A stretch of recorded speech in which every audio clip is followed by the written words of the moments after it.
I think the ad break stuff stopped early anyway, so let's just go ahead and get started. Woo! Yeah, I'm breaking all the rules. Hello, everybody. Welcome, welcome, welcome.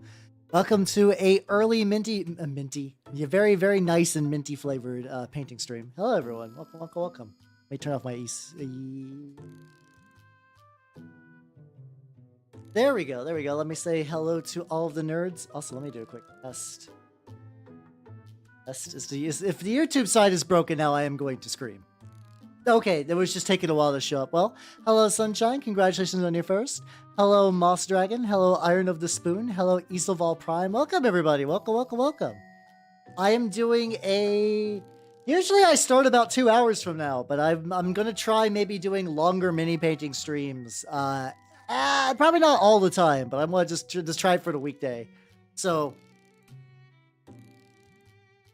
as some of you saw by my wonderful... What's the title of this fuck? Weird. I don't know why the title on that's weird. That's fine. But as you all saw my wonderful thumbnail, I have a wide selection of big beefy marine dudes of various sizes. We got loyalists, we got traders. This isn't even technically a marine, but we still got it. It wasn't even on the thumbnail. I figured today, basically, I would like to,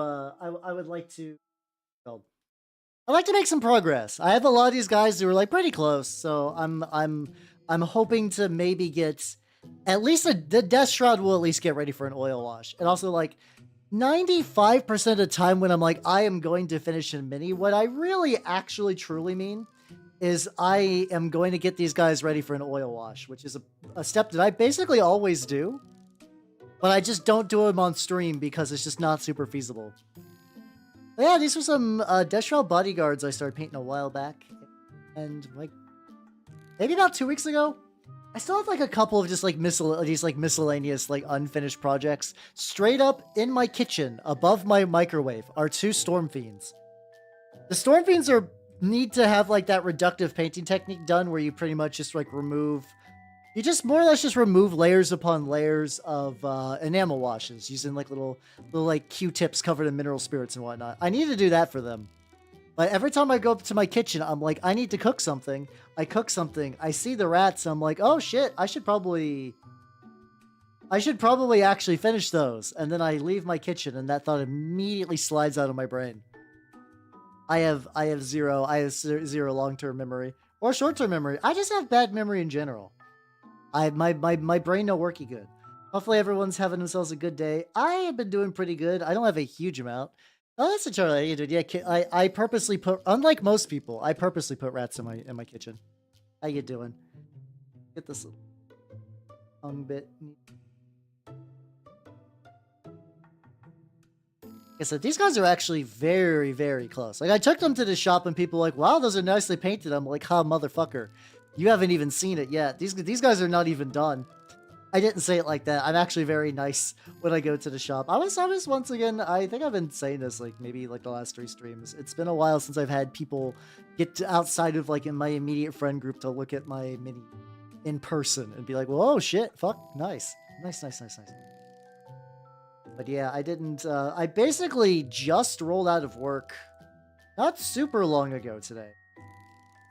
For context, I was working roughly an hour ago. I think because like last time I did one of these longer ones, I did it like during a Saturday where it's like, okay, I sit down, I prep for Saturday stuff. But today I'm like, yeah, you know what? Let's just roll out of work. Let's get lad progress. I'm feeling it now. The big thing is, like I said, these guys are almost done. Also, I'm not gonna lie. I've been thinking about Engage games so fucking much since yesterday. Also, hello Rattling Gun and hello Albert. How you doing? 90% away. Ooh, fuck yeah, let's go. That sounds like a pretty rad day. Getting all that stuff together. Sounds like a fucking glorious day. That touch up there. But for people who were not here yesterday, I was playing the Warhammer 40. There's a Warhammer 40k game for the Engage. A fact that I will just coast on mentally forever because it's the fact that exists is still fucking absolute bananas to me. Like a little bit, kind of. Feel like a little bit back there to catch that up. And your great Taurus today. Yo, let's fucking go. Yeah. I saw you mentioned that on Twitter. I don't think I got a chance to take a look yet though. Also, hello, crime lover. Welcome. Hello. How you doing? My camera's too ass to take pics. It'd be like that. It took me legitimately. I used to paint with like an incredibly garbage camera. So like that's just one of those things you can just like incrementally increase, and you'll be fine. I guess this got like a little bit of like the primer didn't stick, or I just didn't get enough layer. That up. Ah, you have to wait for it to be daytime. Gotcha. Brushes. So my brushes are looking rough. Oh yeah. Are you doing the? Are you doing those like isopropyl alcohol clings? If anybody is not cleaning their brushes with isopropyl alcohol, strong recommend.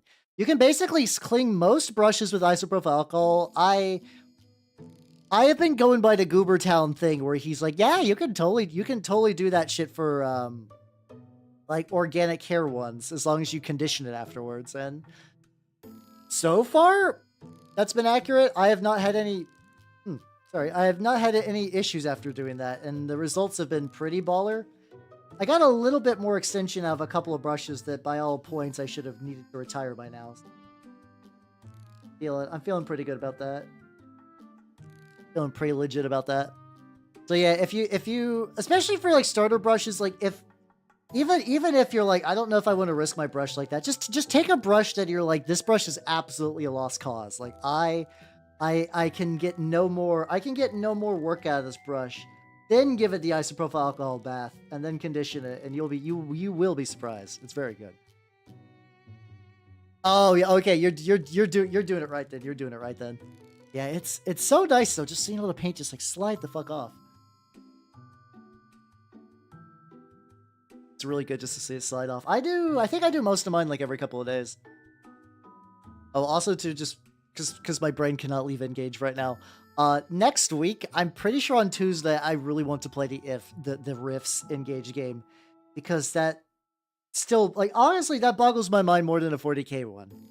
Hello, Coven, how you doing? Welcome. Hello, just some troglodyte, how you doing? Oh, I do like me some sweet potatoes. I'm noticing the potato pattern. I'm noticing your potato calling card, but like I'm here for it because I do like me some patates. I do like me some patates.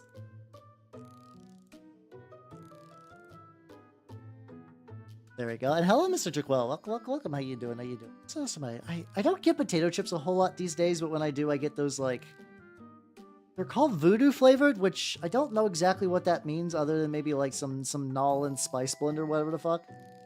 Ooh, do I love them so. It's like just, oh god. I don't know, every now and then, like, I will... So there are VTubers that are like, oh yeah, no, those are incredible, yeah. I don't... That's one of those treats that, like, I'm, like, not entirely sure if that will dox me. But, like, I'm also beginning to hit, like, a weird point where I'm starting not to care. Like, I mean, I don't want anyone to show up at my house or anything like that. But if it's, like, if people know more of the general region I live, that's not as big of a deal. But yeah, I'll mention Zaps. I don't give a fuck. Voodoo pasta. Oh, is there actually a type of... I assumed that they were doing voodoo as, like, you know, like the whole, like, New Orleans thing. I didn't know there's voodoo pasta. I have to look that shit up, because if it tastes anything as like the potato chips, I would be incredibly fucking down. Take a look. No shit! Voodoo pasta real. I would have never guessed that voodoo was a pasta type. I literally just assumed that was just them being cutesy. I was like, oh, Duke, how you doing? I want people at my house, I'm trying to game. Yeah, that do be a mood. Oh... I'm curious what this actual address is. Don't put fake addresses. Oh, you just grabbed something from Zillow. that's certainly a Zillow house. That's certainly the most Zillow house. I just made it up. That's a real address. Like I was able to find something there. I looked it up. That's real. It's a nice 3-bedroom, 1 bathroom, a little number. It's something close. Maybe Zillow just got approximate. Here, I'll post a little. Nah, I'm not gonna go full Zillow on stream. Albuquerque, New Mexico.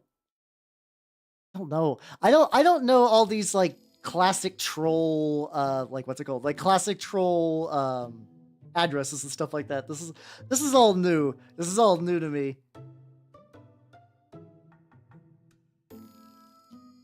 Stuff like that. That's a oh, there we go. It's Walter White's house. Oh, okay. I'm aware of Breaking Bad as like a very nebulous concept. I'm aware it's a good show, and it's apparently got a lot going on for it, but I know nothing about Breaking Bad. Ah, gotcha. Oh, wait, is that the Grover house? Oh, okay. I did watch. So I know what's the best way to say this? I saw the Frederick Knudsen and that Jabroni Mike did like a podcast where they went over that. And, like I was not a goon, so I wasn't there when it was new. I was technically vaguely on the internet when like something awful was beginning to manifest as a thing. It was only just like a weird stroke of luck that like I've just dodged so many random like internet cultural touchstones. How you doing, Kenzie? Welcome. Yeah, I multi-stream actually. So for a while, Twitch had a very strong no multi-streaming policy, which sucked, and then they kind of rolled that back, which has been great.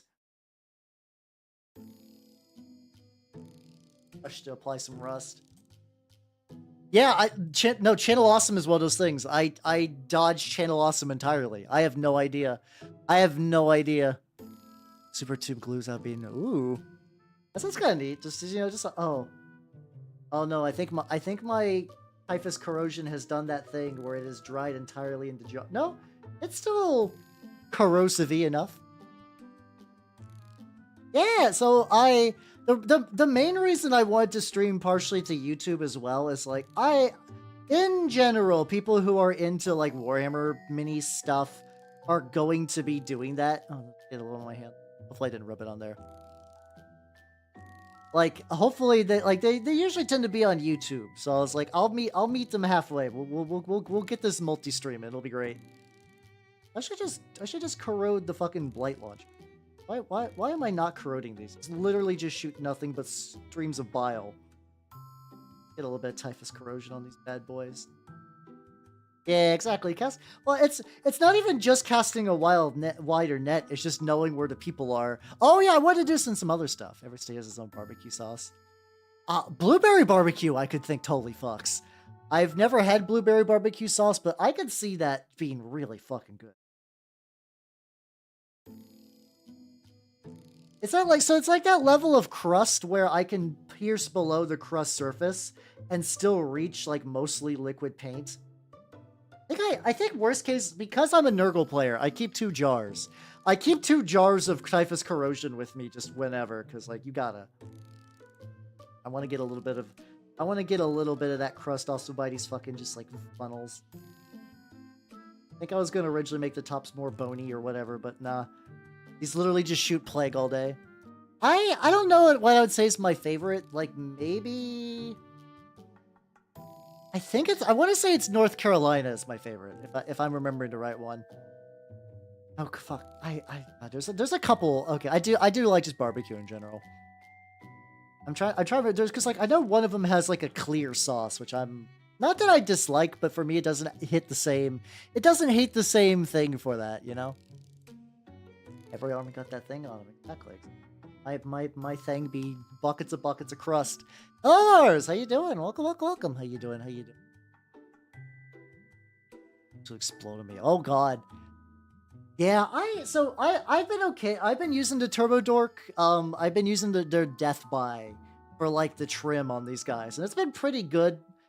So far, the bottles have not given me much trouble, but it's one of those things that I feel like it's only a matter of time. It's only a matter of time before one bottle decides it has a rough day. Bring a pack. I legitimately might. So I was talking to someone today, and I was just minis came up, and I think I just might have convinced somebody to get a friend of theirs into historical miniatures. They're like, yeah, they like the idea of painting little soldiers, but they're not like big on like Space Marines and stuff. I was like, how about these horse riders? And like, oh shit. No, that's the jam. Let's go. Just heading to work now. Oh, fuck yeah, you can watch me at work. Just don't get in trouble. I don't care if people watch me at work. I just don't want you all to get fired. How you doing, nobody? Welcome, welcome, welcome. Oh god, that's the worst when like you have to repaint a mini because of like a technical thing. I've had times where I've accidentally gotten some paint on my finger. Oh fuck! That's what felt weird. I'm like, I usually wear the glove. I wear the glove so I could like grip the minis and not have to worry about paint spillage and whatnot. I'm def legit with it. Fuck yeah, that's all I ask. I just do not wish for it. Like, not that I think this would happen, but if someone was like, Hal, I lost my job because of you, I would lose my goddamn mind. I would be like, oh no. Oh no, am I a bad influence? Am I a bad... I don't want to be a bad influence.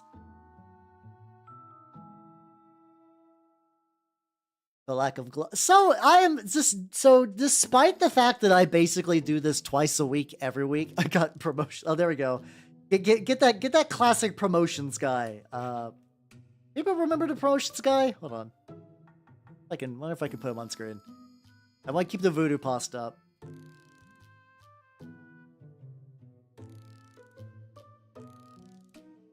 Hey, there we go. Excellent. Love him. Wait. Is this gonna have a transparent image? Let's fucking go. I'm ready for it. Oh, hold on, guys. I have a big brain thing I need to do. I have an incredibly big I have an incredibly big brain thing I need to do on screen, and I want all of you. I want you to follow my mental journey on this. So here we go. Oh god, this is incredibly high. I kind of love it. He kind of frames the picture really well. Absolute massive success unit. It's him. It's Jonathan Promotions. Okay, there we go. Let's do that. Let's put you. Behold. I'll put the Chaos Knight in the corner so it doesn't distract.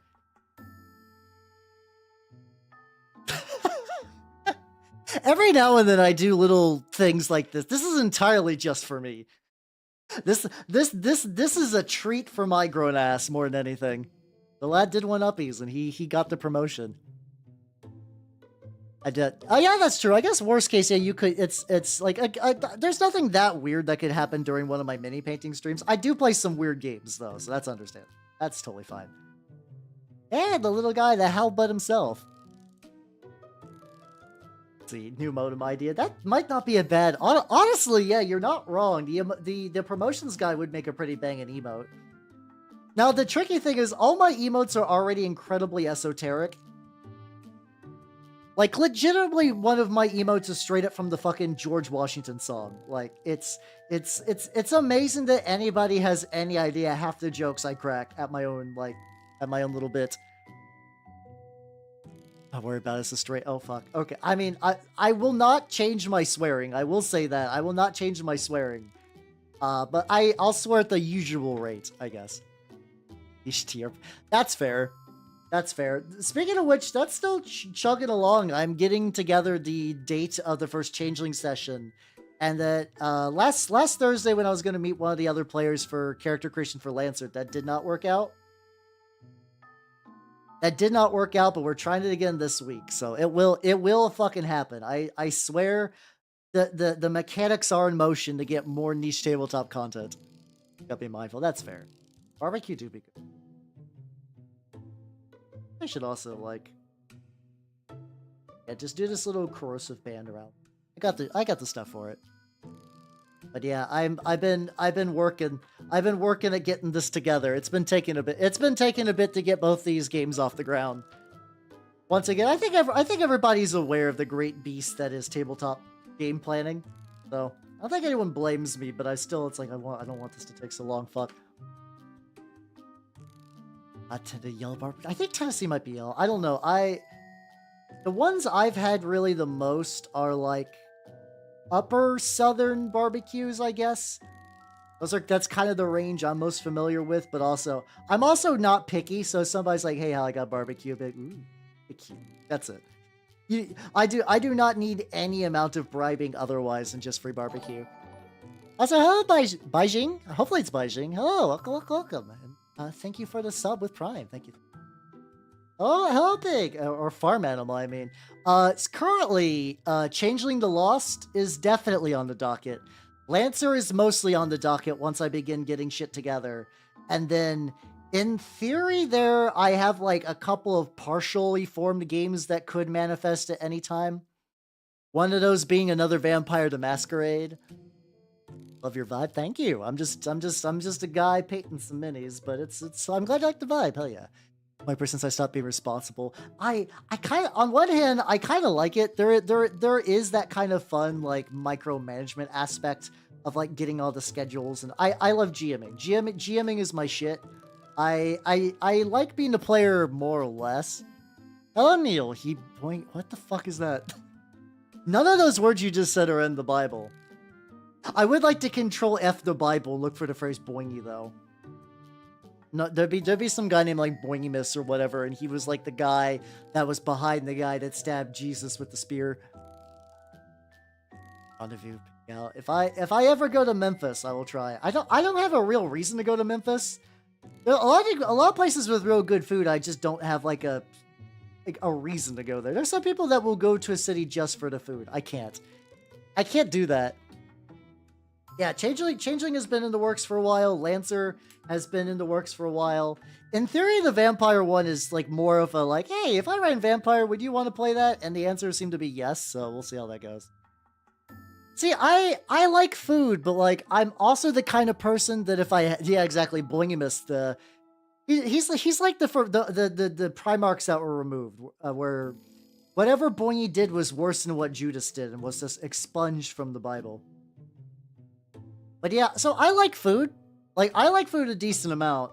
However, if there was a switch I could flip in my body that's like, you can only eat once a month, but also you are perfectly healthily sustained without food during that month, yeah, I would do that. I would absolutely do that. I would do that with no hesitation. I'm one of those people that I like eating food, but I don't care about it being like a requirement, if that makes any sense. So, like, food is not enough for me to go somewhere. Even though I know tons of people actually do whole-ass trips just for the food. I can't do that. It's a nice little side thing. Not that I don't enjoy food, but, like, that's not enough. There we go. Just gotta keep it above, like, a low simmer. Duck March on the Peabody. Those are... Is it so? I actually have no idea. Does Memphis have like a super famous zoo? I have not been told about what's it called, the famousness of the Memphis Zoo. No, but nobody has mentioned shit about it. So I'm curious at why it's being brought up now. Not that I think it doesn't deserve it. It's more like, why have I not heard about this? So originally I was gonna leave these tanks on the back metal, but I'm actually believing that those should be a different color. What color do I want to tank? I could just do the Turbo Dork. Judas got shot in the head 5 times by Boingy. And Judas actually did a big boss sort of thing where Boingy actually killed Judas. And then Boingy was like, it's okay, Jesus. You can erase me from the Bible. I know what had to be done. Hello, Finidel, and hello, Terry Davis. Welcome. I haven't heard of white barbecue. I have to imagine there's states that are famous for barbecue, and then there are states that have barbecue. I wonder if like those states that just have barbecue, you have to like really be in the know to know like what is your state's secret barbecue flavor. Just a big zoo. Oh, okay. I mean, every now and then I kind of like the idea of going to a zoo. I don't go to a zoo very often. Hello, Sultan. How you doing? Yeah, no, same. I'm aware of the Bass Pro Pyramid. The thing is, I am not the kind of person that would, like, really have anything to do with the Bass Pro Pyramid. I guess I would just go outside and stare. Maybe go in and just look around and be like, whoa, fishing tackle. I know nothing about fishing. I fished before. A couple of times. Actually, like, my family's tried to do that thing where it's like, I feel like my adopted father was like, oh yes, you take your son fishing every now and then. So he tried it, but like none of us caught shit. And we just kind of sat just waiting for fish that never came, you know? Oh, I could. Okay, if they got tank fish, that'd be fun. Oh, Scottish barbecue sounds like it could fuck super hard. Sauce, ketchup, mayo.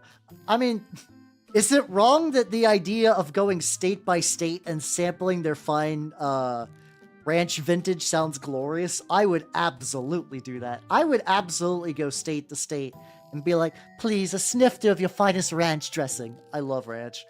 I don't care if it's like a stereotypical thing. I fucking love ranch. Yeah, the fact that there is just a pyramid for fishing. It's a very weird choice. Like, I'm glad it exists as like a conversation point, but I don't know what led them to make the pyramid. I'm sure that's one of those things that I'm sure there's like a 3-hour YouTube documentary about why pyramid question mark? Yeah, exactly. Ranch in a wine glass. Like, this has hints of peppermint. Interesting. just sample one bucket of wine with my chest mouth, and then the rest within the fancy wine glass. The wine trough. Wit and make VTuber content. I get, if I'm going to do VTuber content, I have ideas. It's usually time and energy that are my big things. Those are my big things. I still, like, I've basically been, I feel bad because I say things I want to do, like, all the time, and I'm sure a lot of you nerds are sick of it, but, like, I have an idea for a very rough book, like, effectively a very rough script for the Immortals Handbook from D&D 3.5. For people who don't know, who are, like, they know D&D from, like, 5th edition, but they don't know about, like, the deep esoteric 3rd edition D&D lore. I want you to know that some madman made a monster manual that goes up to CR, like, 9,000. And that's not a bit. That's not, like, a fucking over 9,000 joke. Like, that's real. And the system does not handle it. The system cannot handle that. Also, you could... Oh, no. I just had the worst, best idea. Necronica in the remains of the Bass Pro Shop pyramid. Oh, fuck. Oh, hold on. I need to write that. Hold on. I need to write this down for later. I need to write this down for a Necronica one-shot. I need to do this. I'm gonna write this, and I hope Future Hal has any idea what the fuck I'm saying. I hope he goes back and is like, ah, yes, this was a tabletop adventure seed I left, and not just incoherent babbling. Yes. All right, show. Oh yeah, no, it goes. Lemonade. I do like the Death Lemonade. I do like that Panera Death Lemonade, which I did not know it was Death Lemonade because I remember getting refills of that and being unaffected. I felt nothing. I felt nothing for that. But yeah, the oh, it's supposed to be an off. Oh, that's okay. That suddenly makes a lot of sense. That makes a lot of sense. I could totally see an like some like big corporate tech kind of like company just trying to make like an esoteric looking weird crazy pyramid, and then just be like, oh no, we got no monies no more, and then just duck out. Ah, gotcha. Yeah, exactly. I could have the enemies be like zombified salmon. And the last thing is like the final boss is the security system that desperately does not want the party to walk out with the last remaining souvenirs. They're like, this is all we have. We can't let this go on. I was like, all right, how you doing? Welcome. Yeah, that's not that much caffeine. Says me, lad whose body is like, I'm powered by caffeine in a way that if I don't have caffeine, I shut down, which is why you should check out my... If you would like your body not to shut down, you should go to my wonderful sponsor, Gamer Subs. They have a Panda Lady cup now. Oh, they're going to be real happy about this shilling. Absolutely. I'm sure my dedicated Gamer Subs contact rep guy is like real smooth asshole. Then again, they let Mari have the redemption code of Fent, so I don't think they give a fuck in like a positive way.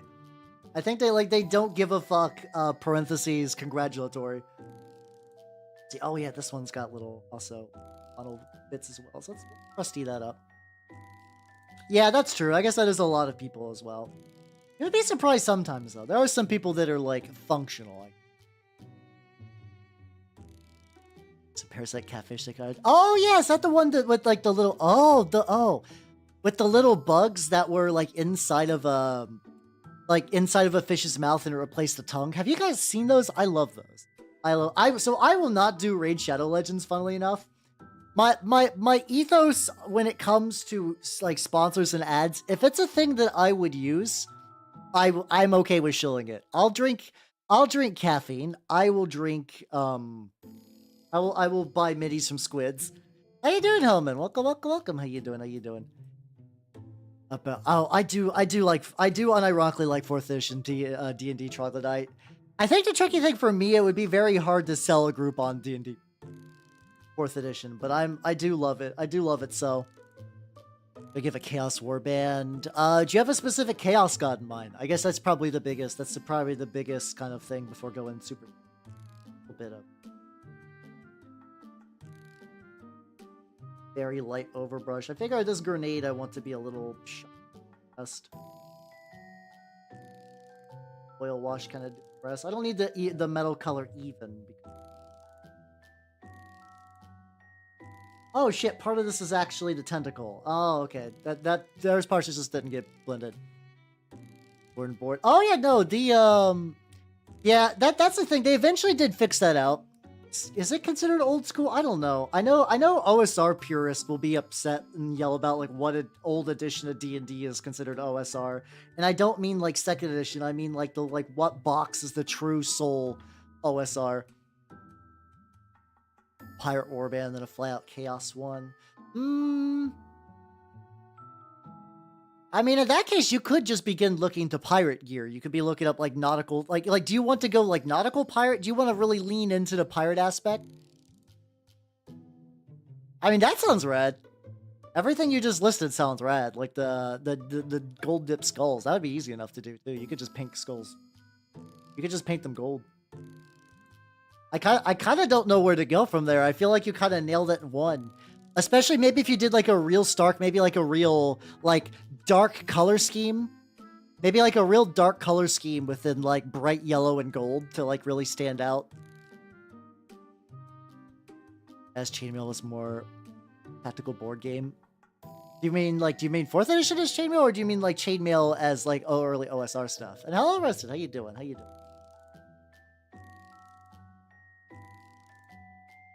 See. Nice. Oh yeah, the Gunbat Bond. I have no idea how to pronounce that. I'm gonna butcher that. But I think I was following him on Twitter for a little bit. Yeah, I mean that sounds pretty rad, Hellman. I mean I like mutations on my stuff. I love mutations on my stuff, so I would say I would say yes to mutation, but I can understand if mutations are not like what you're looking for. What do I want to do? The fucked up little head. I think what I did was like a weird mixture of like orange brown and some shit. You almost got your daylight. Oh, you have to be careful. When you get the noise, you live on the knife's edge. Oh, do you arrive? Oh yeah, that was a thing. I totally forgot that there was like a chainmail. I didn't play that one. I did play the... Oh god, I miss Gamma World. I miss Gamma World 7th edition. That was Gamma World 7th edition, my beloved. Absolutely beloved.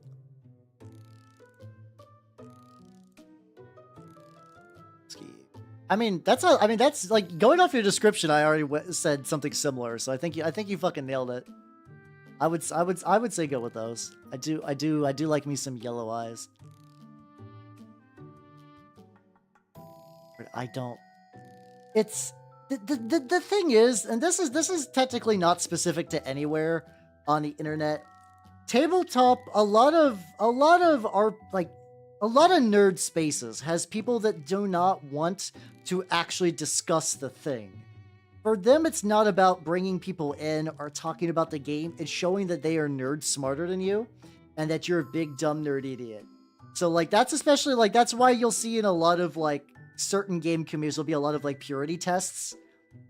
And I don't even necessarily mean to, like, should you gatekeep D&D thing? I mean more like when you get real deep in a community and like they're trying to find like the lines of what constitutes there, what's not.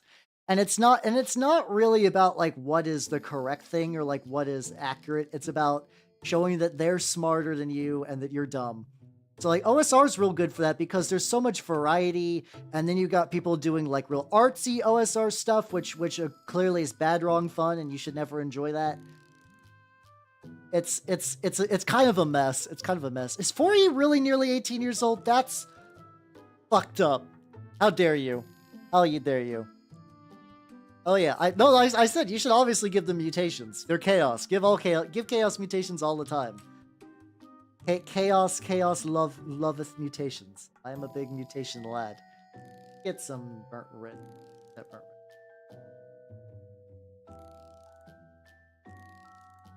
What kind? I feel like saying what kind of mutation defeats the point. All of them. Yes, all of the above. Do all the mutate. I mean, it's chaos. You could do whatever you want. Like, you might even want to do them, like, on an individual basis. Like, especially if you're kind of rocking, like, a smaller pirate warband. Like, you could really emphasize, like, these guys are a bunch of individuals who got together as a collective to do shit. So, like, maybe specifically the lack of uniformity is that. Or maybe they do the Iron Wars thing and only cut off certain mutations. But, like, just keep the ones you like. I don't know. I don't know if I could really say a specific. Also, I don't know what mutations you have access to, because a lot of them will require bits or stuff like that. Let's see. And yeah, let's say you have like a more like a tech like Warpsmith. I think Warpsmith's like the tech marine equivalent for that. I would look. Yeah. I would say even before saying I will do X mutations, just see what you got first.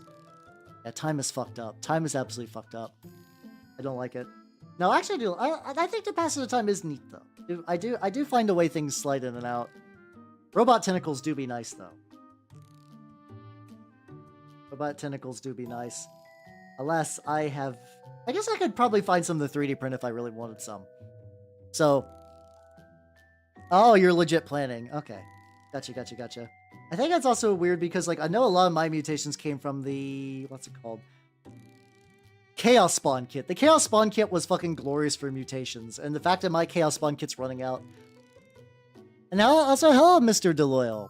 It's easily 40k. I don't hate Age of Sigmar. I have a couple of Age of Sigmar armies, and I think it's a neat game.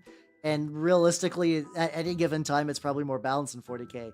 40k is absolutely, like, no contest the most popular between the two. Like, it's not even close. It's not even where, like, you could do an argument and humor someone. Like, 40k is the single most popular war game at all, and then you can go that. But it tastes like human flesh or squid. I kind of imagine it's like a weird esoteric taste. Like, you would take a bite out of it and you would remember the first time you skinned your knee in your childhood. Like one of those, like, real, like, doesn't make any sense sensory things, you know? To get fan mail. Also true, yeah. Also, unfortunately, Age of Sigmar should have gotten a total, like, God, this makes me sad. I feel like Age of Sigmar could have really shined if it did have a total Warhammer game, but they did Realms of Ruin instead. They just pawned it off to some, like, little company that barely did anything prior to that. Expected them to make a console RTS which bombed, and then they're gonna be like, well, I guess Age of Sigmar games aren't popular. It's like, no, you literally... Because here's the thing with Games Workshop and video games. They have no idea what they're doing.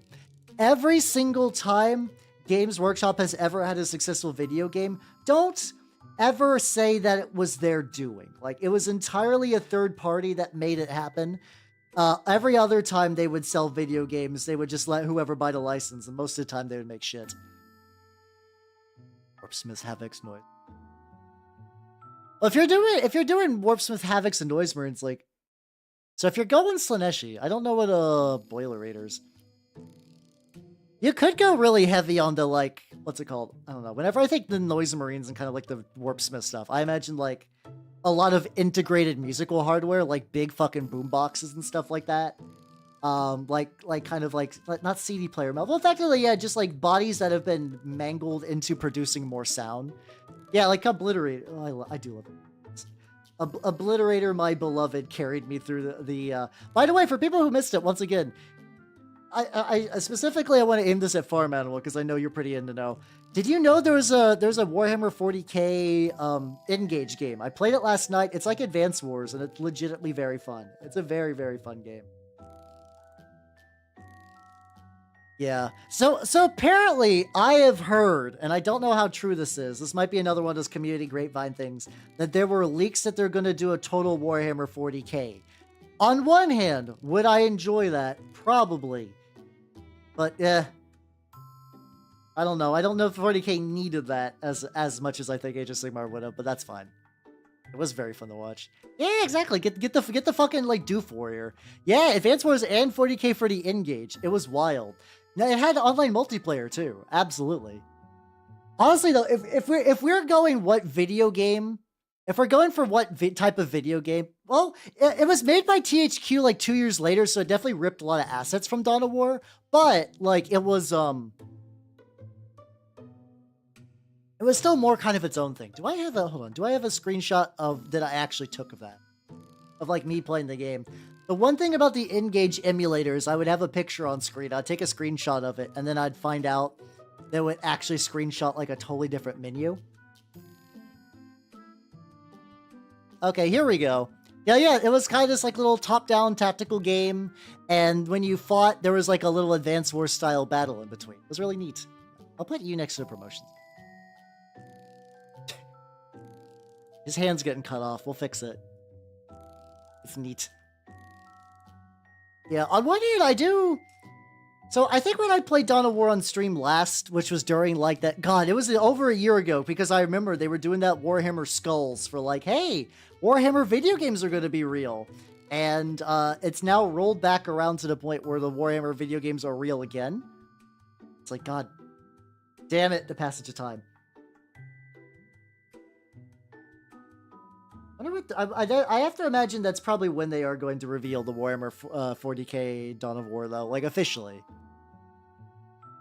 Video game? Oh, sure, yeah. If it's something I can just, like, quickly check on during the stream, that would be... Or if you want to post it in Discord, that works, too. Yeah, I mean, the art style is really charming. I'm not gonna... It's called Glory and Death, if anyone wants to, like... I would say it's technically worth playing. I think it's neat.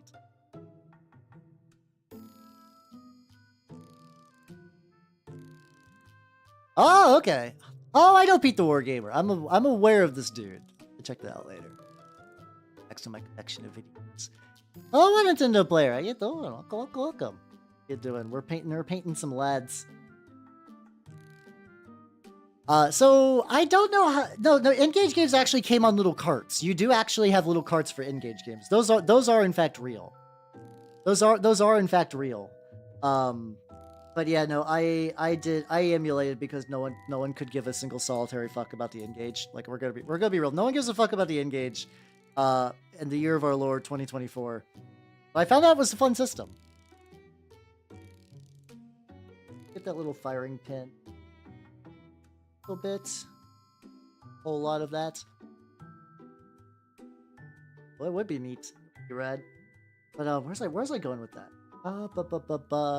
So on one hand, I was like thinking about playing Dawn of War next week, maybe, but I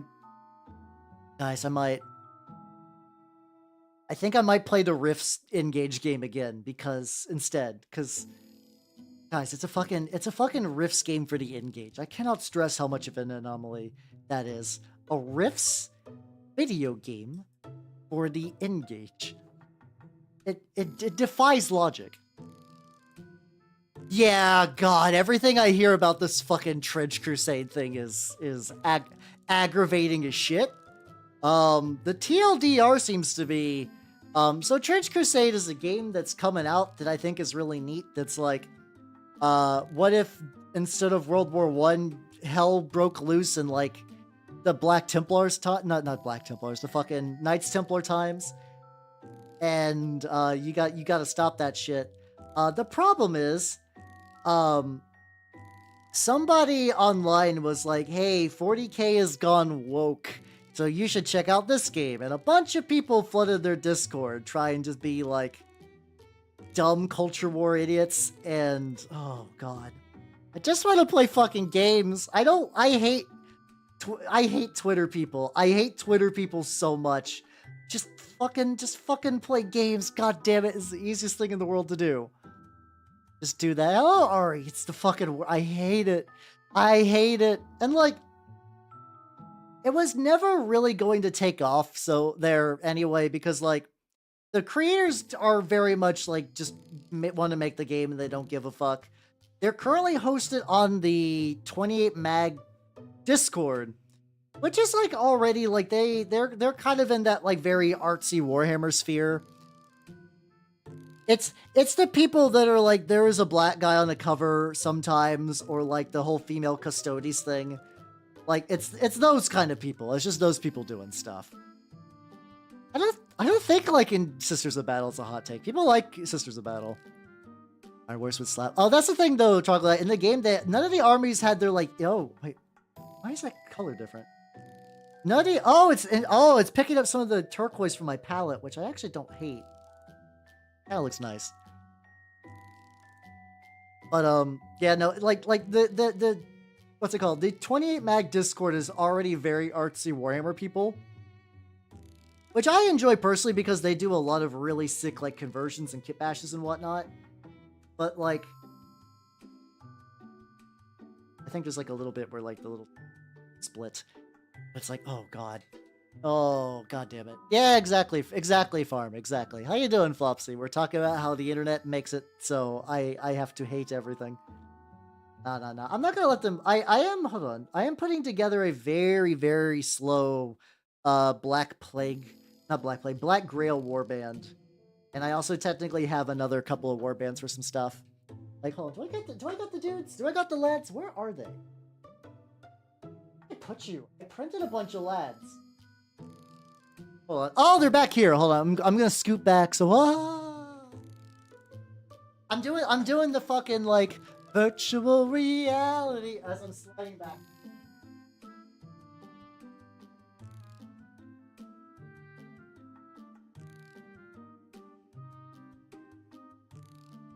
Where are they? Where did I print?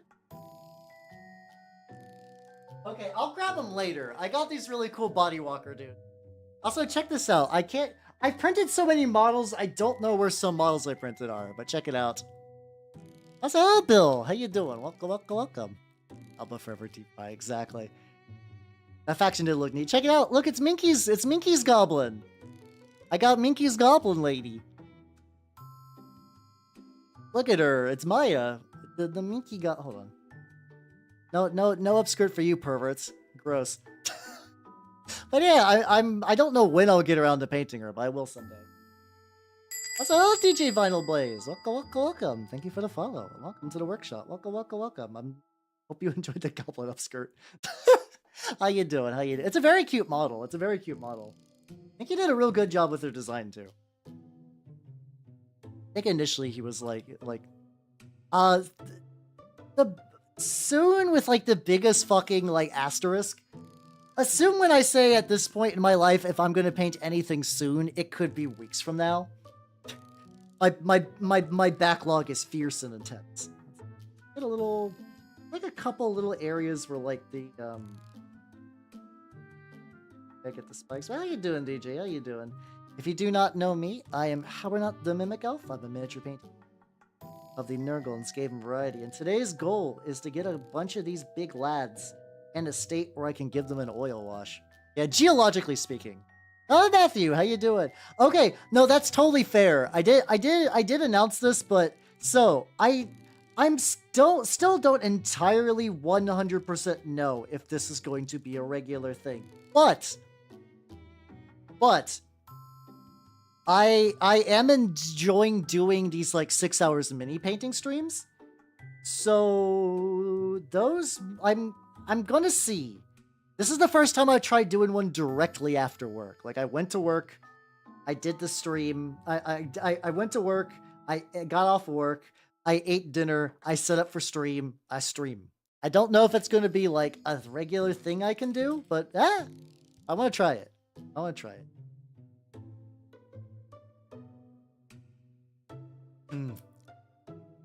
Oh, if you paint your friends' models, they'll love you forever. Not only that, like,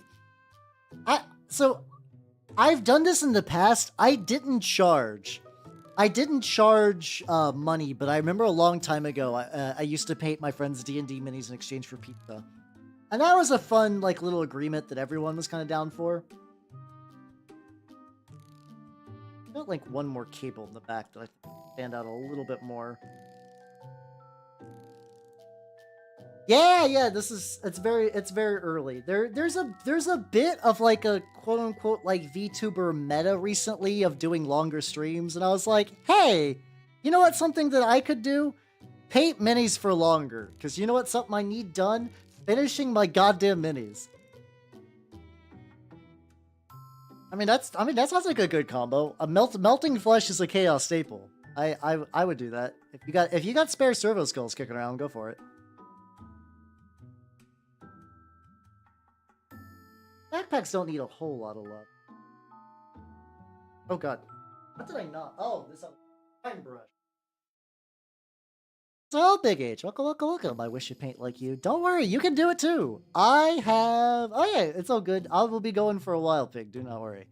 I'm calling Farm Owl Pig because he's pig on the Twitters. On the Twitches, I mean. But yeah, no, so this is just practice. I've just done this for a while. I firmly believe that if you did like a little bit of mini painting, like a little bit each week, every week for a couple of weeks, for like, I mean, I did this for like 4 years, but like, I think it's doable. I think it's something that you could do. Oh yeah, no, people love it when you paint minis for them. I did that for, I didn't even paint, I printed a mini for a friend of mine. He's like, yeah, I got this mini from Hero Factory, and it's cool, but they're gonna take forever to ship it. I was like, "Do you got the STL file?" He's like, "Yeah, why?" I was like, "I'll just print you another. I'll just print you a copy." Because he's like, I don't know much about 5th edition, but he's like, "Yeah, this is a class that can make duplicates sometimes." It's like, "Yeah, I'll just print you out one." And then when your actual one arrives, which I don't know if the quality would necessarily be better, you can just have 2. Like, fuck yeah, let's go. Yeah, that's my thought too, where it's like I'm willing to give a lot of 3D print stuff to my bros, but like if they're using a lot of resin, I will charge for the resin. I think that's fair. We'd be making a homebrew Nurgle warband. Yes and no, kinda. So I will be getting the Chaos Space Marine, like at least one of the boxes. God willing, G-Dubs will actually send the damn thing out.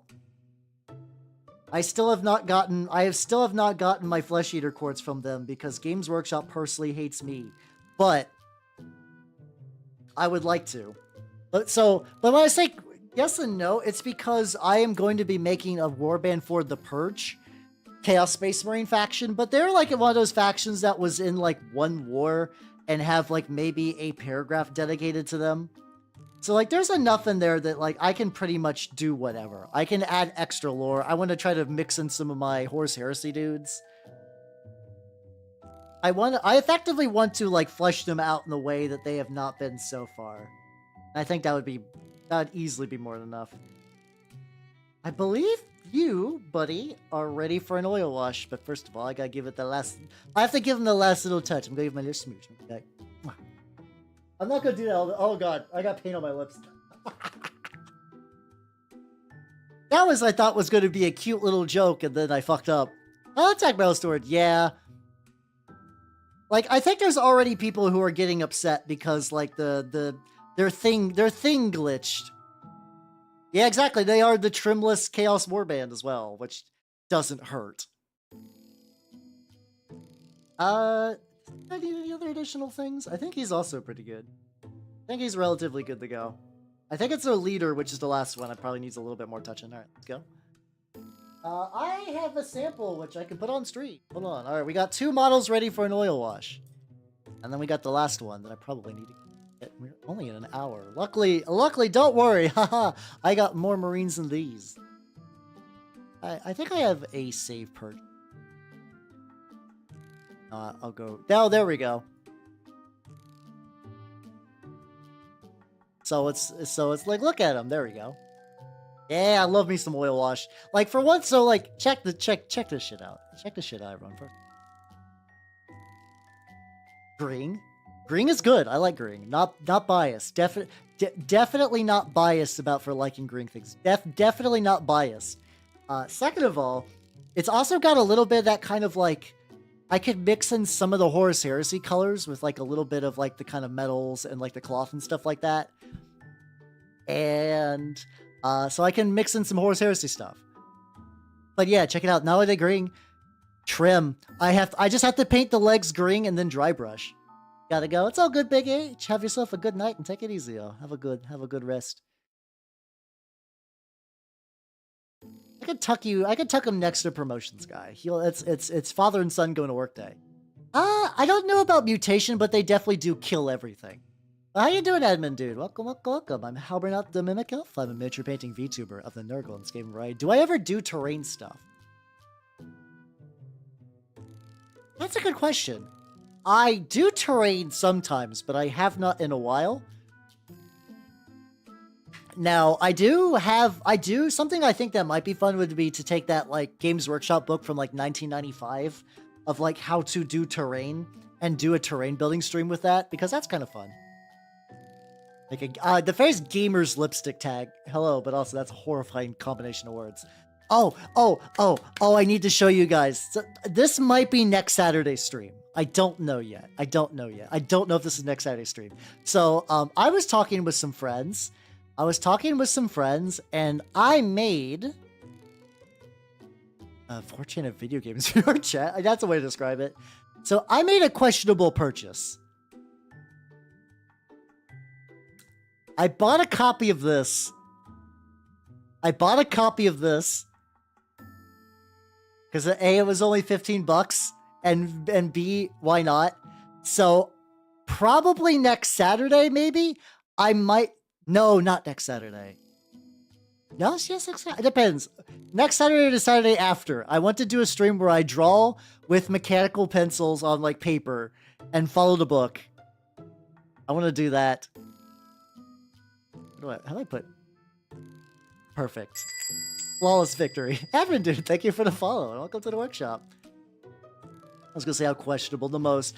So for me, I consider purchases questionable if it's not like something that like I need to live, or like a reasonable like, yes, I have purchased new clothes because clothes are a thing you need to wear so you do not get naked and your clothes do not fall apart. Like that's fine. Or like, yes, I must consume food. I feel like it's hard to justify like, yes, I've bought a 20-year-old book on how to draw manga. I think it's actually 22, but you get the gist. You get the gist. There's very, I guess technically I could totally write it off. Yeah, I think a lot of people remember that book because it is a certified classic. I do feel a little bad because I found out that the author is like was 16 when she wrote it, but also she made a lot of money, so I feel less. Yeah, I could just paint the holes. I might actually not wear clothes. This could all be painted. You don't know for certain. No, that's not true. I do actually wear clothes. If anything, I wear more clothes than most VTubers. A lot of VTubers like, teehee, I like to stream naked. I can't. I can never be comfortable streaming nude because I'm a mini painter. I can never adjust to that mindset. That mindset's poison. Yeah, I don't know how much money she made, but probably like pretty decent. Pretty decent bank. Like good for her, you know? Oh, hold on, that's the wrong color.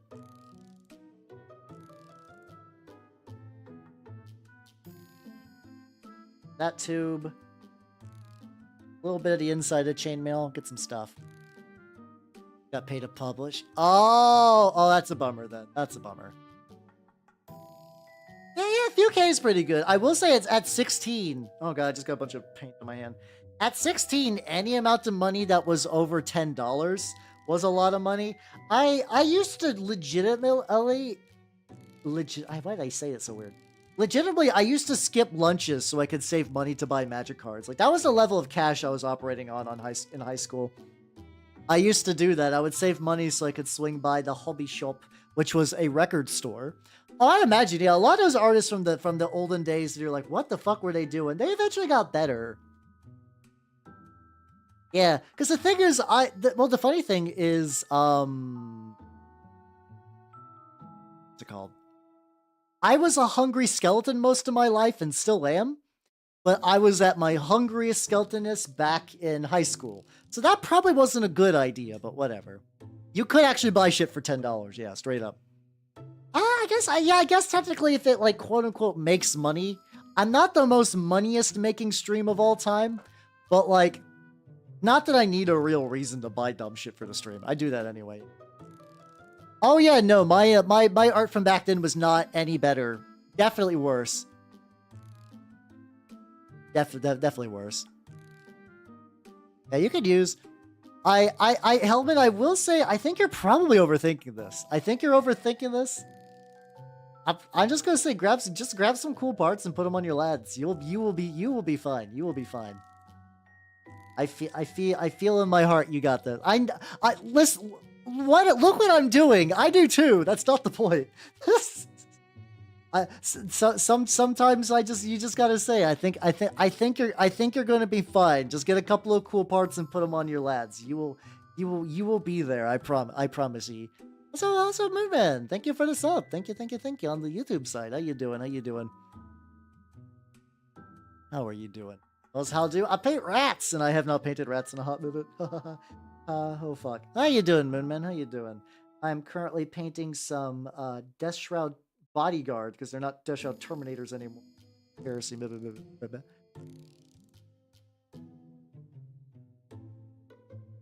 Oh, you're painting some towel. Let's fucking go. I need to do it. Yeah, just imagine thinking. We just feel. No, that's dumb. But yeah, I should look. I'm curious of what like Dawn of War. I've played a teeny tiny bit of Dawn of War. I do think a Dawn of War stream will be happening. I just don't know when. I don't know when that will be happening, but I feel in my bones it's probably going to happen at some. This is the kind of detail, this like little head that I'm like legitimately like. I actually cannot see parts manifest until I begin doing this incredibly like rough highlighting. It's like, okay, that's like I can see a metal band now. Kind of work with that. I also think this layering of the dirty orange onto the yellow has been like. I think I finally got like a decent technique for getting that to work. Xenos. Tower cool. That's fine. Oh, can I show you guys an incredibly cursed idea I had? I need to go to cults. I need to show you. Oh yeah, no, it's any amount of money. Legitimately I put my stream money back into my hobbies. I'm living the golden neckbeard dream. Like I need you to understand that I am. Wait, did I not? Did I not save that? Hold on. Did I not? Okay. Okay, let me show you guys some ideas. Let me show you all some ideas. I need you to see where I'm going with this. Let me cook. Because I think this could be cool. Step 1. 3D printed Elcor war suits, right? 3D printed Elcor war suits. Pretty cool, right? Pretty cool. Okay. You're like, okay, what's that for? What's that for? What are you cooking? What are you cooking? It's pretty neat. All right. Let me see. I got two more images. I got two more images to show you. All right. Step 2. Step 2. Oh god, step 2 is huge. 3D printable towel shoulder plates. Okay, you see? That's from Mass Effect, yes. You see where I'm going with this? You see maybe where I'm going. Step 3. All right. You following? You follow me? Step 3. Tau Crisis Suit weapon packs. I could run Elcor. I can make Elcor Tau Crisis suits. I have the technology. I can build them. Take a sip real quick.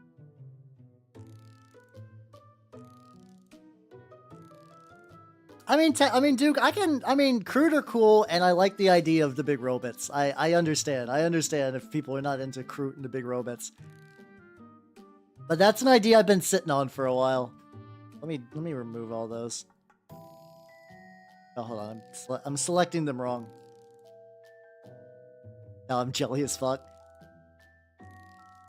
Technically, I would recommend getting a 3D printer. They're very cool.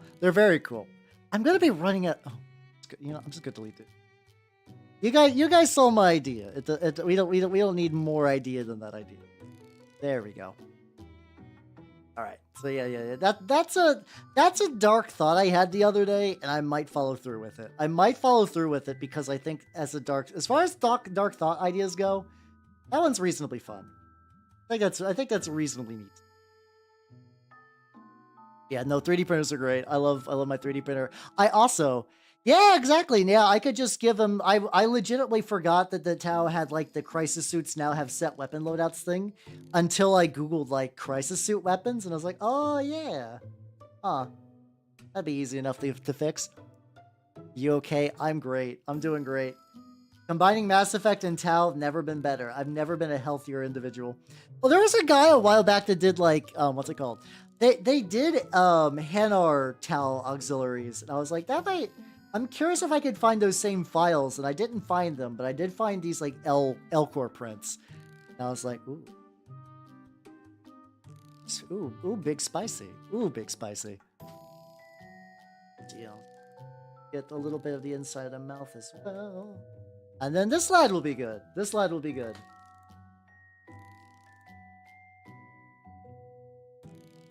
It's like put just an incredibly tiny little dot of pink, like purple wash, like inside the mouth. Eyes for the death's head. Oh yeah. I should put a little bit of like. The fuck do I want to do for the backside? I guess I could put like a little bit of crust there. I could put a little bit of like crust so it's just not entirely flat. Everything but Tau Army is neat. Yeah, you could basically do that, right? Like just assuming that you do like, oh yeah, inside of the battle suits and whatnot are just like auxiliaries and stuff. You could totally do that. I don't know if I would ever do a blueberry, like actual Tau blueberry army, but that was... Alright. Lad's in a good spot. Oh, hold on. That backpack I think I could hit up a little bit. I think I can get the backpack a little bit. But yeah, no. This is if you ever want to know why it's hard for me to finish models, is because my brain is assaulted with dumb thoughts like that all day. Where it's like, how? What if you 3D printed something convoluted for an army you don't own? Just as a shitpost. But also, sometimes the shitposts I've done are like the things that I've painted that have been the best received. So it's like, ooh, okay then. Maybe people want the goof. Maybe I should just lean into the whimsy. I was like, I get this too. I do a dark gray. There we go. Shut up. But yeah, no, it's real rough. It's real rough out there for my brain. Technically, getting the Chaos Space Marines was a joke idea, but apparently my local shop is doing a Crusade League, so I might be trying to get into that. I might be trying to get into that with Chaos Space Marines. Whenever the fuck they arrive. God, I hope they arrive soon so I can actually play the game. Other than that, I think on... Also, a very nice thing, I've actually been working so much time at the guild that they're like, Hal, you need to take a break. Not that like this is like a precursor to getting laid off. It's more like you should take a break. Things have finally slowed down enough. You could take a break a little bit. So I'll be taking tomorrow off, which will be fun. Yeah, I could see if anyone is going to be at the shop playing games.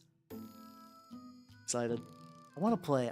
I have not played a war game in so long, and I have now entered a weird point where I'm just absolutely itching for it. I'm itching to play a war game. I don't even really care necessarily if it's 40k, but 40k I feel like is just going to be the easiest, and I have been painting all these 40k minutes. You know, I should justify them at least once. All right. So here we go, Lad. I want to give this one a little kiss too. Oh, hold on, wait a minute.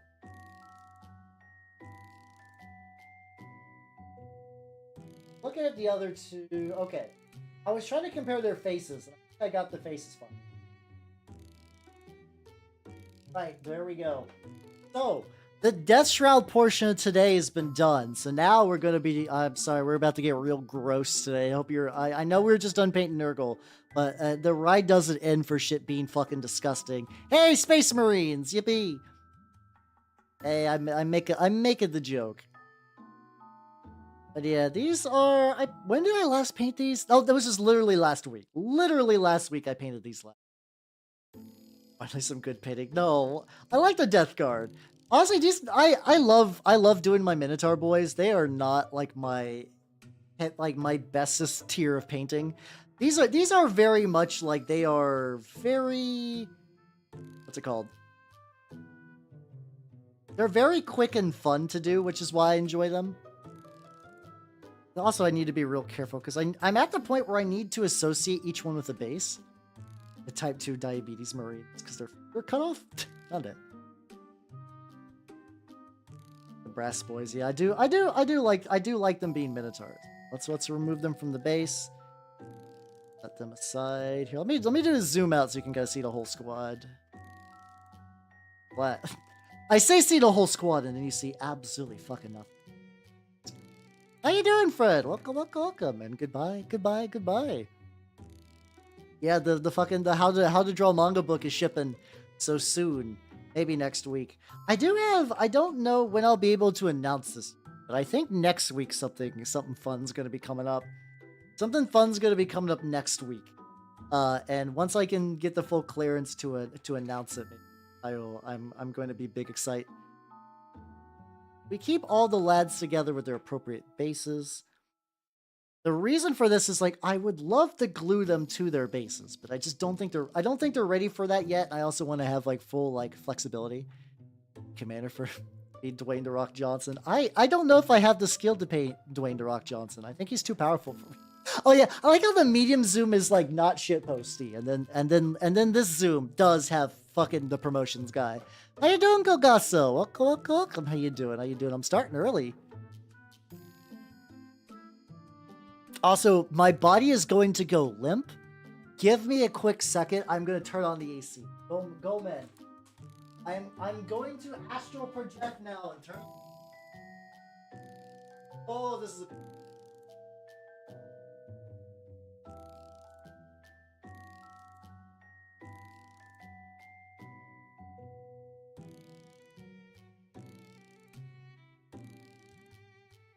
There we go. Hey, we did it. Oh, that looks good. So basically between me and the lights, between me and my own air conditioning unit, there is, what's it called? There are my big lights that are lighting up the painting area right now. There is a entire stack of Dragon magazine. There is a storage bucket, and then there are some bags. Let's do a bald head. I mean, I'm doing the bald head, but I want this guy to be kind of like a fucked up pale bald head. Which is sort of why I went for that tone. Alas, maybe next time. All right, let's see how we want to begin doing these. Maybe the feet are chunky enough. I might make the soles like the metallic.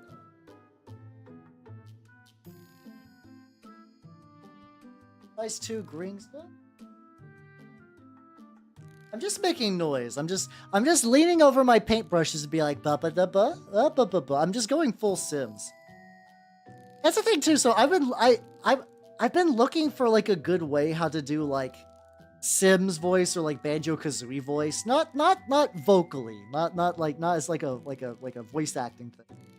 I was trying to think because like I was like, there's got to be some way that you can like automate that for just like how to make fun little noise. So fucking chunky. The bottom of the foot has got a lot of like painted like crust, I guess. Weird. It did not need that. Storage bucket. I have a lot. I do unironically have a miniatures bucket right now. I need to buy some more paint stripper, but effectively it has the Kingdom Death Dragon, a rhino that I started like 2 years ago that I painted with Loyalist Death Guard color, not Loyalist Death Guard, Heresy era Death Guard colors that I did not end up liking, and I think some other shit, and I'm just like, these models did not turn out the way they are. How the fuck? I guess you could basically do ASMR for everything, like. I know that there's people that do like, so there's all kinds. I've never really super listened to ASMR. The closest I've really done is when Shimada's done it. He does this like kind of like drum noise thing. I'm like, okay, this is kind of relaxing. I get it. I can get this. I don't really do anything else beyond that though. I forgot there are people that do like whole like harvest festival ASMRs where they make like town noises and you get to hear like the shuffling of beans and them like packing booths and stuff like that.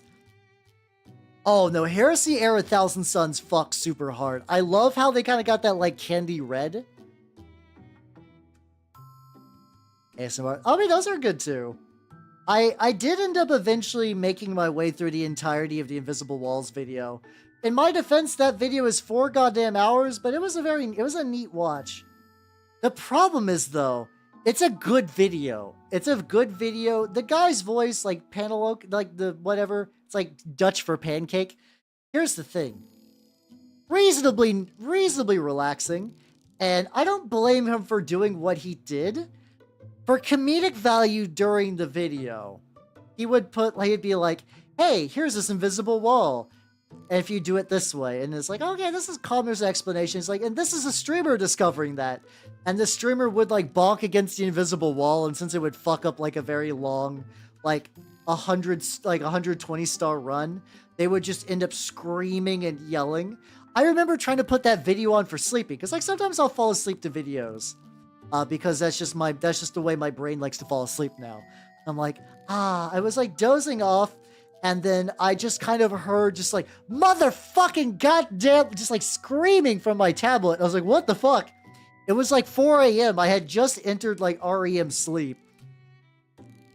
And it was just one of those. I was like, well, I can't watch this video for that again. I cannot watch this video ever to fall asleep, because I know there's these little waiting segments just to trip me up. Like I said, I'm not upset.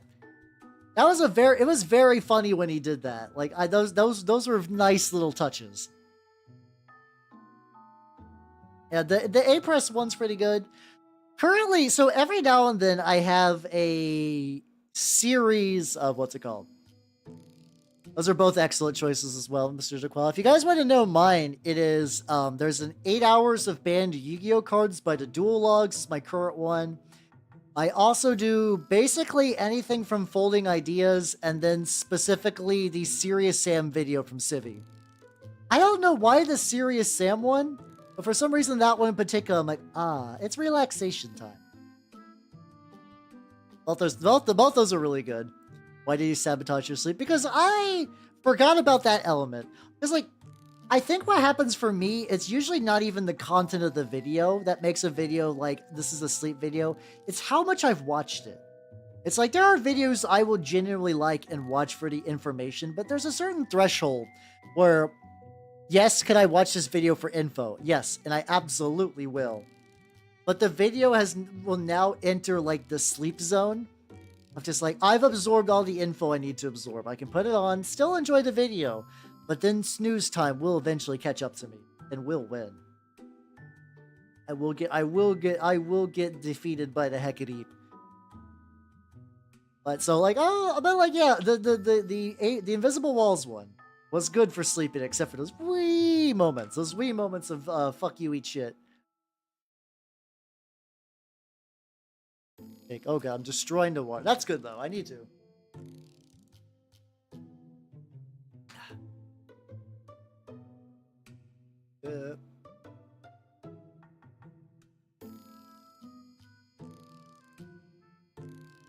Hello, Bonnie. How you doing? Welcome. I'm currently doing a long mini painting session today. Where the fuck in the... there's my gunmetal. Bryce having a good time. Fuck yeah, let's go. Yeah, but I need that. The weird thing is, like, I distinctly remember a period in my life when I didn't. I don't remember what was the catalyst. Like, I've never been, like, a background noise to fall asleep guy, like, prior to this. We were talking about the promotions. Oh, yeah, we were talking about, ours watching me at work, and I was like, uh-oh. This is a nice brush that I should not have used with metallics. It's savable. This is not the Kalinsky Sable, though. That's fine. I need to get a different brush.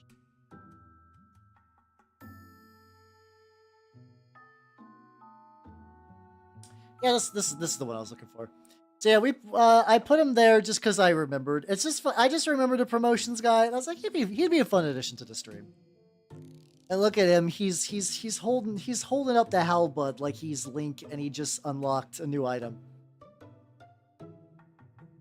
But yeah, at some point, like I used to be the kind of person that would just like I would need.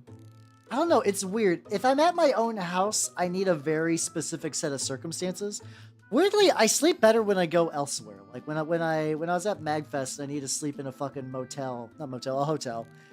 Like normally I was like, okay, I don't have, which that could have been just because I did a lot of walking during that time, and that was like exercise, and exercise makes you sleepy.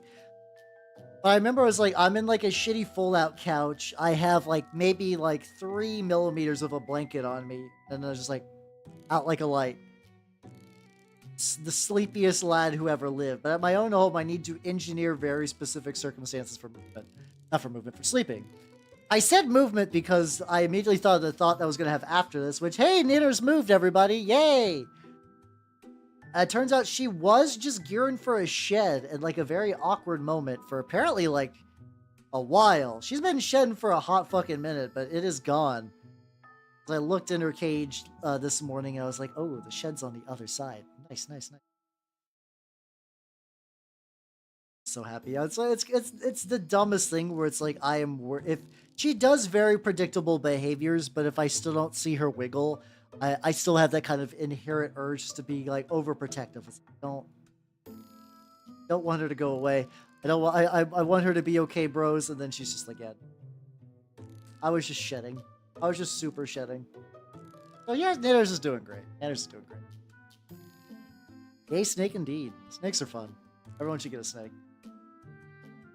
I was also once again going back on that, what's it called? I was going back on that fucking, like, not bionic. I about said probiotic, but that's like yogurt and stuff. The, like, effectively, like, the kind of, like, internal live biology cages. Your third away. You'll definitely get there. I think it's like...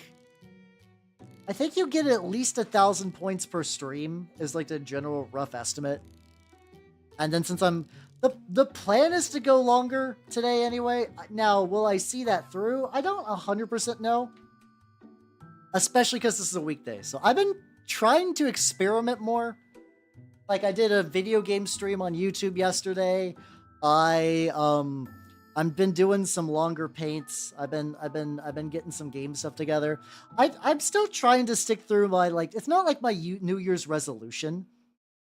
But I was like, all right, 2023 was stagnant. 2024, I'm going to try to mix it up a bit more. So this is going to be more paint mixing it up. I say as I'm slowly painting the bottoms of these Space Marine.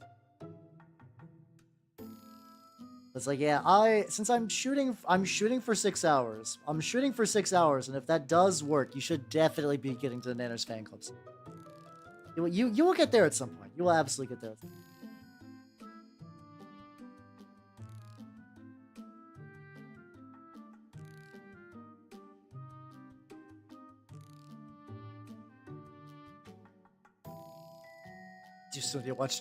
I do need to watch the Alpha Boost. I really want to watch his World of Darkness one because I'm curious how they did it. I know their game is doing Hunter, which I don't think it'll be super applicable to what I'm going to be running, but who knows? It's like the thing about the Changeling game. Probably drop in and oh, that's fine. I mean, worst case too, honestly, if you just need to, like, if you just leave the tab up, like when you're doing other things, you will accumulate points. If you want to point max, that is a thing you can do. If you desperately need extra points, I'm giving you all the cool cheat codes here on twitch.tv/Halbernock. But like the thing about the Changeling game I'm going to be running that I'm a little excited and I'm a little worried about is like it's another historical piece. So like I still kind of got to do some research. And I'm sitting here thinking about it. It's like me as a grown adult effectively need to do like I'm self-imposing like exam like book report sort of deals. I unironically am going to need to sit down and do a history report, not in like formal report form MLA format, mind you, but like I will 100% straight up need to do research, which I find incredibly funny. Yeah, I know. So like oh wait, no, the 20th anniversary. It's like, for me, once you move past like the Chronicles of Darkness era, I don't exactly know what the fuck a lot of changes are. I know there was like, I know Old World of Darkness, aka like the original like Vampire the Masquerade and Friends. Then you had what was New World of Darkness, but now because the New World of Darkness has been old for several years, that's now Chronicles of Darkness. Then I believe it's the 20th anniversary versions, which I just always assumed those were like you guys know how there's like remasters where it's like it's the same game but there's like a new coat of paint.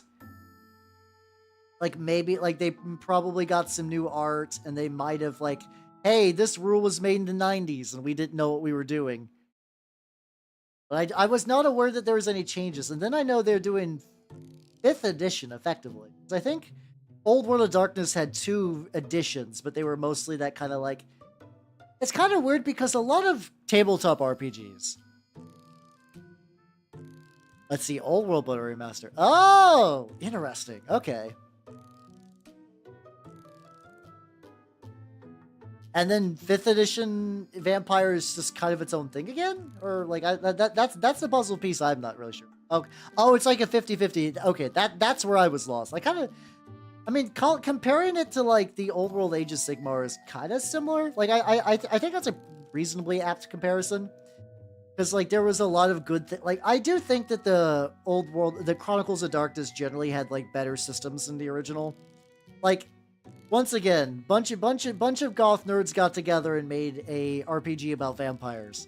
It was a good, fun game to play, but there's a lot of just like questionable, and I mean like questionable in like a balanced sense. For content, it's whatever. Things can be weird and edgy in 90s and whatever, and that's not going to make me flinch. But there's like rules, and I'm like, what the fuck were you smoking? That's basically what I did.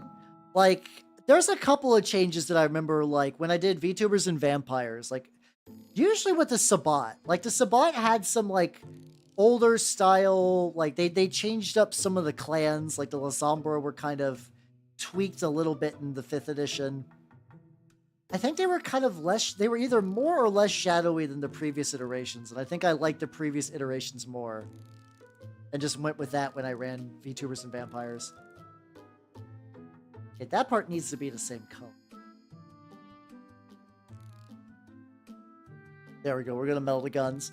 Oh, Cemetery Creature, how you doing? Welcome, welcome, welcome. Yeah, I have mixed feelings. I don't know much about the Triad. I don't know much about the Triad for World of Darkness.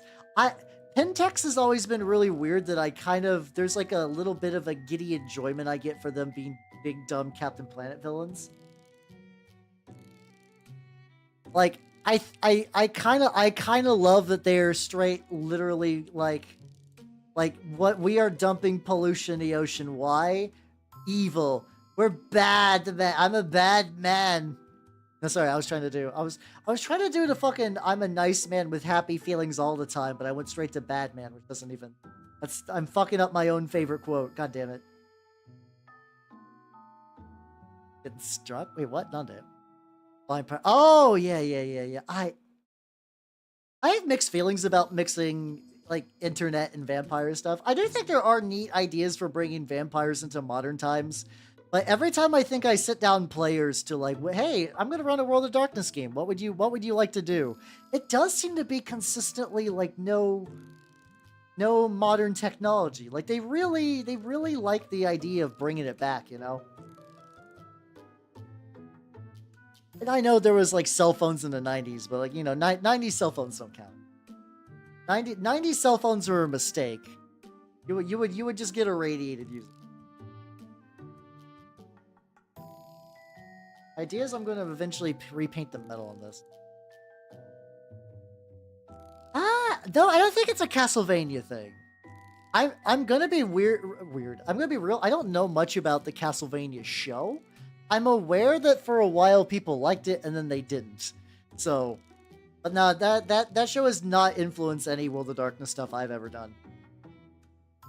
But I think it's just because like there's a certain mystery and like kind of like mood That does kind of come with like a lack of like I think I was even talking about when I was playing the Coffin of Andy and Lele, where like yeah I don't 100% know for certain what time period that game takes place in, but there was a lot of just like using payphones and stuff like that that really kind of like adds to a certain feeling.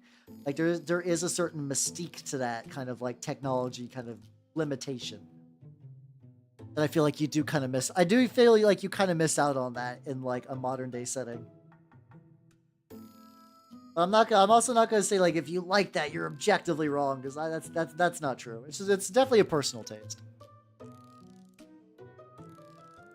Like fucking Goth Horror West and shit. That does sound fun, especially like then again that would just makes me want to play Deadlands. I think I would just do Deadlands for that, which is a game that is neat, but I have no idea when or if I will ever get a chance to play it. Magic screws with tech. That's a pretty common thing to do. You could do that. You could do that. With I guess in theory you could do that with World of Darkness. That would be. I've never actually read any of the Dresden Files books. I was aware that for a while they were like the game system that would become Fate, not like Fate Stay Night Fate, as in like kind of the Evil Hat game. I believe there initially was a Dresden Files book using that system, but like a very different version. That's always kind of fun. Like every now and then there are generic systems that come from like finished idealized systems. Like the Genesis basically came from the Star Wars Edge of the Empire kind of RPG family. And I don't remember if the Legend of the Five Rings reboot was explicitly Genesis before it got released, or if it was like this system will eventually be called Genesis.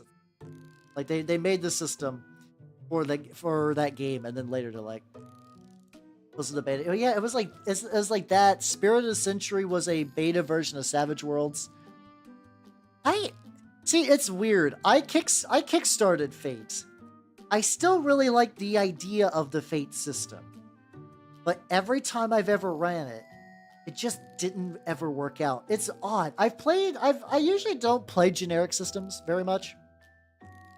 Like, I don't hate them or anything, but I usually find that if I'm going for a generic system, there is usually a system that does what I want specifically.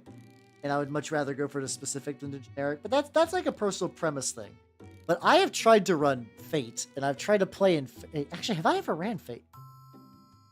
I actually don't think I've ran Fate. No, I think what's happened is I've tried to give Fate to my friends to run for games, and I don't... It's like one of those things is I can't tell if they just didn't get it, or if we were reading the system wrong, or if Fate was like this. Like, there was like just like a bunch of issues with like the way skills would work, and that like if we try to homebrew any, either the skill would be useless or it'd be fucking broken. All battles seem to be like one player generating a bunch of advantages, and then eventually one player would spend all of them to fucking wombo combo the enemy. And that sounds like a fun thing to do, but that happened every single fight, so I just kind of like... It became like the de facto rhythm, like the kind of like... You guys know there's like that kind of element to game design where like players will typically go for like the most efficient way of doing things as just like a kind of general rule. So it's like if you have something consistent that does pretty good damage, or something wacky that does like pretty good damage, and a lot of times players will lean for like the persistent one, the consistent one, in fact. Like the simpler one. He's the easier one. So I felt like, at least with the games I've played of it, like if you wanted to do something real fucking wacky, it didn't really make any sense to do so. Like I said, it seemed like combat felt solved, but I don't know. It's one of those things where I could totally believe if someone just like, no, how your group fucked everything up, and you need to do it like this, and then I would read what this is and be like, oh, you're right. Oh, we did fuck everything up also. So there's been a dramatic lack of purity seals on most of these new Marines I got. Like, I think straight up in this kit, like one of them has a like purity seal on its foot, and the others just kind of have them just scattered about. I go for a consistent video. Yeah, I think it's like a video game, so usually you're building towards a specific goal, and if it's like by yourself, it doesn't matter. Like, I totally don't mind. Like, I guess I do kind of like exploiting systems in tabletop RPGs, but like, in a different way than I do in video games. In tabletop RPGs, if I find like a fun system exploit, I want to use it for goofs. Like it's like, oh, I see this combination of feats will just let me just be like, I don't know, like a druid in the shapeshift of a dude. And like, so I'll be like a druid shapeshifted into a horse, and I'll have my animal companion be a chimpanzee, and I'll use the stat arrays to bump up his strength. His intelligence. So at intelligence 3, he qualifies for feats, and then I just train the chimp to be like a knight. Like that kind of weird stuff that, like, is that system mastery? Yeah. Is it efficient for anything? No. But for video games, if I can wombo combo to just like instantly trivialize and obliterate a challenge, I will totally do that. Obliterating challenges through shenanigans in video games is one of the best goddamn feelings in the world, and I would never change it. Getting all these fucking shinies on this guy. I would assume they had a bit more shinies, but not too much. So I have played a tiny bit of Exalted. I was in an Exalted, like, effectively a dude at my local tabletop store back when I lived in my previous state was like, hey, I'm running a 2nd edition Exalted. Every source book is available. And, like, not basically every source book is like, is there a specific, like, type of Exalted? Like, do you want to be an alchemical or a sidereal or whatever? And I was like, okay. I just ended up going Solar Exalted. Oh yeah, no, so stunting and Exalted is kind of weird though. So Exalted is a game where big number is really, really important. So, and Exalted gives you stunt dice where it's like, yeah, I do something cool and I describe it as being cool. And if I do something really, really cool, ideally I would like you as a GM to give me points for being super cool. Not points, sorry, like bonus dice effectively for being super cool. And in my experience, the problem with that in particular was that after a while, stunting became the baseline. Like,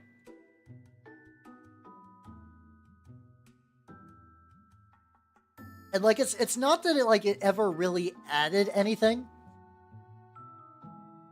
Like, it doesn't ever really add anything to the game itself. Like it's usually whenever a game or like if a GM is like, I have discovered purple prose, tell me what your character does. Nay, do not say I hit the orc with the sword.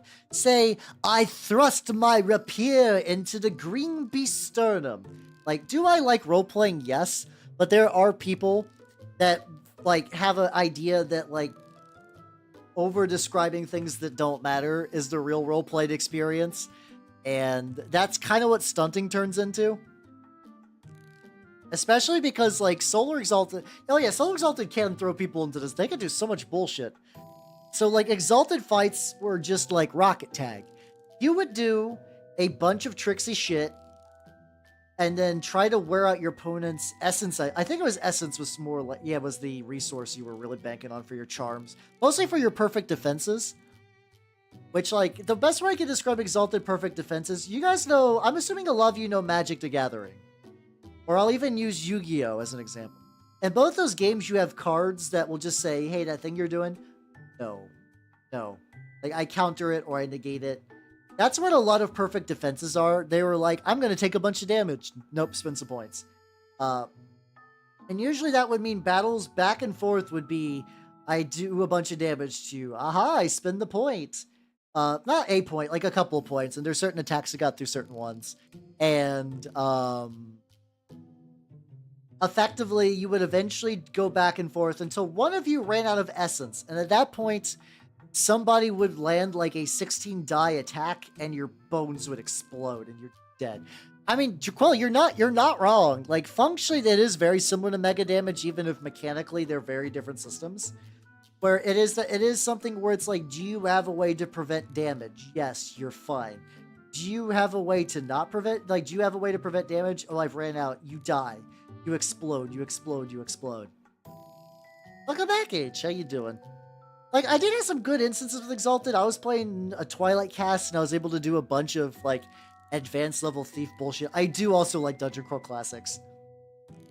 I've ran a couple of Dungeon Crawl Classics one-shots. I still have not gotten a good chance to set up my I have not set up a good chance to set up Sammy yet, so I could do... I have Sammy set up, but I want to do very specific things with Sammy I've not had the time to fuck with. But my guy had like his like cool combat charms, but really his special thing when I played Exalted was thievery, where like I could steal anything I could see through walls. I think I had like a thing that perfectly changed my appearance so I could disguise as whatever. And I had like 1 or 2 stealth ones. I was the ultimate thief, and I think I had some Orichalcum claws and a bunch of other bullshit. I enjoyed my character greatly. And I remember, the funny thing is I had all these like disguises and stuff. I had no persuasion or bluffing whatsoever. I just didn't have enough points to do what I wanted to do.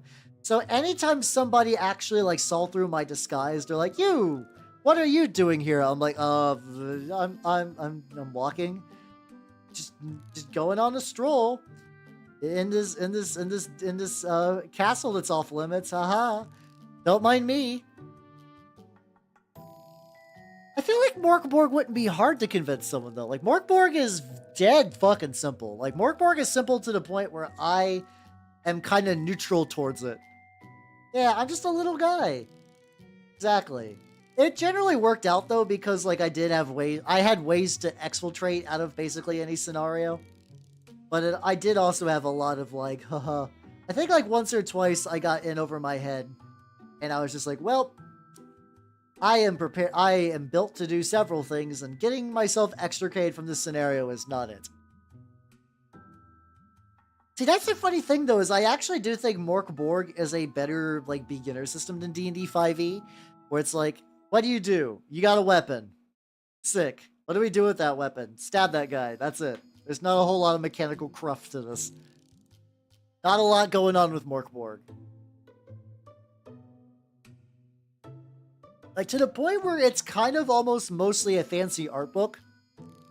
Oh, the music stopped. Like, Morkborg is kind of a fancy art book that also happens to have an art piece kind of loosely taped to it.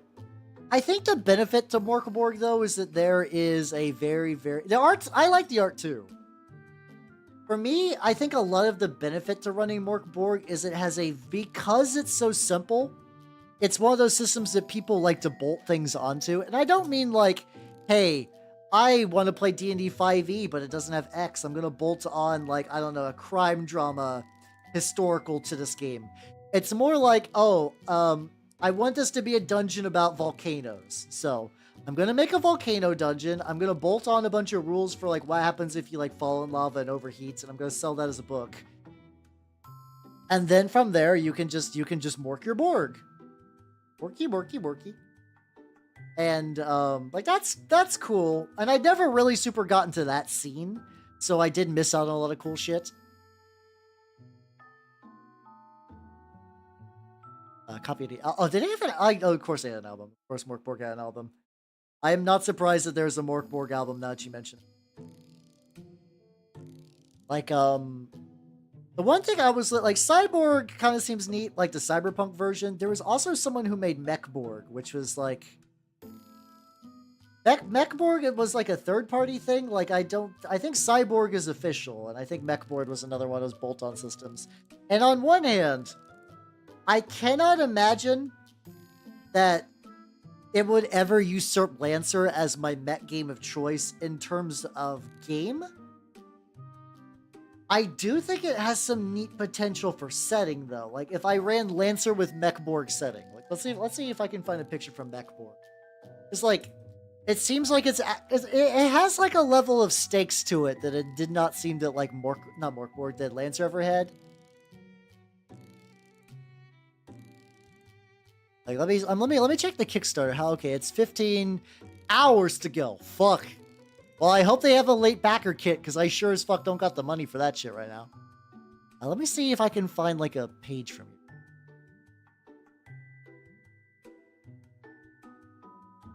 Let's see if I can find a nice, bigger art sample. Okay, these are unfortunately sized for... What's it called? Unfortunately, these are sized for Kickstarter. I do want to put those on there. They had a clarinet solo for stretch goal. That's fucking rad. jacket plus plant. Oh, that's kind of cool. Putting an adventure on the dust jacket is really neat. Yeah, so on one hand, this might just be me just falling. I'm not immune to propaganda when it comes to like how shit looks. But it's like this feels very evocative in a way that I feel like would be better for running like a higher stakes mech game. Also, Benjamin, thank you for the subscription. Thank you. I'll leave that. I believe faster than usual. I'm running out of space today. Compared to my usual, space is definitely at a fucking premium. Yeah, so I am, unfortunately, I guess I won't be getting Mechborg unless they do a backer kit thing, because when I picked up the Chaos Space Marines, I spent all of my fun money for the month. So I gotta be careful not to spend the funds. How you doing, Belner? Welcome. Ooh, let me stretch. Fully covered. Eventually, someday, it'll be like that,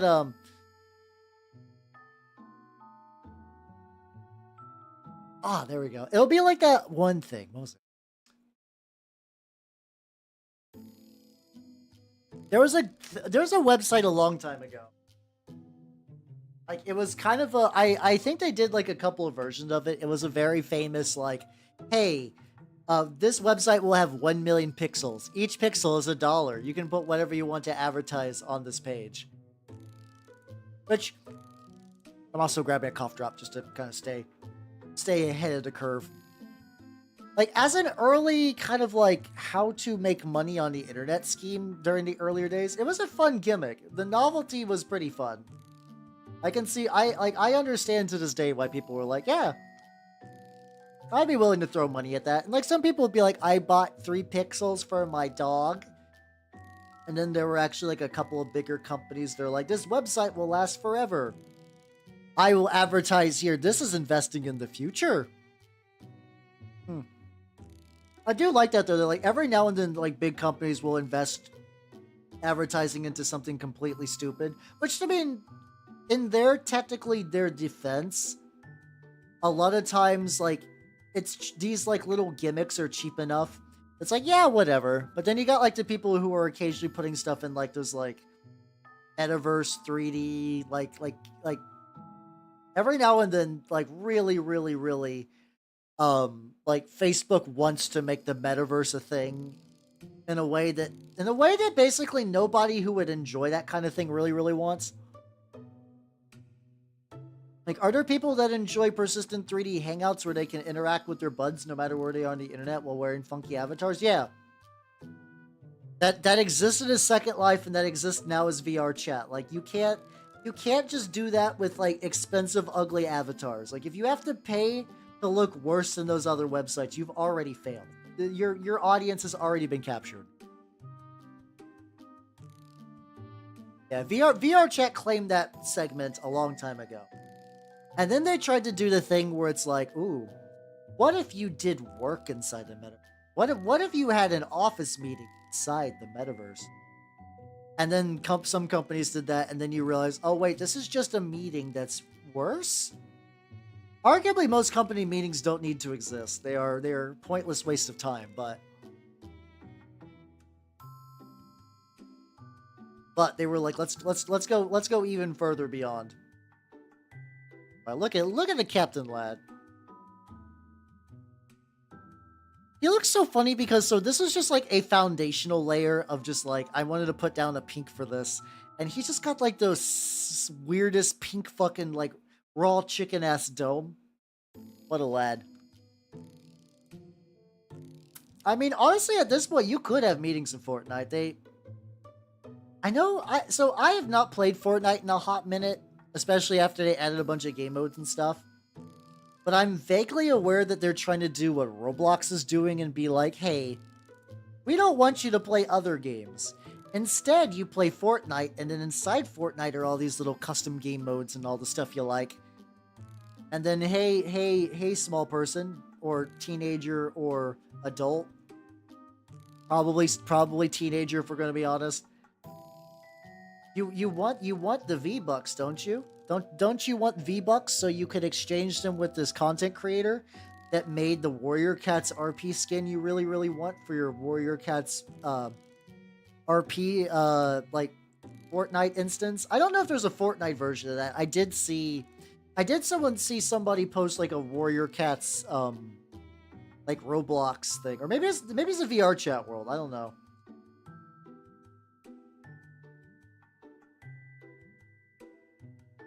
Warrior Cats is weird too because like it is a series of books that a lot of VTubers I know really invested in, like really got invested in during their childhood. And the funny thing is, when I see them talking about it, I absolutely know that if that would have hit at a very critical part of my life, I could see myself as well getting just lost in the sauce. Oh yeah, Fortnite was just like PvE, and then it was like failed PUBG, and then it took over PUBG, and then now it is this like gigantic industry like behemoth. It's fucking wild. How you doing, Deathshroud? Welcome. We're doing a little bit of...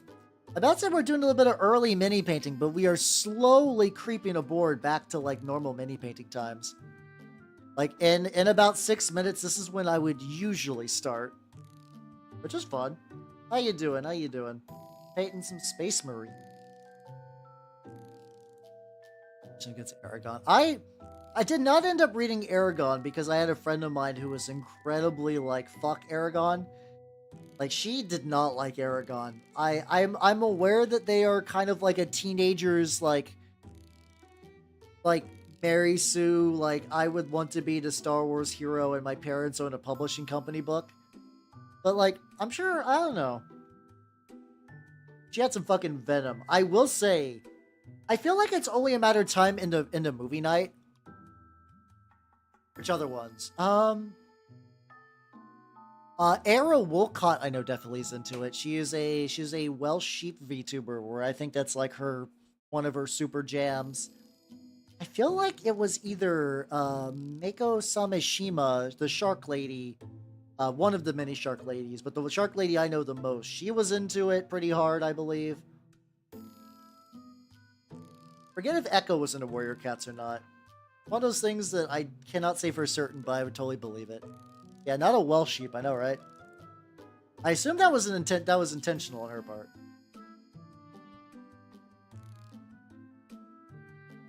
There. Yeah, but those are the ones off the top of my head that I know that are like super big into Warrior Cats. I do think it's pretty common, especially because a lot of these people would do like RP in that universe. Like they would name their cat like Star Growler. A lot of the cat names are kind of like edgier versions of the one from Cats, like based on like this is me as a third party listening in. It just always felt like the names were very similar naming convention, but just like way more like grimmer and darker. It's a Shadow Flare, the cat. Let's see if give me a sec. I wanted to actually look up like an official name and see just really how far off I am on those. All right, here we go. Let's go. Let's go a warrior up. Oh, in fact, I actually closed an entire tab. I did the exact opposite of what I wanted. Let's restore all my tabs for. That would be excellent. All right, let me see. Warrior Cats. I'm good. It's okay. It's easy to recover. I closed 48 tabs. If that gives you any idea how many tabs I have on this one menu. Oh, there's a Warrior Cats. Okay, Warrior Cats. Okay, we're gonna go cats from Cats and Clans. There's the Thunder Clan, which has Daisy, Sunbeam, Nightheart, Cinderheart, Sparkpelt, Bumblepaw, Finleap, Lionblaze, Bramblepaw, Jayfeather, Squirrel Star, Twig Branch, Spotfur, Alderheart, Ivypool, Waffle, Cloudtail, and Brightheart. Okay. Yeah, no one should be surprised I have that many tabs. The River Clan is Mistyfoot, Frostpaw, Berrypaw, Mothpaw, and Splashpaw. Alright, let's go. Oh god, there's so many clans. There's so many clans. I'm just gonna do the Shadow Clan we'll end. Fringed Whisker, Light Leap, Tawny Pelt, Dovewing, Tiger Paw, Blaze Paw, and Shadow Sight. Yeah, actually, those weren't even that edgy. Yeah, they definitely do got that like noun, like adjective noun name thing. Which I love Waffle, because Waffle is just Waffle. Oh, but it's also Waffle Paw, apparently? Sorry, I'm reading this, and I'm not trying to be mean, but the phrase waffle speed made him deadly is an objectively funny combination of words. Objectively funny. You can make fun of anything from my childhood. I don't even think it's like badly written or anything. I just like the idea that it's just like just the seriousness of waffle speed made him deadly. Okay, that would make sense. Oh, okay, here we go. Born a kitty pet, then tied in a bag and tossed in a river. Oh, Jesus Christ. Okay, hello, Grind, how you doing? Someone tried to fucking drown a kitten. This young Tom was rescued by park cats. Oh, that's good, okay. Huh. So apparently it sounds like he just lived in a park with some stray cats and all these warrior cat clans show up and like, yo, we're gonna fight now. He's like, but I just live in a park. What do you want from me? And they're like, we are going to fight to the death. Oh, god damn it. Oh yeah, I assume I've heard as much that it gets brutal. I've heard that cats get fucked up like real bad and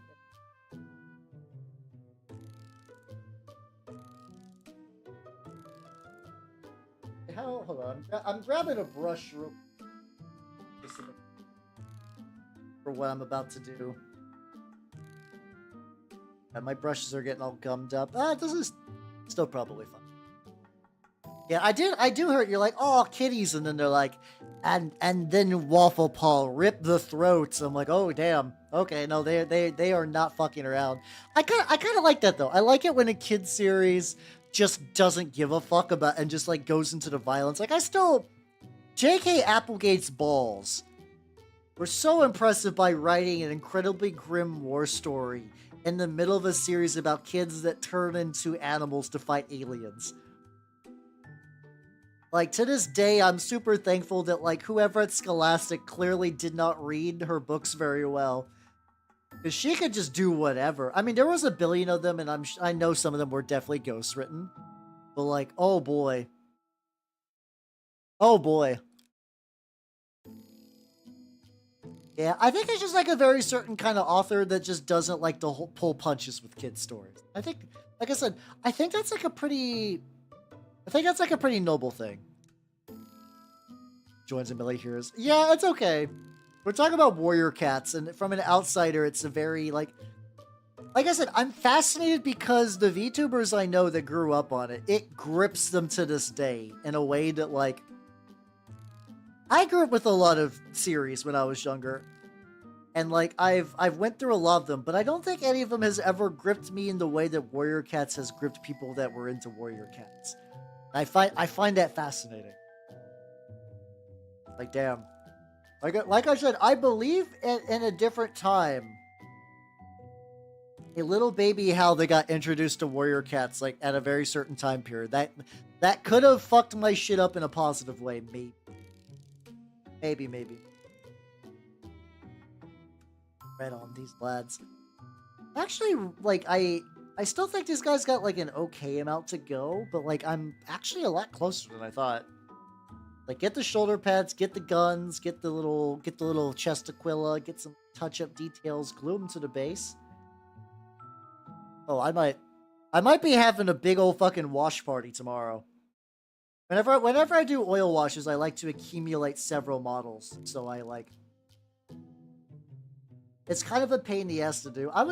Unfortunately, like, a lot of the tutorials I've been looking at for, like, the Grimdark Compendium stuff, they're very, very big into airbrushing enamel washes. And I'm like, huh. Because apparently when you do that, it, like, because the way it atomizes the wash and it kind of, like, very thinly but evenly coats the model, so you can kind of modulate it a lot more. The results are really, really nice, but I remember looking that up and they're like, oh yeah. if you do this, what you're going to need to do is every time you airbrush enamels, you are going to need to straight up like strip clean your airbrush, which sounds like a fucking pain in the ass. That's such a pain in the ass to do that. I don't know how often I've strip cleaned my airbrushes. I feel like I've done it like once or twice because like it's annoying to do. The thing is though, some enamels are neat and that like they have a very specific look to them and they dry super hard. The problem is that like because of the way airbrushes work, they will gunk up the works like super fucking easy.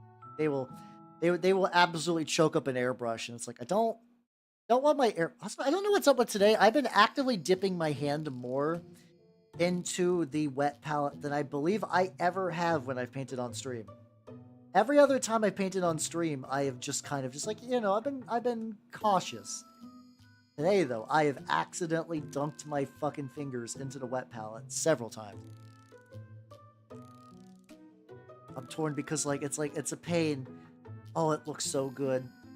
It looks so good. I'm hoping the general plan is I do want to use that tutorial. I mean, I also paid money for it, so I'm like, I gotta justify this. It wasn't like a huge amount of money. It was like $16, which is definitely within my like this is dumb spending change kind of thing.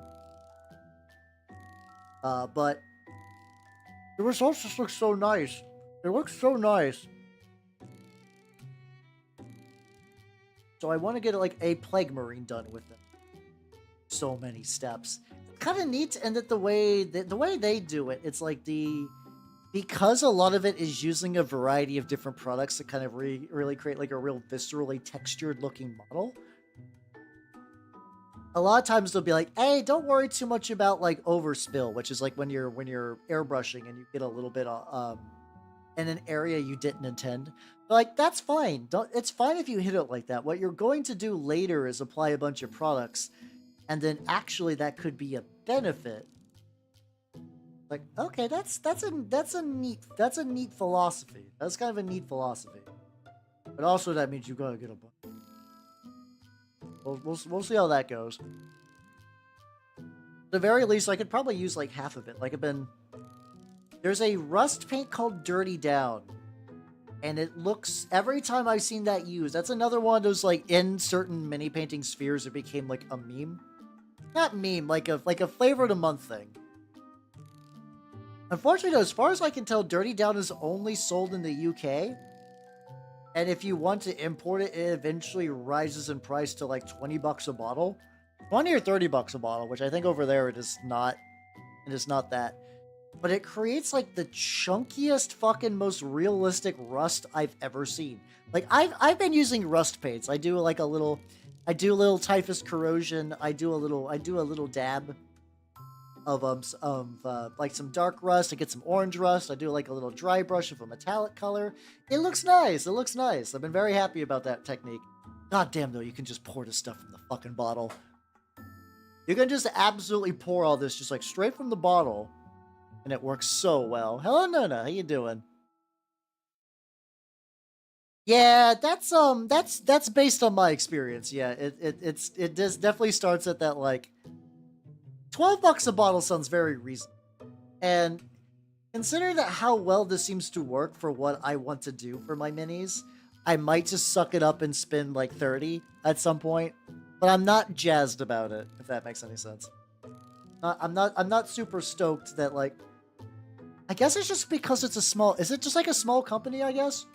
So, like, there's not a lot of people doing, like, big bulk imports.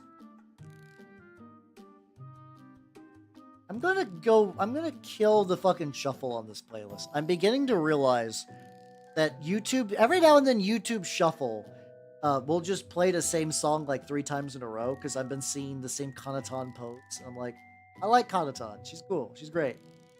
You do not need to keep listening to the same song on repeat.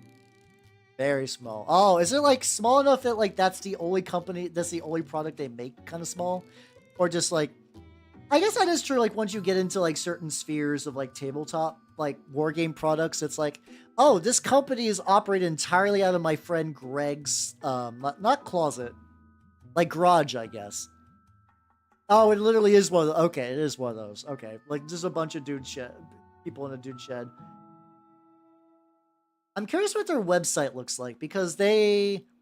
Oh, that's not like I am currently painting some Minotaurs, heavy Intercessors. These are some models I rescued from my local shop, and I'm giving them some TLC. That's cool then. Hopefully, wherever I can import it, they'll get some kickbacks because I like supporting small company. Let me get you your.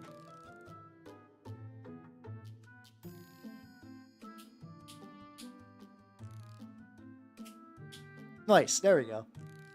Oh yeah, no, the supreme noise is technically it is somebody is close to approaching hitting the supreme noise. That is coming up. It is real. Back mech board was just a PDF ago. See, I'm weird in that like I like PDFs for like readability, but given the option, I would always go for at least a physical copy. I don't know if I need all the bells and whistles, but for me, like a physical copy is a must. But I also like collecting like physical tabletop RPGs.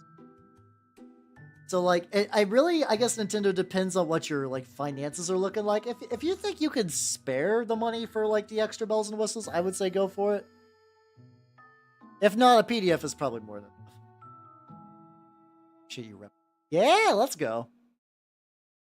Get the time to pop it. Yeah. I still love that Gilliman conversion. I was so happy. So like I don't think I directly mentioned this when I was talking about like going to my shop, but like, another lemon, how you doing? Welcome. I'm working on some Minotaur lads. But I asked them, I was like, hey, so what is this store's conversion and like 3D printed policy? It's like, that's unfortunately one of those things you got to ask because it like they're not a Games Workshop store. Games Workshop stores have like a 0% tolerance, but really it is just kind of based on who's running it. And they were like, oh yeah, as long as like 25% of your army, like, okay, like no more than 25% of your army can be like 3D printed, and you can really just go buck wild on bits and conversions. Yeah, let's fucking go. So yeah, I'm hoping. I actually don't know how many points of Space Marines I got. I got the Leviathan box. I got the Leviathan box. I got these heavy intercessors. I got rowboat. What else do I got? I got the fucking repulsor tank, which I need to still build. Okay, that's if I'm not at 2k points, I'm incredibly close. So he should actually maybe theoretically hit a table one of these days. I have to get the codex though, which I don't know. I don't know if I'm ready for that. I don't know if I'm committed enough on the Minotaurs to buy the book so I can fucking play them at my local shop. But sometimes you gotta do what you gotta do. I mean, usually Nintendo, if you buy the PDF, so if you buy the physicals for a lot of Kickstarters, do you not get a PDF copy as well? I would have assumed it was one of those that would give you the PDF copy, so you just got something to chew on while you're waiting for your book to arrive. I know the last game I backed, which was Nyx, totally gave you a PDF copy early and then shipped you the book. Ooh, let's fucking go. Ooh. Yeah, that's honestly, that's been my general experience. If your army looks rad and you're not like, Games Workshop stores are different because they're run by Games Workshop, and even then they're pretty like, they can be pretty lax. But yeah, if your army rolls up and it looks dope, I think it's because like everybody really likes to see a good-looking army, especially playing against one. Because, like, it makes your guys look cooler when they're standing next to cool dudes. So it's kind of like a, borderline no-brainer. They're like, yeah, do whatever you gotta do to get cool dudes. Oh, Crazier Diamonds, how you doing? Welcome. I'm doing great. I got these boys ready for an oil wash, though I might... it's like, do I oil wash them, which has been consistent, or do I give them the Streak and Grime airbrush? I don't know yet. I don't know if which one of those two options I'm gonna... I actually don't know if I have a... Yeah, my only experience with buying codices is 9th edition, and then specifically the 3.5 Chaos one, which is one of the GOATs, so it's very hard to compare other ones to it. I think I might have a 8th edition codex somewhere, but I don't think so. I think all of mine are 9th that I picked up. Ironically, I picked up a bunch of codices, and I was like, I want to say codexes, but I know it's codices. Yeah. Yeah, but and like the oil washes I can just do in my kitchen, which is nice and convenient, but there is a certain smoothness to the enamels. Yeah, oh yeah, no, I've been told it's like open a window. I already have a respirator mask. I wear a respirator when I airbrush anyway, so that's not a big deal.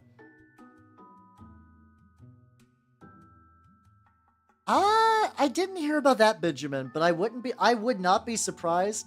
Like, I'm very much, when I get 3D prints, I don't get 3D prints to pirate Games Workshop. The closest thing to that I do is, yeah, my kitchen. You could DM it to me on Discord. I usually don't check Discord in the middle of the stream, but if you need to send me something private, that would probably be fine. But yeah, my kitchen is taken over by crafting supplies. I basically have a permanent crafting supplies table for like oil washes and stuff like that. It's just because that's the only place I really have with like a wipeable surface and a nice flat what's it called? Just like a nice flat table. Like, I got a nice flat table here, mind you, but like that nice flat table I use for stuff. And, or for like mini painting. I can't just leave a bunch of like my projects that are waiting to go. Yeah, don't worry. I got my respirator at all times. So yeah. There was also that guy. I think the guy that did the vampire reflection, like Golden Demon Slayer Sword winner, which that looked really baller. I think they basically somebody analyzed like the tree components and found out that some of those were 3D printed. It's just gonna be like that. Oh, I haven't had Korean barbecue in a long time. That Korean barbecue does fuck super hard. You are absolutely right on that. Love me. But yeah. It's like but there are if you are so inclined. Yeah, I thought that sounds about right. Especially because like you had to get that inverse, because otherwise I don't even know realistically how you would do that without 3D sculpting the entire tree yourself, which is doable. Like that's not an impossible task, but I could totally see 3D printing stuff. Ooh, after I get this guy's gun, Grey Tide Studios actually released some new 3D printing parts that I don't know if I'm gonna get yet. I probably might just wait to payday so my funds restore. Yeah, 3D printing lines are one of those things that you never see unless you go looking through that. Like people notice 3D print lines on Games Workshop stuff on their website. It's not that Games Workshop like Games Workshop does a lot of 3D printing prototypes, so like it's so much easier to prototype a model with 3D printing. So you just do that. Tell bust. Oh yeah, I mean that makes sense for the bust. Yeah, it's one of those things where it's like I understand that Games Workshop's a company and they don't want you showing off like 3D printed things during their big events. But also we are just kind of at the point where like if you're gonna keep raising prices again, people will do shit like that. So, pros and cons, I guess. Warhammer is for everyone if you can afford fucking armies, I guess. Oh yeah, no, they definitely don't, because like it sounds like they have to get those bastards out like ASAP, where it's like, all right, you got the prototype, all right, get painting it for the web store, we're gonna need that to go live next week, go. Or maybe even next week is generous. Like the studio painters, I'm not a big fan of the G-Dubs house style, like the heavy metal style, where it's like incredibly stupidly like sharp edge highlights. That's not my favorite thing ever, but they are competently done. But like, dear Lord, everything I heard from like Peachy and stuff makes it sound like it's fucking hell. You know, so let me link real quick. Well, let's show a picture. Grey Tide. I am not affiliated with Grey Tide Studios. If they want to like sponsor me or some shit, fuck yeah, I'll take that. I would like to be supported by 3D printer people. I'd be cool for that. I'm gonna put the picture on the screen as well, but check out these fucking bits once I actually put them here. Put that YouTube side because I got the link. And I'll put this on the Twitch side because I got the link. Like, check out these. These are for like Lost in the Damned conversions, and they're really good.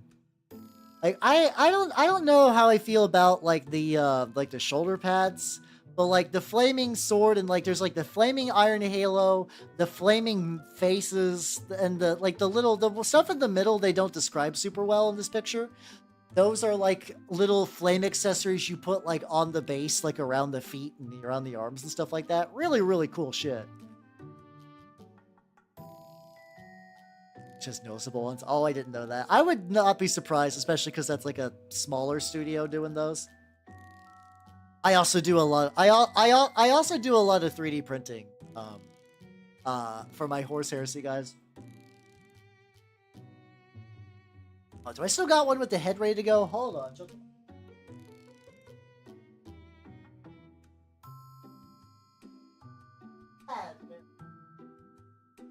Like, I still have a bajillion and a half. Sorry, Legion of the Damned. Lost in the Damned are the Renegade guard. I always get those confused. Legion of the Damned, sorry. So yeah, this is what like a typical one of my Horus Heresy Death Guard look like. This is using an older style of resin that I'm a little not keen on these days because it's very fragile.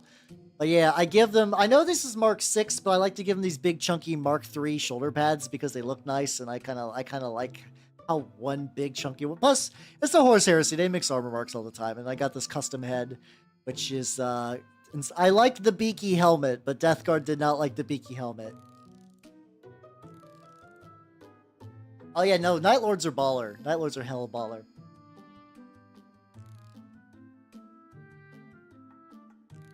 Brother, I must go full heretical just this once. Big if true, brother. Big if true.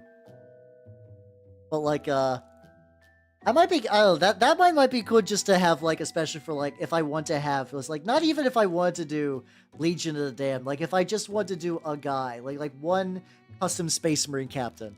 I have also not finished. I basically got to Act 2, and I have played 0, but that's also because I was playing on stream. No, I got a little bit into Act 2. I got to that city, and there's, like, a bunch of stuff going on there. Finding time for longer video games. Yeah, no, real. I think it's one of those things, like, if I was only a person that played video games, and I don't think there's anything wrong with this, it's just not the way my hobby time aligns now. Like, I used to play a lot more video games. That was my main hobby. I would go home from work, I would watch a little bit of YouTubes while I ate, and I'd play video games. And that was fine, and I enjoyed that. But, like, now, if I have a little bit of extra time, I'm hobbying. Or, technically, a lot of my extra time goes into VTubing. Yeah, that's just what you do. That is just what you do. I'm likely going to be painting for, like, 6 hours tonight, so... Like, I don't fucking know. Like, I don't got video game time to cram into there. Which, I mean, I could stream video game, but I find that my strength as a VTuber, as much as I like doing video game, and I will at least continue to probably do one a week, is farther removed from video games than your average VTuber. Where it's like, for me, it's like painting and Zatsu and tabletop RPGs. And like, it was cool to look up the Engage Warhammer game, but that's because it was a Warhammer game. And also, Engage is a wild and wacky system. But like, otherwise, I'm kind of like, I liked Rogue Trader, but I don't think my strength as a streamer really come out when I play it, which is why I kind of like, I was like, I'll play it off stream, and then he did. Spoilers, he did not play it off stream. And I did the same thing with Baldur's Gate 3. The Baldur's Gate 3, I feel like I could finish at a reasonable time, maybe? I don't know. Both those are incredibly long games. which is good for your average person. Like if you are just like, I would like to play a game and get maximum enjoyment out of this game, both of those are incredibly great choices for them. Yeah, you'll get a lot out of Baldur's Gate Rogue Trader. I think not Chieftain. I think nobody finished it recently, and I believe it was like something in the ballpark of like 90 or 120 hours. It was a lot of hours. There was a lot of hours behind it. Incredibly large amount. Damn. I can't do that. I can't do that no more. And it's like the weird thing is like I don't miss it particularly. Like if I really, really wanted to, I could snap my fingers and go back to that life if I really wanted to. It's like JRPGs all day, every day, on my own time. I don't want to though. I also don't think. I'm pretty sure getting hard into as many painting and stuff as I have, I think my brain chemistry is just irreparably warped now.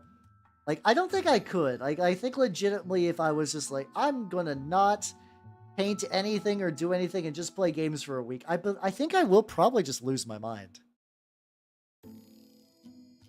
Yeah, the thing is, like, I am definitely one of the players that when I do play a longer game, though, I don't rush through the mains. Also, because I've learned that if you rush through the main story, your leveling is fucked, and you're gonna get steamrolled, and that's just gonna cause you more headaches. I like poking around looking for quests and shit. But quests and shit are nice, you know? But that does mean I am leaning closer to that 3-digit playtime when I would play those kind of games. This would be rougher towards. Look at this though. Okay, the lad is coming together very nicely. This one, I bet, even if I need to make sure that like the gun front is in a good spot. I'll probably have to go over these with like red one more time because a lot of them were not properly redded. Like if I can also like, oh, I got plenty.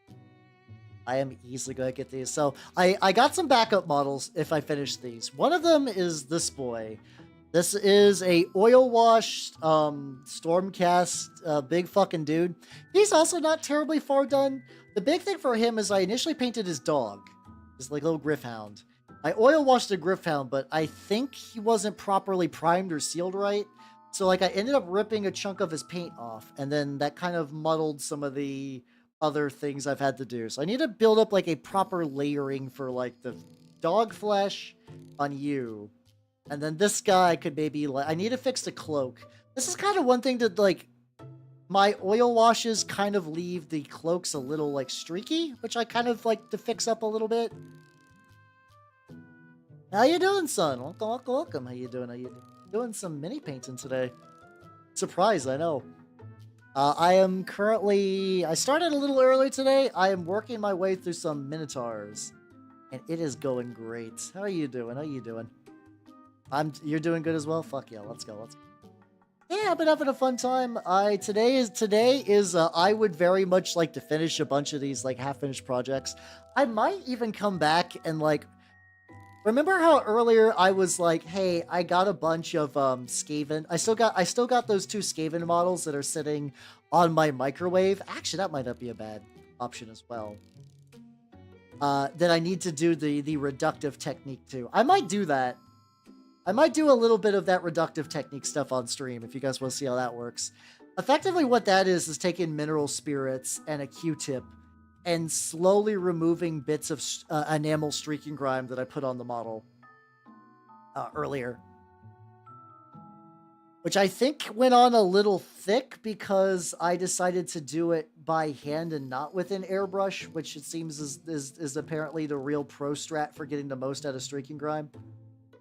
But I was like, there's a lot of things I don't do with an airbrush. I do a lot of the stuff. Oh yeah, I can, it is Vallejo, burnt red is primary. That's the primary color I use for this. It's become my kind of go-to red. I used to use Vallejo's, black red, but it is incredibly thin and the coverage is terrible. I might eventually switch to the AK Interactive wine red because everything I've seen about that paint is that it is God's gift to man. And I do like that color quite a bit. So that might be coming up in the future. But At the very least, this burnt red is doing. I got that nice kind of just like dark red tone. It looks real good on my Minotaurs. This is also what it looks like when it's kind of oil washed. This is like an oil wash that I have kind of wiped a little bit better. Trying to do, like, still trying to like figure out how to do the reductive technique on that. Yeah. I do need some. I'm kind of realizing that the upcoming month is the month where I pick up a lot of supplies. Like I'm looking at like a new kitchen knife. I want to get a bunch of stuff for the Stark guys that I'm doing, aka a bunch of like snow effects. I want to get like a couple of other things. But yeah, it is a lot of like these little accessories and little tools. I'm debating whether I want to crack and get the fucking drum pad. There's like effectively what is like a VTuber drum pad from Elgato. It links up to like the Stream Deck and everything. It's got 3 pedals and you could use that to like trigger emotes and stuff like that. I think that'd be very fun. I've been on the fence on whether I should pick that up, and I feel like that could potentially be useful. Yeah, I also want to do a big order to AKs and pick up some stuff like that. This gun in particular has a shitload of green. Fuck.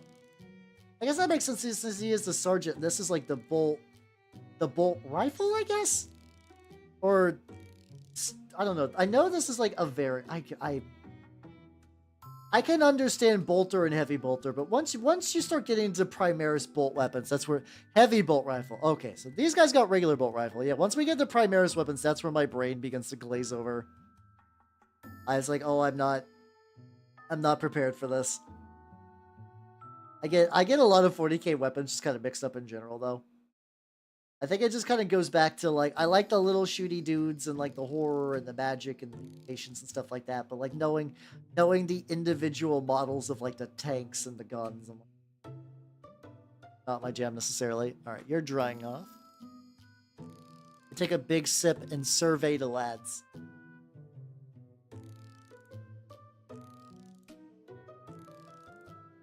Big sip survey the lads, you lad. Let's see what we need. Does not have a knife. Actually, is this guy the only one with a gun pouch? You have a gun pouch. You don't. You do? You don't. So this is one of those things, I bought these used. So I technically don't have a good indication of like which models were supposed to have gun pouches and just don't, and which ones do have gun pouches, like that were just added on. Who knows? It's a mystery. It's fine. I'll take whichever ones have gun pouches as like that's just what they got.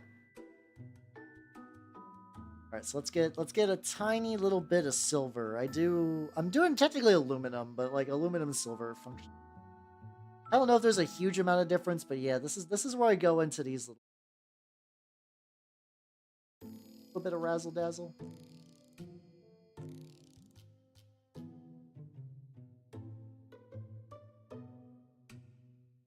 Just small enough. I'm trying to make sure I don't overpaint much. I can reapply to red if I got to. The wash will definitely add some details to this. Hello, Quay. How you doing? Welcome. Painting. Oh god. Then I gotta get the Aquila behind the gun, which I'm sure this will not be a huge pain in the dick. How you doing, Quay? Welcome. I'm painting some heavy intercessors. It's also kind of funny. I have, prior to this, I actually do have a heavy intercessor captain. Echo. I might touch that with a little bit of bronze later. I have a heavy intercessor captain from way long ago that I painted when I was still going to do my Howl Legion. And I'm still like 50-50 on whether I just want to keep him bring as like a little souvenir, because I know deep down I could do him so much better. Oh god, this is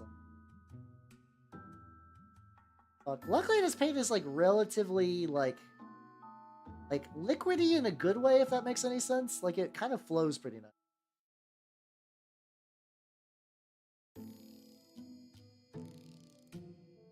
get a little quiet in this big brain thinking.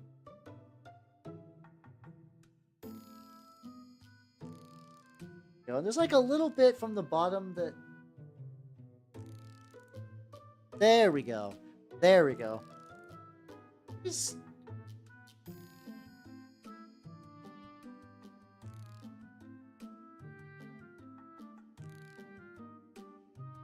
I think if I just keep this like incredibly light amount on there. Okay, this is probably good. This is probably good for now. Oh, hold on. I say that, and there's a little tiny bit on the tip. Back and keep. No, yeah, no. These guys, if I would have bought these new, I would. I feel like if I would have bought these new, it would be like the arms and the shoulders would be one piece, and then the body, torso will be the other. Because that's basically what I'm doing for my Horus Heresy guys. And I imagine once I get my Chaos Space Marines, that's what I'll be doing for them. Yeah, I still got them on my desk. And it's like, oh, I did a little tiny highlight and dry brush with some pro acryl paints. I tried to do I don't know why his cape is so shiny. I think, no, these aren't pro acryl. These are scale 75. I got scale 75 paints because I was told that those were like the best, and they're very thick and they have a very weird consistency I get used to. Like, I actually do think with like an oil wash, you probably would be pretty solid, but like, also I might just strip him so he can lead these Chuckle Fox. That's all good, Nona. Enjoy your lurk, yo. Hey, get your varnishing done, yo. Get your fucking varnish. Maybe oil wash could save it. Okay, these other ones are gonna be... Oh, I gotta get the purity soon.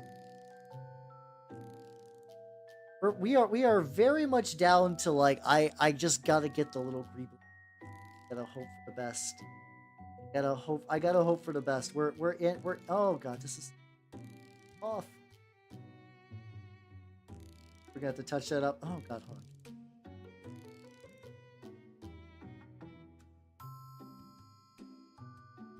Very thin. I don't know what's up with this aluminum, but it is extremely thin. Like, I didn't even, like... I am not even adding extra water to it. This is basically straight from the jar. Loosen over there. Oh, which is pretty good.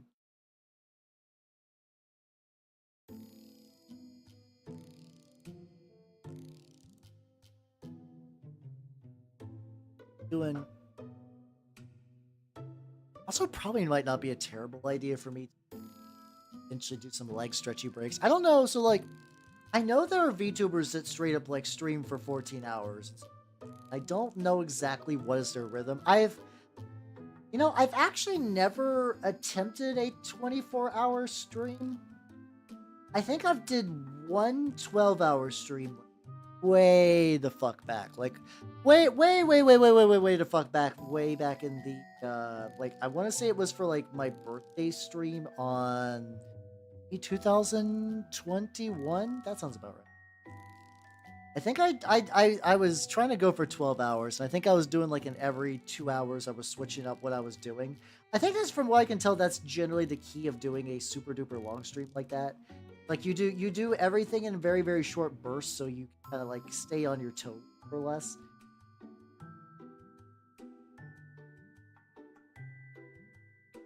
I also did think it's like, I think I was like, okay, this is not turning out great, but this guy pretty much shows that I'm pretty sure the oil wash will eventually even out these equivalents and whatnot, so as long as, like,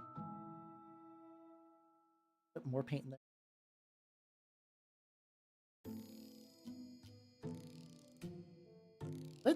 I could switch from this aluminum to, like, I've already used it for 2.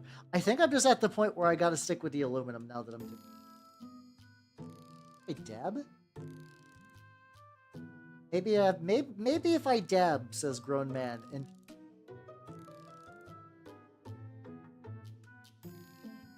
I guess if I keep, like, incredibly micro drops, like I am getting a itty bitty bit on there. It's gonna be like this is easily going to be the trickiest part of the models. I figure once I get this, or like once I fuck up with this, and I need to do like a tiny bit of just like warp block bronze cleanup, I will be. Yeah, then I guess it's like, as much as I like this guy, he's a cool model. I do like these Stormcast now. They gave him like cool heads and like grim dark color scheme and whatnot. I do really gotta get those rats done. I gotta get those rats done super duper bad. So Silver was.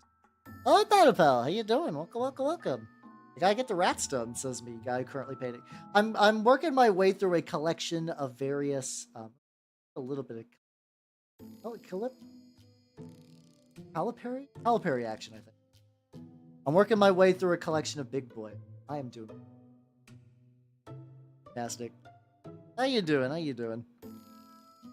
This is very much, I think I haven't had one of these in proper for a while. This is definitely a Hal is cleaning up his desk.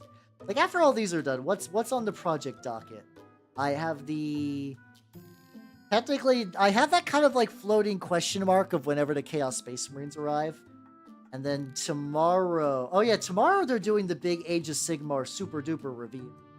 The plan for that is, before we do the movie night, actually, no, unfortunately, I just realized I don't think I'm going to be able to do that preview before the stream. So people who want to watch those previews might need the multi-stream drift, because I realize I have a very strict time I have to hit for Lancer prep, like right at 9:30. I have to do Lancer prep. So actually, I don't possible for multi-stream that. I just realized that this Thursday was a little different. It's not like I made formal plans for that anyway. I'm curious what the rat damage they're going to be doing to my brain will be. It's like we've gotten a lot spoiled. Like, I know they're gonna do another Hell Pit. I know they're gonna do another Daemon Prince. New Arc Warlock is a pretty safe bet. Yeah, apparently not Vermin Lord. There's definitely gonna be a new Vermin Lord. Yeah, it's almost Thursday. I know, wild, right? Isn't it wild how time flies when you're having fun?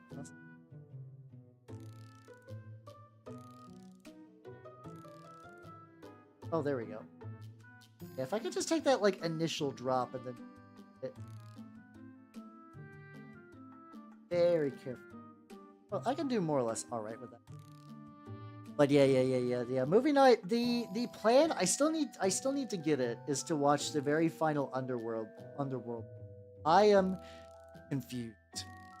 For people who didn't watch the last Underworld movie, this is going to be a spoiler for the 4th Underworld movie. I'm going to describe it because I need you all to understand how weird the premise is. Underworld is a series of, like, vampires versus werewolves. Like, at its core. That's a fun premise, but by the second movie, they basically kind of like, we have done it. We have thrown off the curses of our ancestors. And now we will live a new life together, my love. They kind of did one of those, and I was like, okay. I mean, it was a fine enough ending for a movie that I don't think anybody expected to get 2 more sequels and then a prequel. And the prequel was fun because, like, medieval, in the Underworld franchise, the vampires are effectively like Warhammer fantasy dark elves. Like, they wear very similar armor and they do very similar sorts of things. I know there are, like, the vampire counts in Warhammer Fantasy, but I feel like the Underworld vampires don't super behave like them a whole lot, other than, like, maybe kind of getting that, like, super noble aesthetic. But they do wear more, like, dark elf armor and do, like, the whole slavery thing a lot. But it was a fun movie about just watching a bunch of werewolves, and you root for the werewolves to break free from the chains of the vampires, and you're like, fuck yeah, let's go. Also kind of nice because in the first movie, werewolves are effectively vilified pretty hard because they are the direct antagonist, even though if they're rebelling against the vampires, which objectively were horrible people to them for thousands of years. Like, the werewolves in the Underworld series are very much in the right. Like, you can't do a Underworld vampires did nothing wrong, because they were basically trash to the werewolves from day one. Like it was day one. It's like, oh, we captured a werewolf and it gave birth to a child. Oh god, I'm just going through Underworld now. Underworld 2. Like, okay, we captured a werewolf. It gave birth to a child, and that child actually is the one werewolf that can like turn into a human and act like a human and be all nice and human-y, as opposed to the other werewolves that once you turn, you just become a monster and that's it. And then they're like, cool, we've got this now. We no longer need to deal with our enemies. And they're like, JK, well, actually what we'll do is we'll actually use that werewolf to make more werewolves, and all of them will be our slaves and protect us during the daytime. And just, like, you know, generically mine for ore. Like, they have the vampires in the mines, and you assume that they're getting, like, silver and shit. But, like, you don't exactly know what they're mining, and that's not really important. Anyway. Like, once you get to the 4th vampire movie, where basically everything's wrapped up, and you're like, this franchise should be over now. It should be over. You've done everything you need to do. You've said everything you need to say. It's done. You're fine. Then they do like a weird thing. They just totally, in the intro, they're like, humans have discovered vampires and werewolves are real. They are going around murdering all the vampires and werewolves. And you're like, oh shit, okay. But then also by the same token, they would try to almost make you feel sorry for the vampires, but it's like, no, you guys murdered humans like a lot. You murder humans a lot, and then now you're getting your comeuppance, but the whole movie is like, look at these poor vampires. They're reduced to hiding in caves. Like, motherfucker, you can't be the cool badasses that just like casually murder humans and also the ooh-woo little guys. I was like, okay, this is cool. I guess they're probably going for like an umbrella corporation. Maybe man is the biggest evil. Unethical experiments, huh? Think about it kind of thing. Because they were setting up like an evil medical company. Okay, I was like, all right, I see where this is going. I'm here for it, whatever. What they actually did, which blows my fucking mind, is that they're like, JK, the evil medical company is ran by werewolves. And the werewolves are trying to fix their immunity to silver. What are you talking about? What are you what how why would you do this? Just so bizarre, because like they just went back to the status quo for no reason. I don't get it. I cannot understand what compelled them to do this. Also, these guys got like the little reliquary. That was so cool. It was baffling, because like I feel like they had like the easiest softball slow pitch for like, this is what you want to do now with the story you set up. And now, so like, yeah, that is something I didn't realize, that there was an Underworld anime. Like, I think it was a very, very short one, and I cannot imagine it was any good, but the fact that it exists blows my fucking mind. I have not seen it. I don't know when I'll see it. I'll certainly see maybe one of these days. That's a thing I'm gonna be able to track down, but who knows?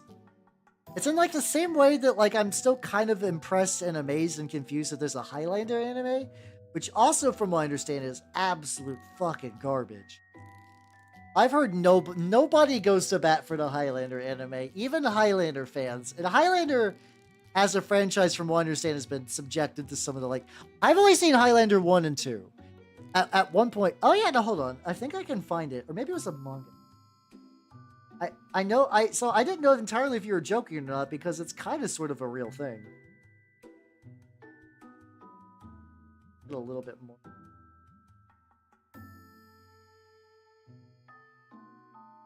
Before I pull it up. Yeah. Let me hold a sec. Let me go. We are easily now at the 50 tabs. Let's see. Anime. Yeah, it's called Underworld Endless War. It's classified as a film, but also it's 18 minutes.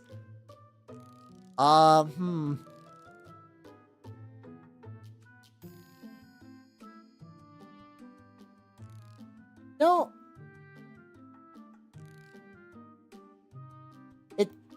it's certainly a show. Like this is certainly one of the most animes of all time. It's very hard to get like good clear shots of it. I mean, it's 18 minutes. There can't be that much footage. But there we go. This is from Underworld Endless War. And this is Celine, I think. And it's like Hazloque Queries. Like none of this inspires like confidence really, or like really any emotion. I mean, the thing is that like when it comes to like short stuff, yeah, alas I do not speak Italian either. Someday I will speak Italian. How you doing, Rufus? How you doing? I'm working on some Intercessors. I got these lads ready for an oil wash. They look good. But so it looks real bad. It looks real fucking bad. Hey, how you doing? How you doing?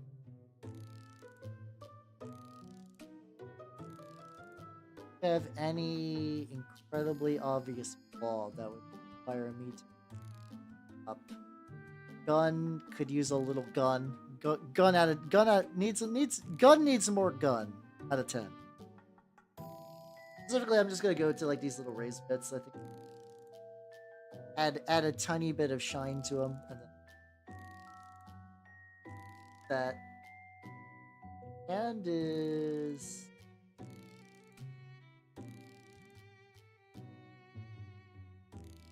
Oh, that's got a little bit on the finger. That's fine. A lot of these also twos with these guys. The gun skull is incredibly annoying. Where it's like I don't know what's up with it. I look at it from like all the angles. I'm like this is, and then I look at it through one more angle. I'm like, okay, we good. We good. Then I need to get where's.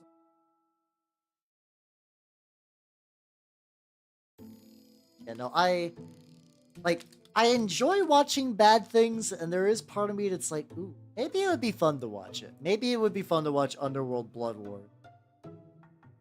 I don't feel like it's going to be fun enough, if that makes any sense. Like, I can totally tell by the screenshots. Like, I can feel it in my bones. I would watch it and just feel like a dreaded nothing. Like, it's like a numb feeling in the chest.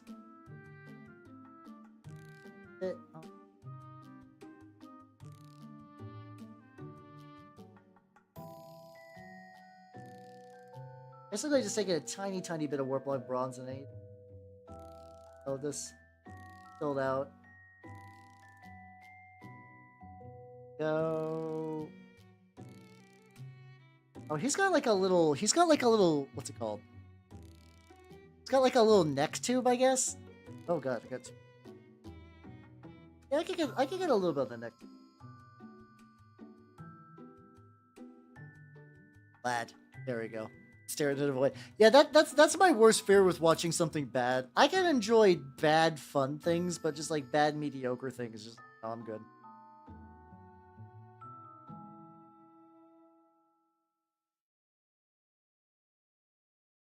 Put a little bit more with those tubes. A bit more. Oh fuck! Hold on, I almost forgot an important part, which is the little logo.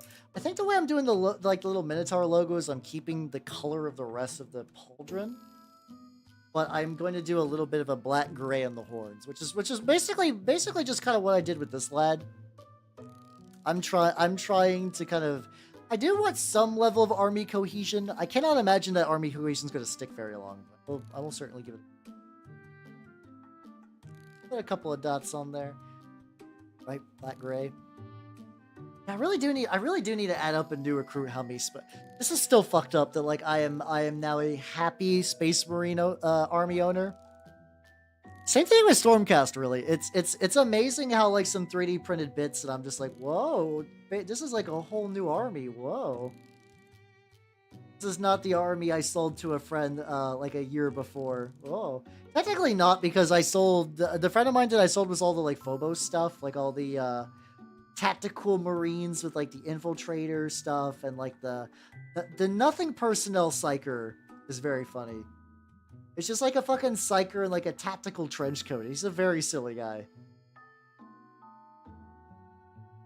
All right, I will now begin to remove the lads from the painting area one by one. Starting with you. The base is kind of fucky as well, but usually what I do is I'll oil wash and then I will paint over the oil wash just to kind of get like a certain kind of like consistent matte shine to the feet, not the base, the rim. God damn it. Gel glue.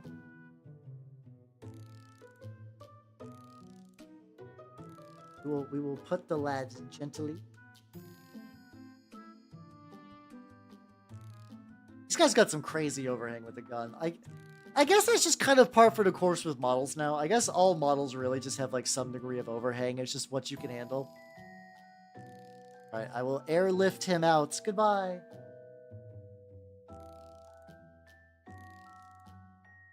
Okay, hold on. I won't bring him back.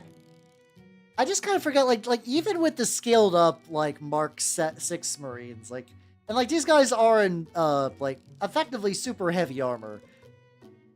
This is real, these guys are so much fucking bigger. God damn. God damn. I do also still have, like, I still have a bunch of tactical marine bits, like the old style tactical marine. I do, so I oil wash the base kind of as like a consequence. I guess it's not like a consistent oil wash. I kind of just hit... I kind of just hit the base with like... If any hits the base, that's fine, and if not, it doesn't matter, if that makes any sense. I don't aim to oil wash the base.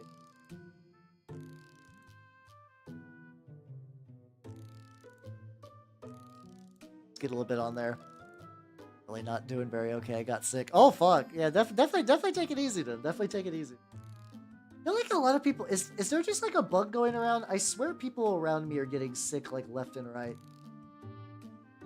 All of you get your soup and take it easy and rest up and don't push yourselves too hard, you know the usual take care of yourself drill, but you know, still take care of yourself, you know.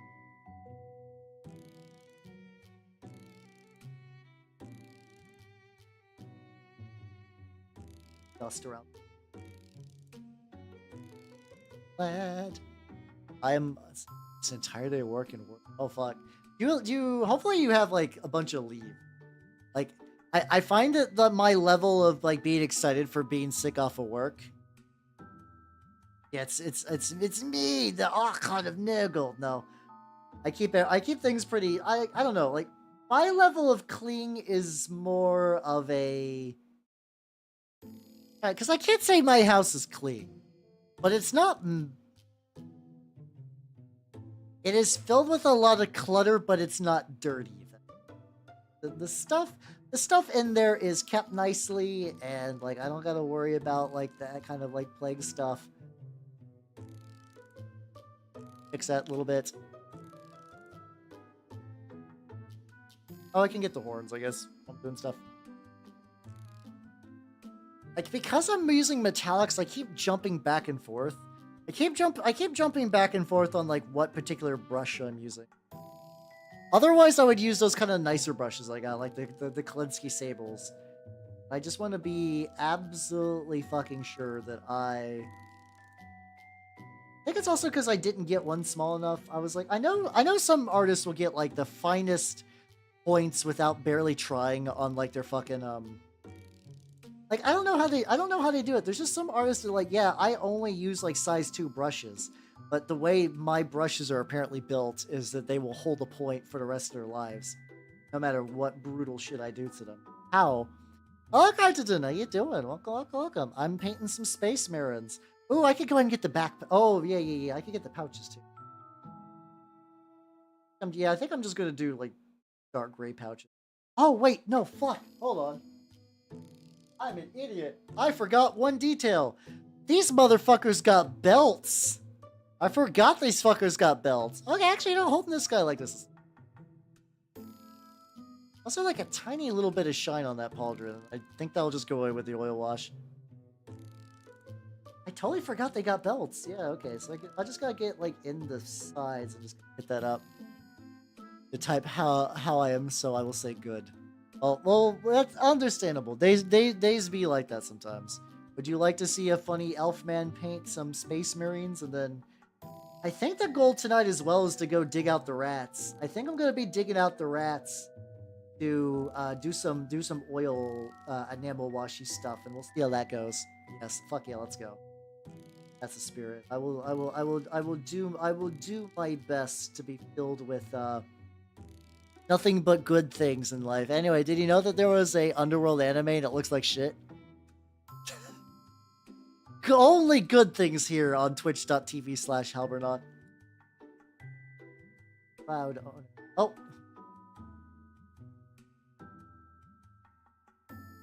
Got that in a little area I did not.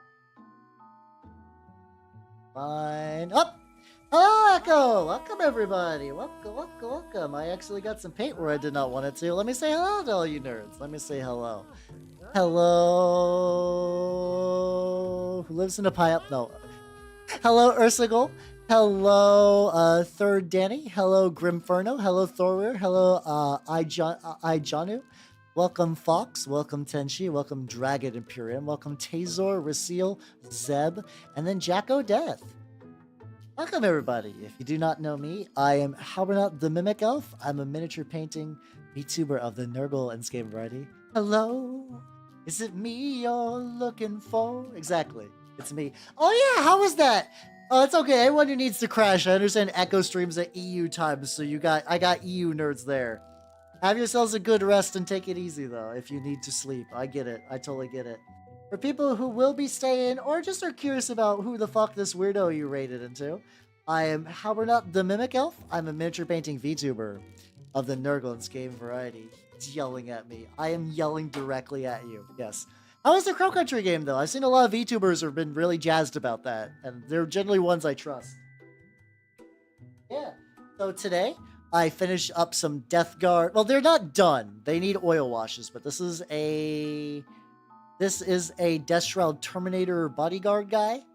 With he's got some little wigglers. He needs a oil wash to look nice and dark and grim. I'm currently working on some Minotaur Space Marines. These are part of the chapter that there's a bunch of douchebags, and I like them because they're assholes. Yay, let's go. I'm glad you liked it, though. I'm glad that Crow Country was good. Maybe I don't know. I don't know if I'll. I feel like smaller horror games would be fun for me to experiment more. I really enjoyed Carcass. I really enjoyed Carcass as a game. There wasn't a lot of game to Carcass. Like, it was a very short kind of like experience. Do I like puzzles? Yes and no. I tend to overthink puzzles, so I'm a little worried that you... I absolutely do tend to overthink the fuck out of puzzles. Like, puzzle rooms. Too. It's hard. It's hard not to, but... I don't know. Maybe I'll give it a go. I still think the plan for next week is to play more Engage, though. The plan for next week is I want to do one more Engage game. I want to do the Rifts one, because I'm still... Listen, I'm still amazed it exists, and I have to. I have to release the Brain Demon. Play it. But yeah, the goal for today right now is I want to get these guys ready for an oil wash. They're actually getting pretty close. I'm doing like little touch-up bits. I'm hitting them with this color. Wait, does these guys have black on their horns and not gray? Don't know at this point. Okay, that might be a fun one-off game. I could do that. I also, for people who want to see my beautiful artistic side, coming in within like the next week is this. I ordered the How to Draw Manga book of Legend. That is real, and I will soon own that. It will soon sit in my shelf, which. Actually, yeah, I think within... Let's see, what time? Okay. So within a week, in theory, my cool shelf from IKEA should arrive, and my body is fucking ready for it. I've never gotten a cool IKEA shelf. So, because of, like, the way my income has been over the years, what I have done for all of my shelving is kind of like a hodgepodge, misshapen clusterfuck of like, called. What are all the things I got? I have a shelf that's made of ways to store tools. I got a bunch of those just like hollow plastic tube stuff like that. I haven't quite gotten to the duct tape one. Fun fact though, I can let you in a little secret. For maybe about the first 2 years of VTubing, you guys know those like fold out picnic tables you can get hella cheap? That was my desk. I used to have a little, I never painted on it on stream, but I had an even shittier fold out desk that I would roll over to my area every time before I started streaming. So did I don't think I got it. Hold on. Let me get you your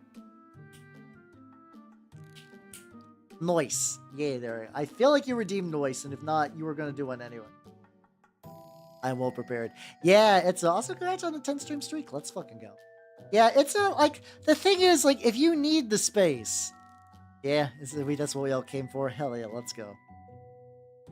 Oh, there we go. You did not do the noise yet. Fuck it, I'll get that one was free. Noise. Ooh. Yeah, it's like that though. It's like if you're trying to build a furniture collection and you got stuff that you gotta put up, you just gotta do whatever, you know. Well, the Kickstarter books are available. We get them. Fuck yeah, let's go. I'm sure you will get the the PDFs and stuff first before you even get the books. So those will be coming. Ooh, fuck. Hold on, Matthew. Sorry, I just saw the Nanners fan club redeem. So let's do that real quick. All right, everybody. If you do not know, this is my wonderful snake Nanners. Good Nanners news. She shed. She finally shed. I felt like she was about to shed for a while, and I was like, what are you doing? Why is this taking you so long? But she has shed now. So in theory, I should be able to... My plan is I want to clean her cage first, because I feel like it's been a bit. And then I want to... And then I want to feed her again. So that'll be fun. No, the problem is, so that is something that's kind of bad about, like, the way snakes shed, like the way like other lizards, like sometimes things will shed and leave just like a perfect silhouette. The way Nanner sheds, she sheds in like a fucking wadded up ball that has like waste in it, and it's you can't use the skin for anything. It's all covered in bad stuff, and it's all shriveled up. It's like for people who want to make anything out of shed, it's just not happening. It's just not happening. No, I don't let her roam. Mostly because Nanners is very curious, so like if I leave her on the bed just to chill, she will try to leave the bed. So I put her in one of her old cages. I have like the size down cage that I put her in. And that's like 5. It's not that long. It's not that long for me to clean her cage, so yeah. It is her, the friend noodle. Exactly. So Matthew Rice Seeker, goddamn. Welcome to the sophomore year of the official Nanners fan club. Wahoo! There we go. There we go. But yeah, hello Pants. Big if true. But yeah, no, I let Nanners kind of wiggle around when I'm holding her. But like, if I'm cleaning the cage, I need to focus on cleaning the cage. I feel like I was in the process of saying something. Lost track entirely of what. Puzzles, Underworld. Do not mind me. I'm trying to reestablish my. Now we fine. Okay, we will in fact reset this conversation to Pants. Pants, I agree. But yeah. I'm currently painting some Minotaur lads. It's going pretty good. The plan tonight is to do another 6-hour mini painting stream. I'm on hour 3. I'm feeling pretty good. I'm making progress. So tonight has been going good. Yeah, I think. Let's see. I think yeah. Carcass is a weird recommend for me because like I seem to only play these really niche ones. Like it's like Carcass, and then there was Growing Grandpa was fun. Growing Grandpa was legitimately fun. The only thing I'm a little sad about. So Growing Grandpa is a horror game where you are a child that discovers in your basement You're effectively your grandpa left like was part of like some esoteric society, and he left a bunch of stuff, effectively a bunch of material that as you read it, it's like, oh, him and his buds were summoning like demons and trapping them in horrible forms and like effigies and stuff like that. And your grandpa, I think at that point, was dead. And so you're like, I'm lonely in the basement. I'm gonna try to make a new grandpa. And it's because it's trying to combine horror and pet raising. And on one hand, the horror bit was pretty spot on, but the pet raising was incredibly linear, which made me sad.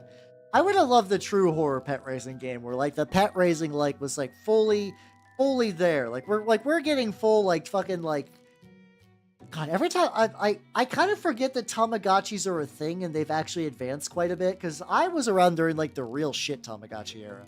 Like where it's like, what does it do? It beeps, it boops, and it shits.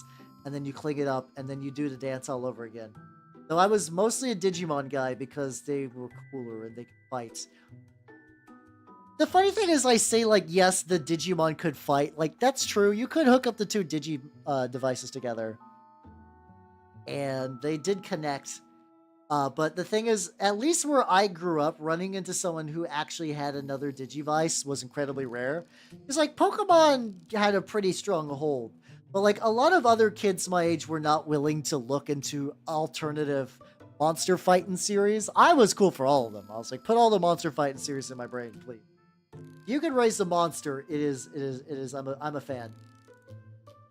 But no, they didn't do that, so I think legitimately eventually I got a second Digivice and I would just fight each other. Because I think that was the only way you could get certain Digimon, is if you had like you had to fight for EXP. Oh yeah, so I was gonna talk about some of my physical books. Yeah, I have a pretty Oh yeah, this guy's got a second too, but got it. I got a pretty spicy collection of physical tabletop RPG books of various shapes and sizes. Talking about Exalted earlier, I actually do own the Exalted 3rd edition book. That book is hefty. It is thick. I got some really good rare ones. I got like Maze of the Blue Medusa and Veins of the Earth and a couple of rare 3.5 books like the Book of Weeaboo Fighting Magic. I am very happy about my physical collection. The problem is it's reasonably large. I definitely like paid up for lost time when it came just to acquiring shit later in my life. Did I get... This guy's gun needs a little bit more time. Like, I definitely acquired a lot more books. And I say acquired as in I actually did purchase them. Not like the cheeky name for pirating on the internet. Some people like, oh, I obtained this book. And oh ho, I wonder how I got it. Oh ho. Perhaps I performed a little ruse and I've acquired a book. I've actually never seen Exalted 1st edition. That's like, from what I understand, and Benjamin, I could absolutely be wrong. By the way, for people on the Twitch side, I've also got YouTube going on. So yeah, if you would like to see like VODs of this, or like other tabletop things I've done, you could go to my YouTube. I can spell YouTube. I legitimately misspelled YouTube like 3 times. There we go. I'm also getting I'm like over halfway now to getting the follower requirement of getting YouTube memberships. Which I don't know what I'll do for YouTube memberships. I assume it'll be very similar sorts of things to Twitch memberships, but hey, that'll be neat. That'll be fun for like a little achievement of like, I did a thing. But yeah, I've actually never, I was under the impression that Exalted 1E was just like, hey, this is just Exalted 2E was just like a strict upgrade. Was there anything that was like cool that was missed though? Did they lose anything between editions as far as you're aware? If you don't know off the top of your head, that's fine. Expecting someone to have picture perfect recall of Exalted lore is like borderline cruel to a certain degree. To a certain degree is very mean. But I got Exalted 1E, 2E. Just been having some weird bugs with the chat window. Yeah, that's the kind of weird thing though. It's like the YouTube experience seems very rough. And I don't think it's on my end. I'm willing to bet some things for the initial move to like doing YouTube stuff was absolutely on my end. But yeah, I'm cool. I'm cool for you nerds going wherever. Go to whatever service. It's just nice. As far as I'm aware, memberships are in every country. I don't think there's a country limit on memberships. I could be wrong though. I have not heard that there's like they're country restricted.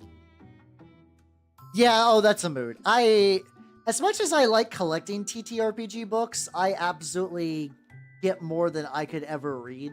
I think if I ever became like System Mastery, which is like a podcast of two dudes that sit together and like review old role-playing books, I think I would need something like that, like an excuse to like really sit down. Like, cause like I've done a couple of like reading things on stream, but it's usually for me it's handy to have the books available while I do that. Cause like the way they do it in like a video, like they do it in a record audio podcast. Hey, who is this stranger I've never seen before? What? Most Dragon? Thank you for your follow. Welcome to the workshop. Person I've never seen before.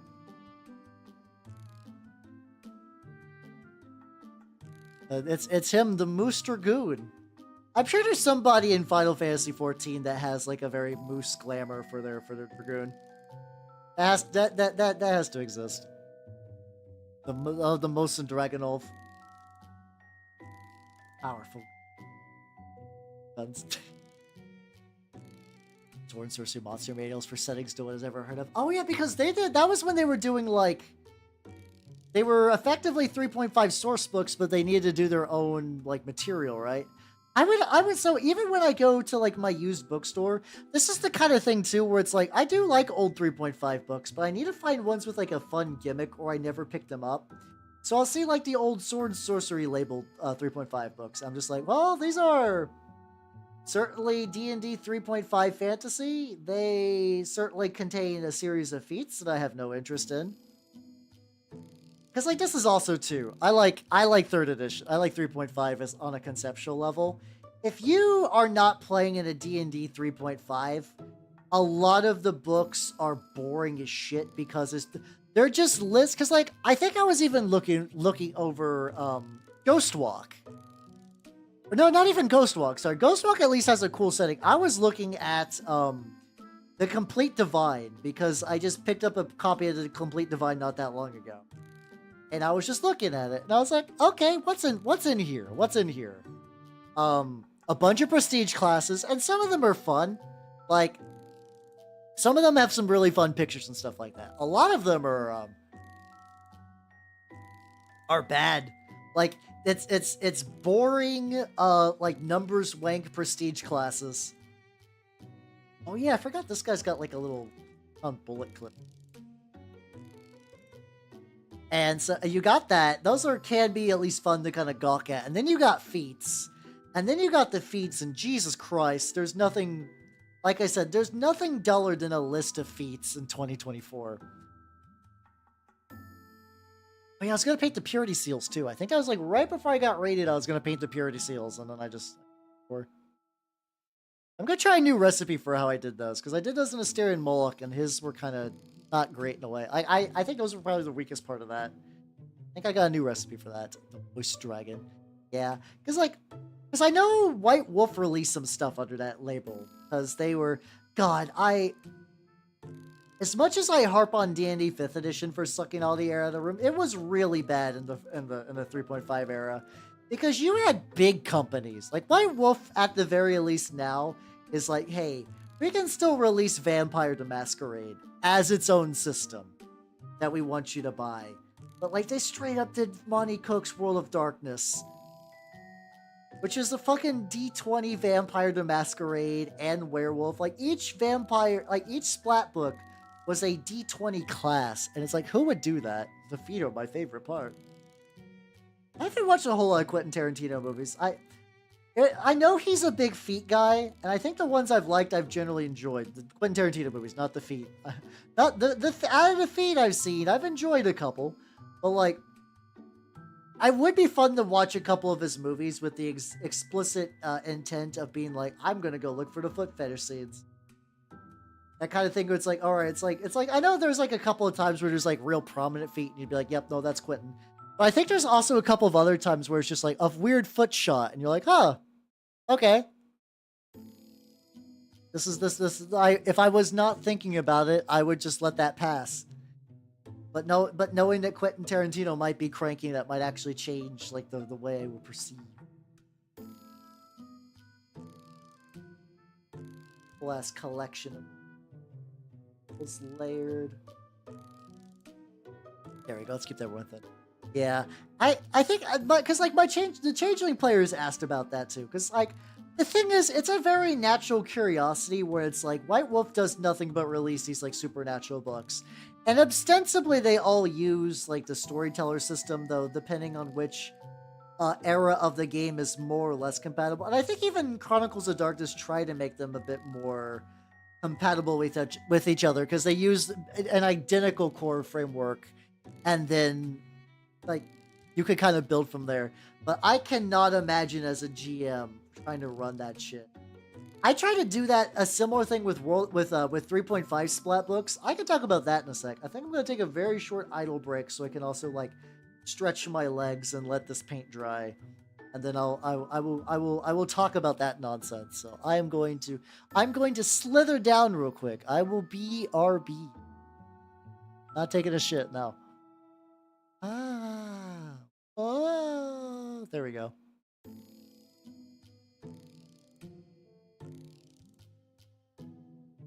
Charlie, you can't just say I'm not a feet guy, but here's this incredibly specific scene. Anyway, we are.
I printed a file. Oh, not that long ago.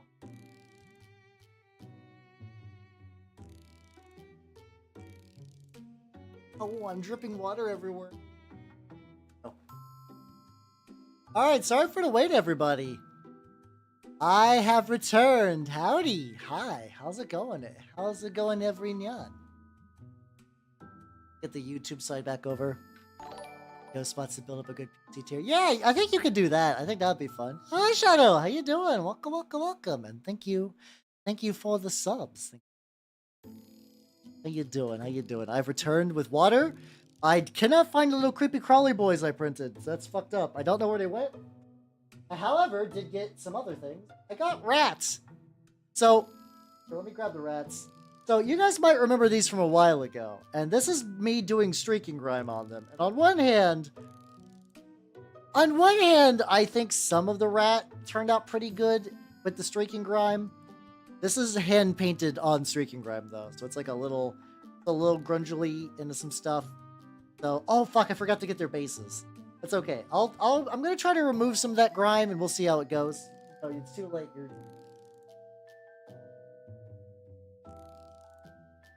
You cannot escape. But yeah, we'll get to them later though. Like I said, we got time. We got time. I also got some more water. Because if I want to build good marathon painting techniques, I need to make sure that I am properly hydrated. These have also kind of got that. But Salma Hayek though, so that's one of those names that I recognize that she's an actress, but I never have a good mental image of her. Oh, yeah, no idea. She looks familiar. She does look familiar. I do love the Storm Fiends. I think I got a little. I think since I was still trying out streaking grime, I do really want to try the spray version. I think airbrushing the streaking grime will really get me the effects I'm for. I think the brush on one has uses, but I don't think it's working as much as I would like. Oh, she was the mom in Spy Kids. Oh, okay. And then also, Egon Shark. Thank you for the follow. Or Ergon Shark. My bad. Not Egon. Not Egon from... Ergon Shark. Thank you for the follow. And welcome to the workshop. Welcome, welcome, welcome. How you doing? How you doing? I am currently painting up some heavy Intercessor Space Marines. Going pretty good. And I got some Storm Fiends in the docket up next. And then I got maybe some Storm Cast. And then... I don't think I have anything else with some very... I do have Storm Vermin. If I want to keep the Storm naming convention going for like the last little bit of the stream, I could make the dream real. A very dirty, quick layering on this collection of purity seals.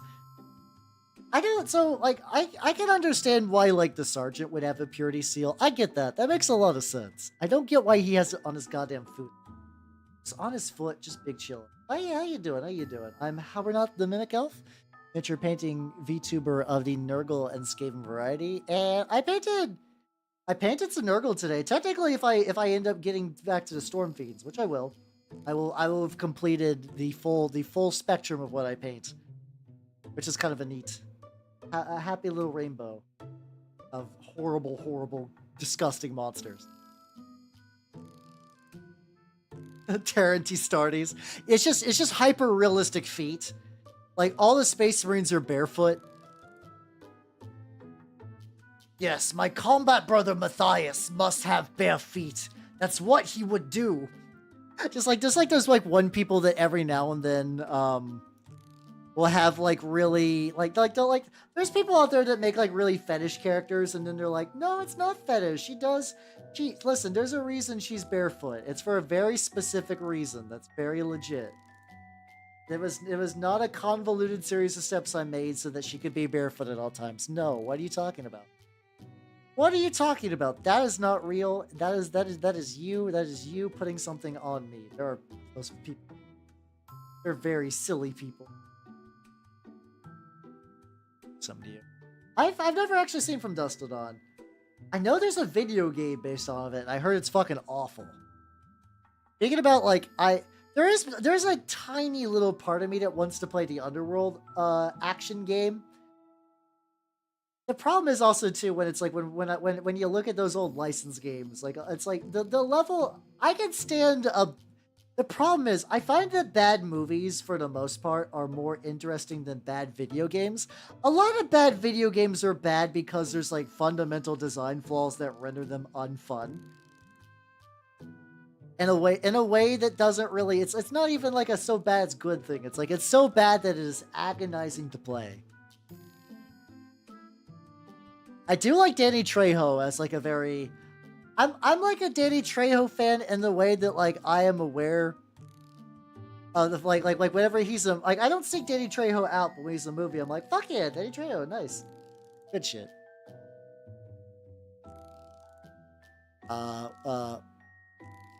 It was Stricken Grind for their airbrush versus brush on. Would you like opinions?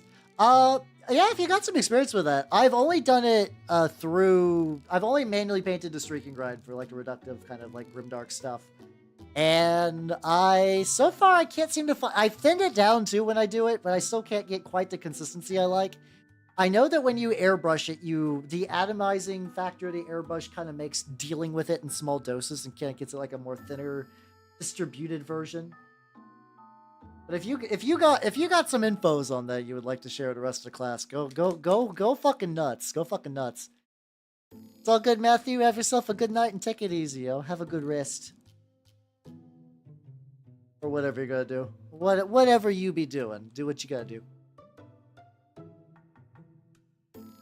But yeah. If you got experience doing either of those, let me know.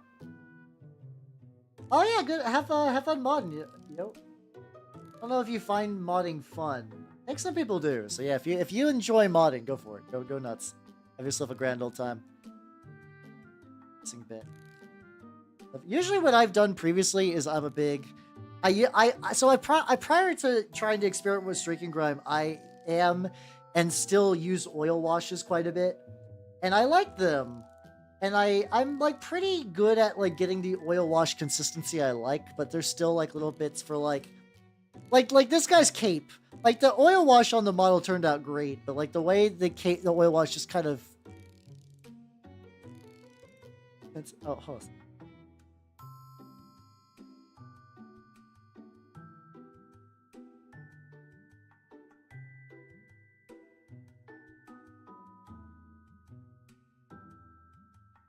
Weird. Something about the song. I was like, did it get slowed down for some reason? No, it's just on my end.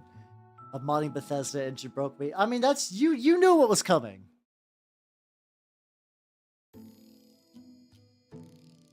Yeah, that's kind of what I was told. It's like I know I need to do it incredibly thin, and that afterwards I need to effectively do a disassemble cling. So I guess the option, in theory, if I did eventually get good, I guess that the other option is I just continue to practice getting incredibly thin and like Streaking Grime kind of like full coverage. Either way would work, I guess. I think it just it's just a matter of practice on both sides. Good to know though. The clean up of that's the one thing I'm really hesitant where it's like the results have been good. I've been seeing the way it looks for like something like the Grimdark. I got a Grimdark Compendium tutorial thing recently because it was on sale through Bestiarum. I was like, okay, I like these two channels individually. I've never actually bought anything from Grimdark Compendium prior to that. I do see what they do with their with the airbrushing enamels. It does look nice. Like I cannot doubt their results. They do look pretty sick. Yeah. I mean the people who mod Bethesda games, like they do the community a service cuz like goddamn. But that is both a very noble thing you're doing and also a self-inflicted pains. Hopefully, eventually your mod stuff is getting better, though. Light a grind when you spirit. I think I can overnight for my Storm Fiends. I probably need to do it, like, right away. I probably need to be more hands-on with it. That's probably, like, my big... I was showing them earlier. Like, this is me doing a reasonably thin coat. I still need to do, like, some Q-tip brushing and, like, maybe I still got, like, a thing of mineral spirits nearby to do some cleanup. Like, overall, I don't think this is too bad, but I think I can get it to look a little better with some touch-up. Yeah, it's like I think it's like when the legs where I'm seeing a scuff with it, where it's like that part's pretty thick. If I need to reactivate that and swoosh it around, that's probably not going to be the end of the world.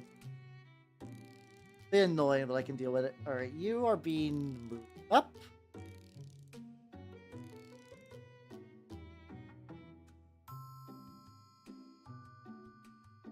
There we go. Yeah, that's probably the way to do it. I am very new to using Streak and Grime. Hello, Steve. How you doing? Welcome, welcome, welcome. I'm continuing to mini paint. I'm slowly working my way through these Minotaurs. I actually have any other lingering bits I gotta hit up before I give him the wash. I actually just went. There it is. It is Hal type. Let's go.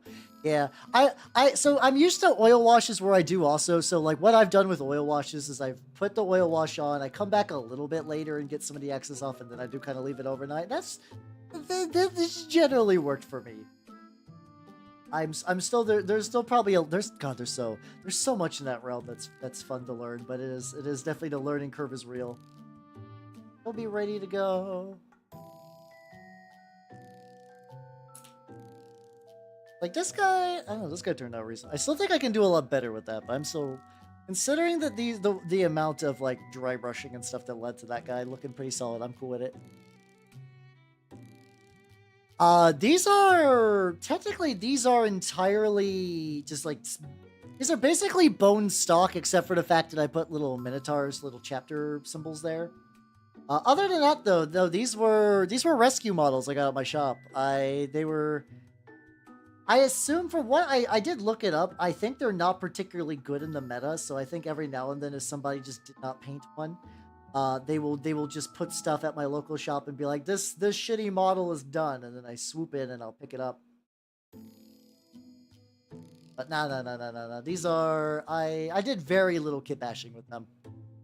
But now that my shop has basically been like, yeah, as long as it looks cool, you can, and like you're not super, like basically it seemed like even though they gave me a hard and fast number, they really just don't want someone to show up to the LGS with a fully 3D printed army, which I was never going to do outside of a game like Turnip.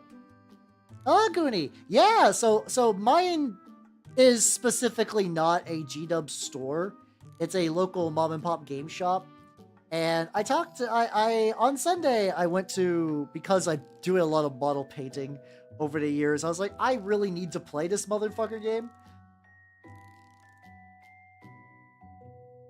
Settling in this pose, I do. The glue is, fine. I went to, so like, I know generally how to play 40k, just like I know like how like various like rolls and ballistic skills and phases.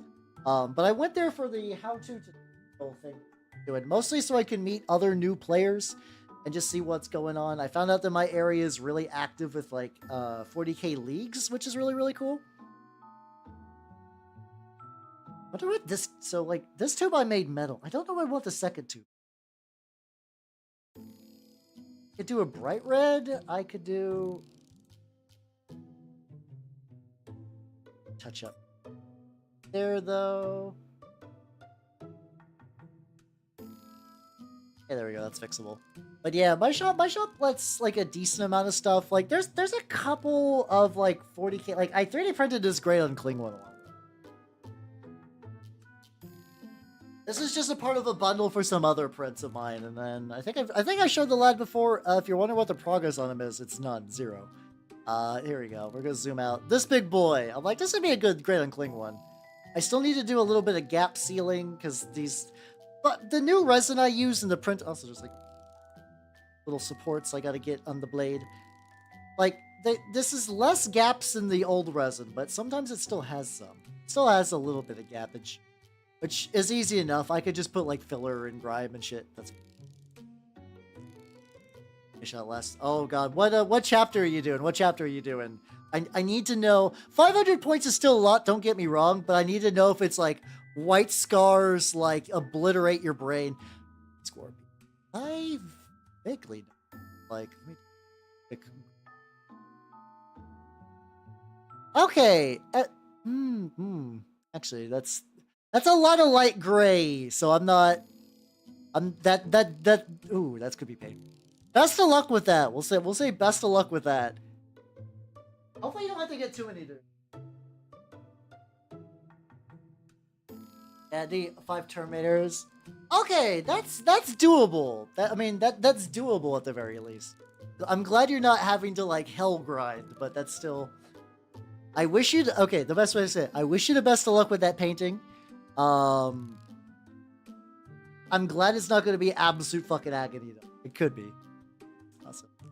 They look so small from this distance. This is a Christmas my camera goes, but like I don't got a better lens than this, so I gotta digitally zoom. Whoop, there we go. Glad. Catch up an old apothecary. Oh god, I still gotta.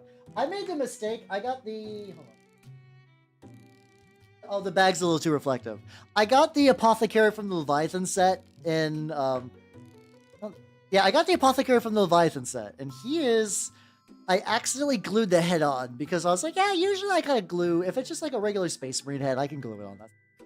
I've since changed my opinion on this for later models I built. I was like, okay. And I was like, what does a typical apothecary's head look like? Oh, it's pure whites. A lot of apothecaries have pure white heads, how? Oh, this is a mistake. And I found some ways, like this guy, his head already was glued on because I got him used. I just did a spray of a light gray and then I put sticky putty on when I sprayed the black for the rest of it. And that turned out like relatively good. So I don't feel too bad about the apothecary now. I do gotta get in there and like get some bits. I think now the plan is, now that I got a couple of layers, I think I'm gonna try this like elf flesh from Vallejo. I think that will be slightly whiter. Very roughly overlay over these. See how that goes. But yeah, also, if I do not get to congratulate you the tournament before that, hopefully best of luck on the tournament. Fuck yeah, let's go.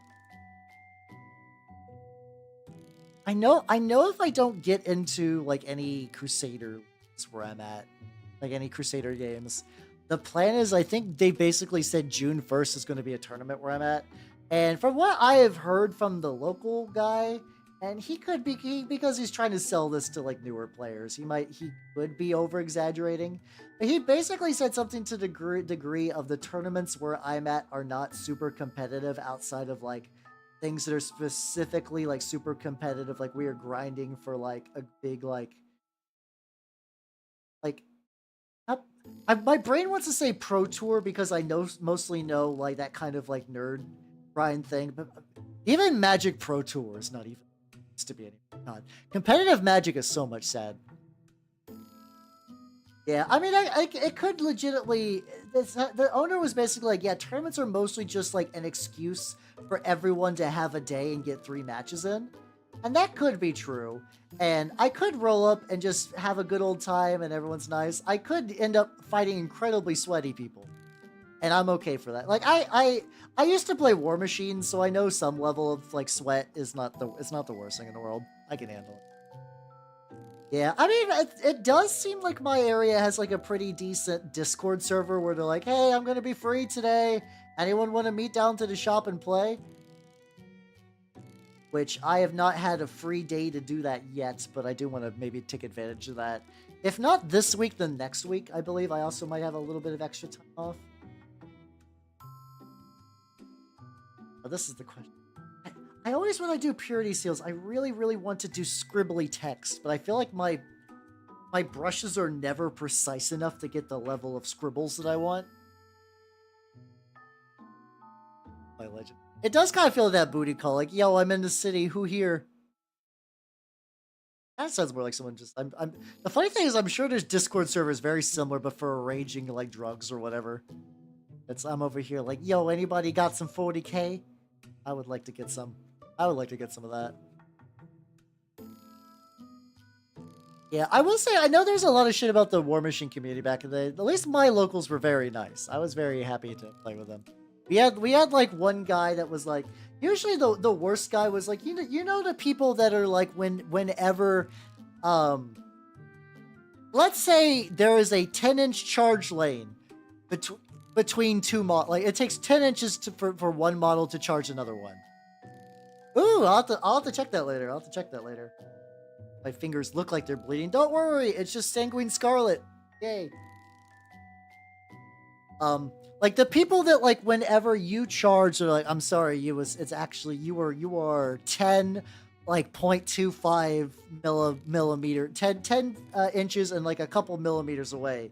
The charge was unsuccessful. But weirdly enough, when they charge, they're 9.5 inches away becomes 10. We had one of those guys, and people didn't really play with him too much. I'm bleeding, making me the victor. There we go. There's another Kung Pao joke I can swoosh in here. That guy, that kind of person was aggravating. He used to play Scorn back in the War Machine days. The funny thing is, Scorn wasn't a particularly great faction, so it was a weird choice to be the sweaty try-hard Scorn guy, but also being a huge cheater. But like, what he did, I guess. Okay. Okay, this is whatever. You meet some interesting people. I've once again, I continue to be relatively blessed. I've never really had that many that guy experiences in all my life playing tabletop games. Both of the RPG, war game, card game variety. Nothing ever really that bad, you know? I guess weapon range like an inch dead. Oh yeah, no. There are people, especially in the historicals, who could like, I cannot measure distances. Like I got really rough distance measuring, but I know War Machine you kind of need like you would have to eyeball distances a lot more as opposed to like I like it when war games let you pre-measure. I don't mind if they don't let you pre-measure on like artillery or something with like a little bit of a random chance element to it. But otherwise, I'm big on pre-measuring. But like, I suck at doing it. Stop that for Fallout 4. Oh yeah. Oh wait. Oh Moonman. I have to know. Are you basically like redoing mods? I know Bethesda dropped that like next gen Fallout 4 update, and it like broke the fuck out of a bunch of people's mods. Is this that level of pain you're on right now? If so, my condolences, because that sounds fucking rough. I mean I think for wargaming it could get under your skin because like you spend a lot of time on the models generally. It's a pretty, usually they're not quick. Like it's very hard to reach the point where you're having a quick war game. Like I think that's why there's so much scheduling involved, because it's not like a League thing. Even League, which is a time-wasting video game of sadness, is still like, oh yeah, I can just pop it open and there doesn't need to be a scheduling element to it.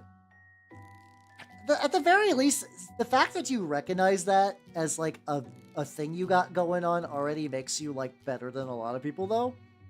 It's like you're like, this is the thing I have trouble with, and you can kind of take care of that. Let's see where that side.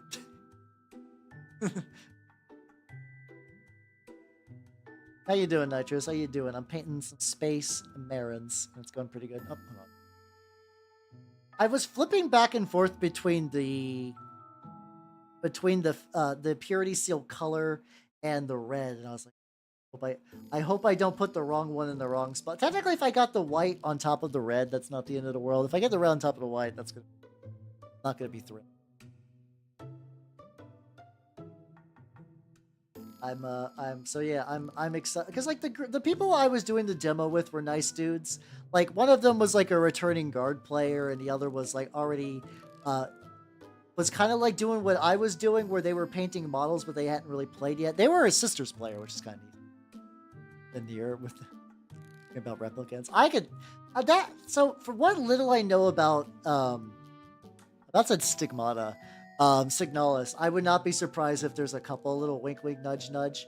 The funny thing is, I remember playing during one of the Steam Demo Fest. I think I played Signalis and I got filtered by a puzzle. I think I unironically got super filtered by a puzzle in Signalis, and I was like, what the fuck do I do? and it was kind of late in the night, so I was like, I'll deal with this later. And I think out of all the games I played that night, that was the one that kind of became like the most like well-known awards darlingest sort of game, which is really funny. I don't remember the exact details. It was something along the lines of like there was like 3 like pressure switches, and there was like some number combination I need to enter in to like level the pressure balance.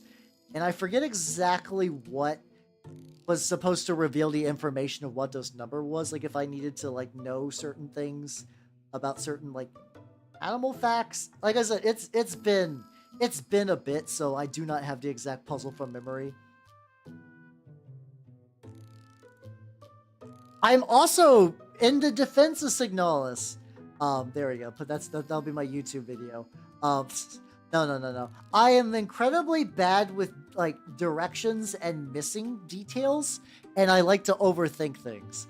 So I think I fucked around a lot without. I probably missed some incredibly easy to find thing that would be like, oh yeah, no, you're supposed to go here, buddy. I've been like, okay. I'm not a fan of memes.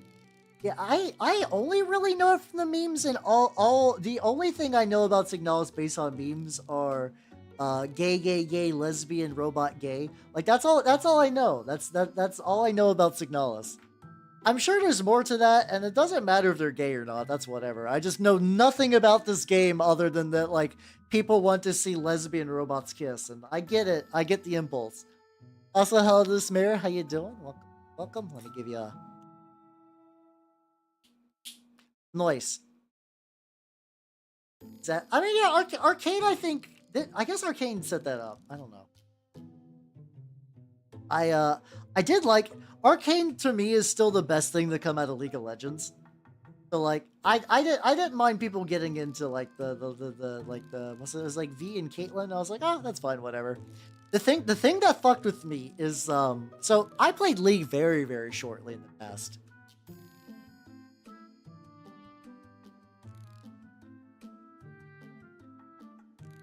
My stream practice? Not day. Glad you're doing good. Hell yeah. I'm working on the lads. Oh, my paint.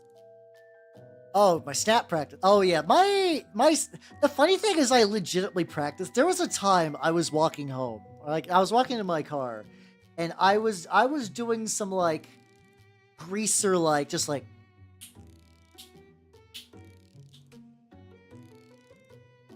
it's so weirdly inconsistent, though. Like, do I press hard? Do I go light? I don't know. I've tried so many ways. I can never get a good, consistent snap, but I feel like my numbers are getting better, if that makes any sense. Like, true consistency eludes me, but I can, at the very least, I believe my, like, snapping batting average. Getting better, question mark? The weird thing is, out of these guys right now, I'm really excited. I'm really excited to paint this guy's bald fucking dome. My body is ready for the dome so bad. Oh no, they're hella assholes. That's why I like them. I know a lot of people like the Lamenters. I like the Lamenters too, but I also do like the Minotaurs for being. I think that's legitimately the appeal that they are like. I feel like usually, like, even for, like, the kind of meaner chapters, people will usually do a little wiggling and, like, yeah, exactly, you get it. This mayor, did you know that Minotaurs, I believe, are canonically said to be loyalist Iron Warriors, which is fun. So, like, yeah, no, it like, once you know that, a lot of the pieces fall together, 100%.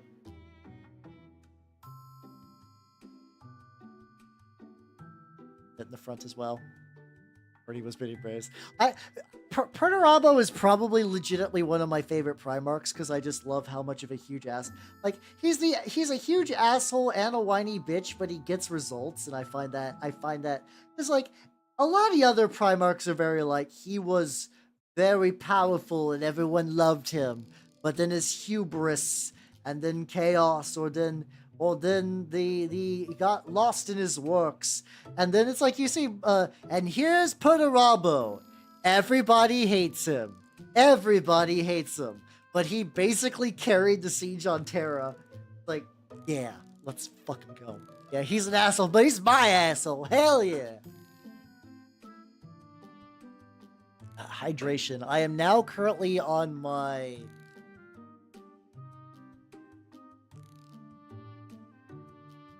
$40th ounce of drink, maybe? Yeah, the more... Yeah. Because it's been a bit since I pieced it together, but I believe it's something to the degree of, like, the High Lords of Terra know. And that's why they kind of are the lapdogs. Like, we're gonna keep an eye on you. Yeah. I think it's one of those things where it's like, if somebody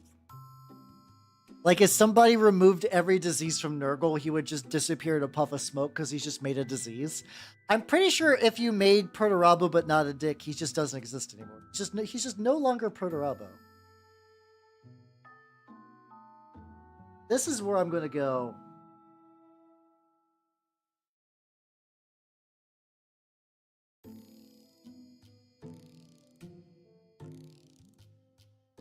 And I don't know what's up with purity seals. I can never... Hold on.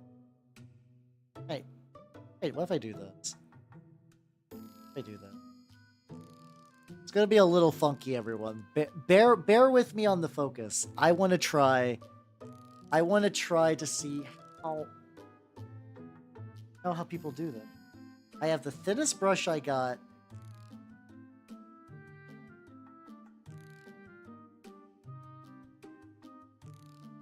Oh. Oh, okay.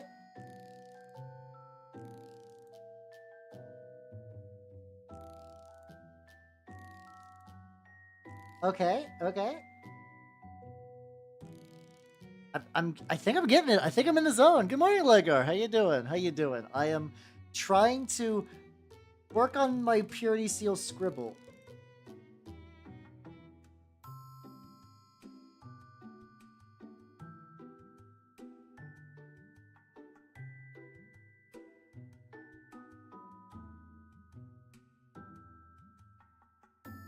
Okay, hold on. Let me get the other one just so they're done, and then we'll do that. Good morning. Good. I only want to build anything but weapons of all Grandmaster. Oh yeah, no, he was. Yeah, they gave that to Dorn, and he just let that seethe for a while. Just should have give Purdy his project and Morty his kill. Everything would be fine. Also, maybe I guess Mortain was gonna be fucked anyway because Typhus is a horrible influence of the year. It's like, fuck you, I love chaos. Eat shit, Mortarian. I'm filled with bees. I just like that like his reward for selling out the Death Guard was like technically very powerful bees. But it's literally just like, Typhus, my most beloved disciple, for throwing the Death God to ruin. I, Papa Nurgle, will now fill you with bees. It's like, thank you, Father. Wait, all the bees. I know they're like flies and like horrible things. How the fuck?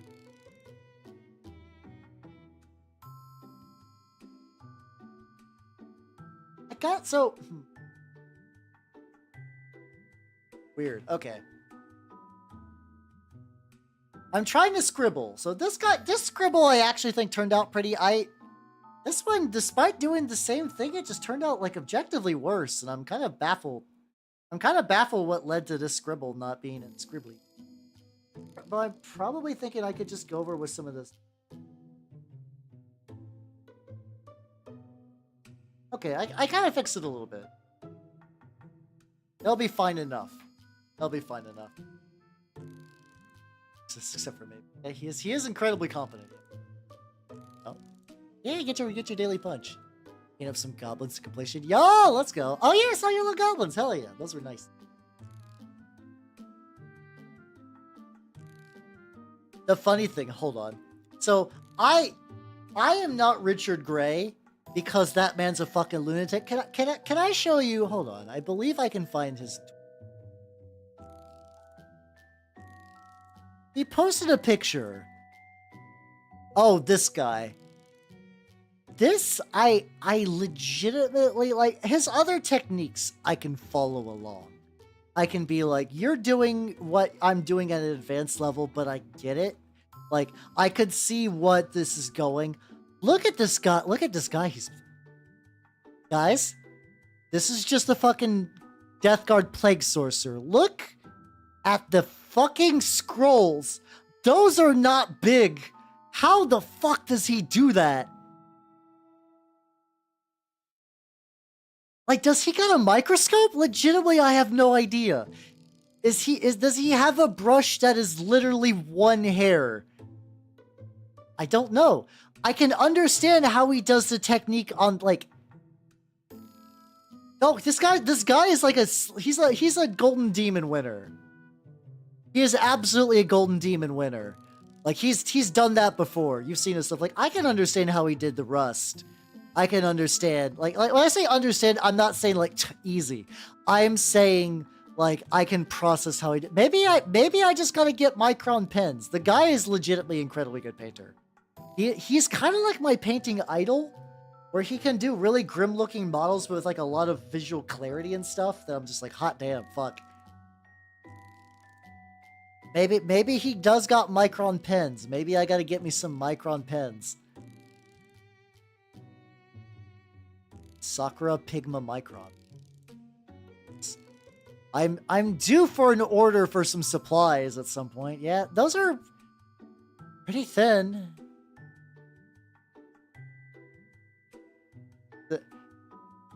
Did anybody mention? Everybody's talking about literally everything else. They're like, nice maggots, bro. And like, no, they are nice magnets. Don't get me wrong. Those maggots, chef's kiss. That's not the question. Why is nobody surprised by his fucking glorious handwriting? I don't get it. Yeah, just get 15 micron pens and just like, I don't know, smash them with hammers until they shrink down in size.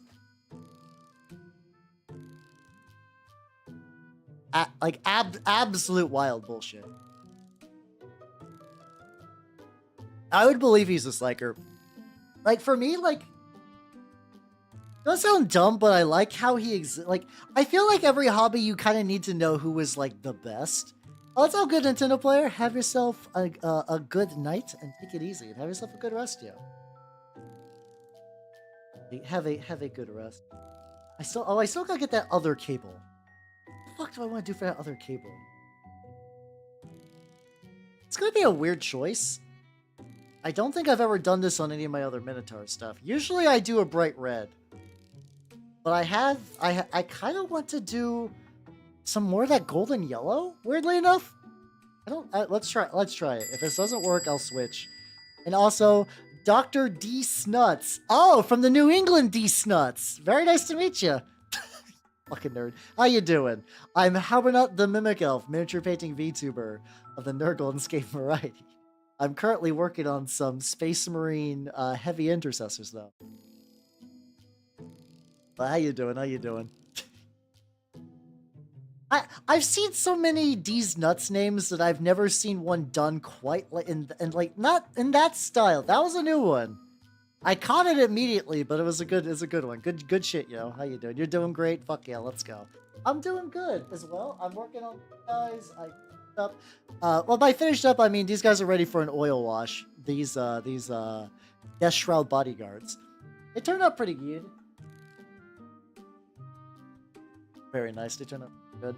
And I'm currently working through these guys who are pretty close. It's really just like the leader and then this asshole, like the big bolter. Then the game plan is to work on some rats, which despite putting them off for a while, I'm weirdly excited to go back to the rats. It's especially now that I freed them from my microwave. I was not cooking my Skaven. I just left the Skaven on top of my microwave because it was a flat surface. Once again, flat surfaces that contain nothing are a premium in my household. Oh, I'm extremely pumped for the new Skaven. Like the new Giselle alone, as somebody who painted the old Giselles that are straight up like nightmare fine cast resin, the fact that there are going to be plastic Giselles that look nice is already such a big thing. It's already so good. I think yellow was actually. I agree. I think yellow was a good choice. Okay, I'm digging. It'll definitely probably need a secondary.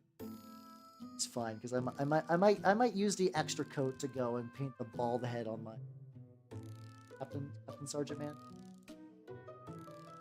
Yes, it. That would be so.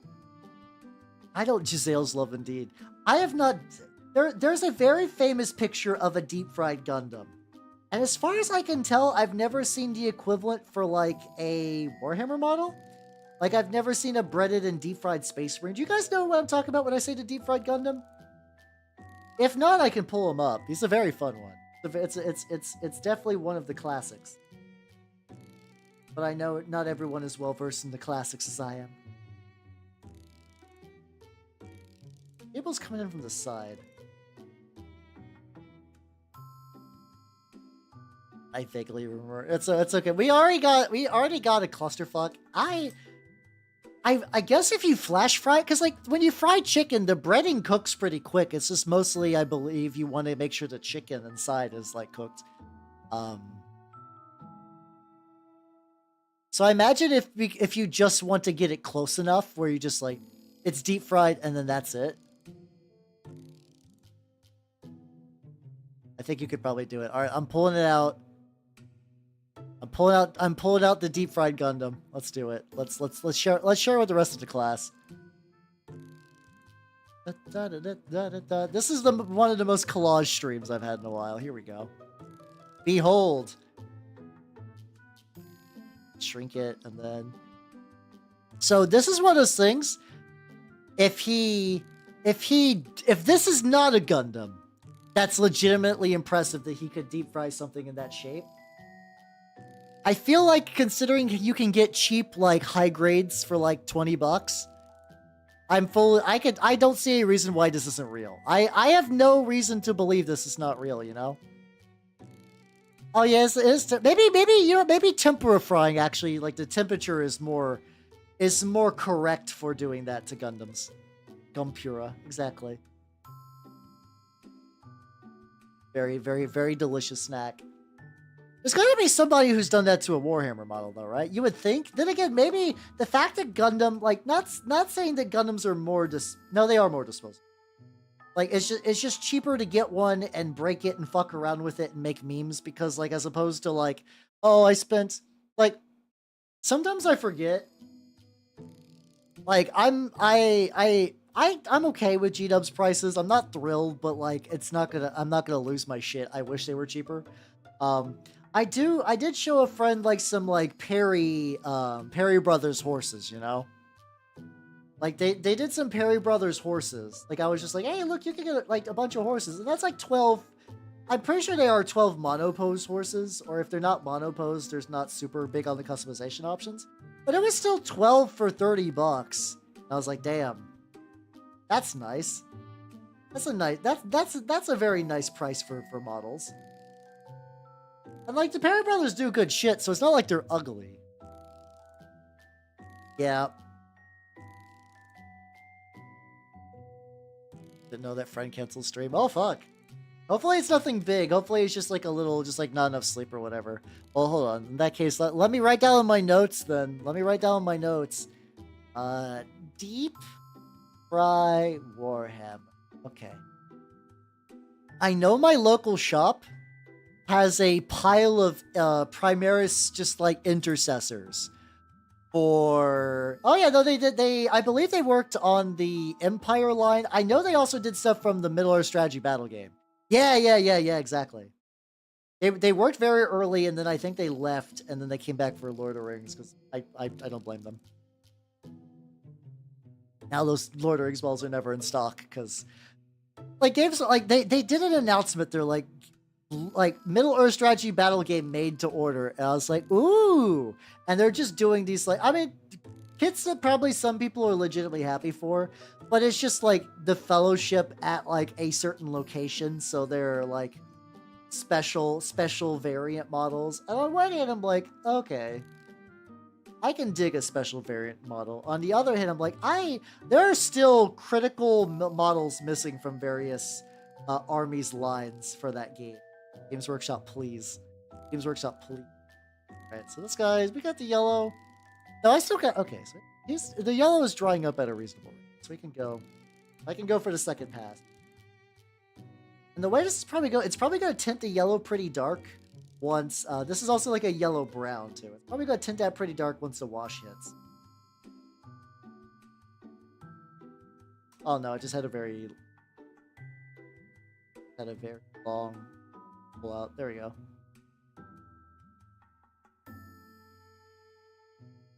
YouTube? There we go. Excellent. So the Perizos have you guys 40. Oh yeah, no, yeah. If you're going just like bulk infantry, like I have to believe you could easily start like an entire honest to god full historical army from scratch for like maybe like $100. Like there's even a couple of starter sets that come with like dice and rulebooks and shit. I'm like, goddamn. Goddamn. I know, like I said, so the store I go to does not have a historical scene, but apparently there is one in like the opposite direction in like a town over that does. And there are days I'm curious just to go over there. Worst case, maybe just pick up a couple of models, maybe just be like, oh, what's the scene here like, you know? I guess they're also baller if you're ever interested in Turnip 28. Turnip 28, you could do it. You could easily do a whole Turnip 28 army for 48 dudes easily. Though I think you still might want to get some cavalry guys to kind of spice it up. But even then, it's still like a pretty baller deal.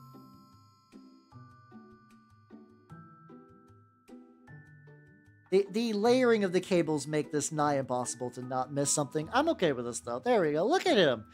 See, I kind of did the yellow because the original Minotaurs had a little bit of yellow in it, like the more cursed founding chapter ones. And I was like, that'd be a fun little homemade. Oh, hold on. I immediately see a little metallic. Fixed. The other glaring issue before I decide back to the washes. Oh yeah, what was that? So was that from the Hieronymus Bosch collect? Like there was like a Kickstarter of his models at one point, of like the Hieronymus Bosch, like the however you pronounce his name, like his famous paintings I think got made into models. Was it that, or was somebody doing like a similar thing? Oh, Vicatrix is pretty good deal too. Yeah. Just really in general, historicals are incredibly dollar efficient. I've also heard that some historical games have incredibly good rules. This is always like a weird thing whenever I look into historicals. It's usually historical players kind of like jerking themselves off for like how good the rules are. And I'm sure the rules are good, but they never describe why, and that bothers me. Like people, they'll be like, ah, yes, oh, your games and their bad rules. We got good rules. And it's like, oh, share with the rest of the class. And they're like, no. God damn it. Please. Oh, yeah, I guess is it just a tchotchke for that's kind of better actually. That's kind of great. Also, this guy's legs line up perfect. Oh no, hold on. He's got like a little bit of foot drift, I think, if I do it like this, but that's fine. Of course I made the fuck up. It kind of feels like that a little bit. But the thing is, I'm generally receptive to war games. I'm like, all right, tell me what you got going on. I want to know. Why has your game got better rules? I might play it if you sell it to me. And they usually don't. They're just like, oh, historical play away. And I know it's not like all historical players. There's just a very particular breed of historical mini painter, a historical war game player that is like, once again, kind of going back to way at the beginning. Alternate action. Oh, is that one of those with that command system where you like draw commands from a hat and then you assign stuff? I've heard a couple of those. I've heard Conquest has a very similar thing, and apparently Conquest is really neat. Kinda, yeah, Matthew. You're not wrong there. I was like, okay, how you doing? Welcome. Set you aside. What gribbles do you got, buddy? Before I do what I really want to do, Get his bald ass head. Love that bald ass head. Let's go. So this is dumb because most Space Marine players have painted a bajillion bald-headed models, but I paint a lot of Death Guard, and I purposely choose helmets that don't have this kind of thing. So I'm being forced to paint a bald Space Marine head as a treat, which is kind of nice as like a one-off. But there's like a couple, like I don't think there's rules easily available for it. Hacker starts and keeps it back into. Oh, I know a couple of other war games that do similar things to that.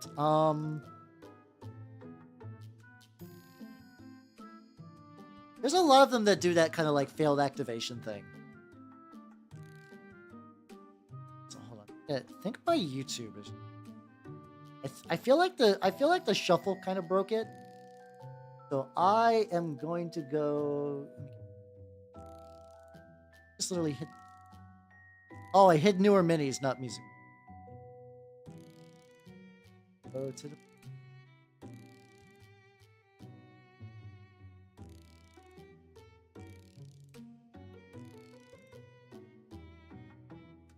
There we go. All right, we back. Let me move legs around, stretch.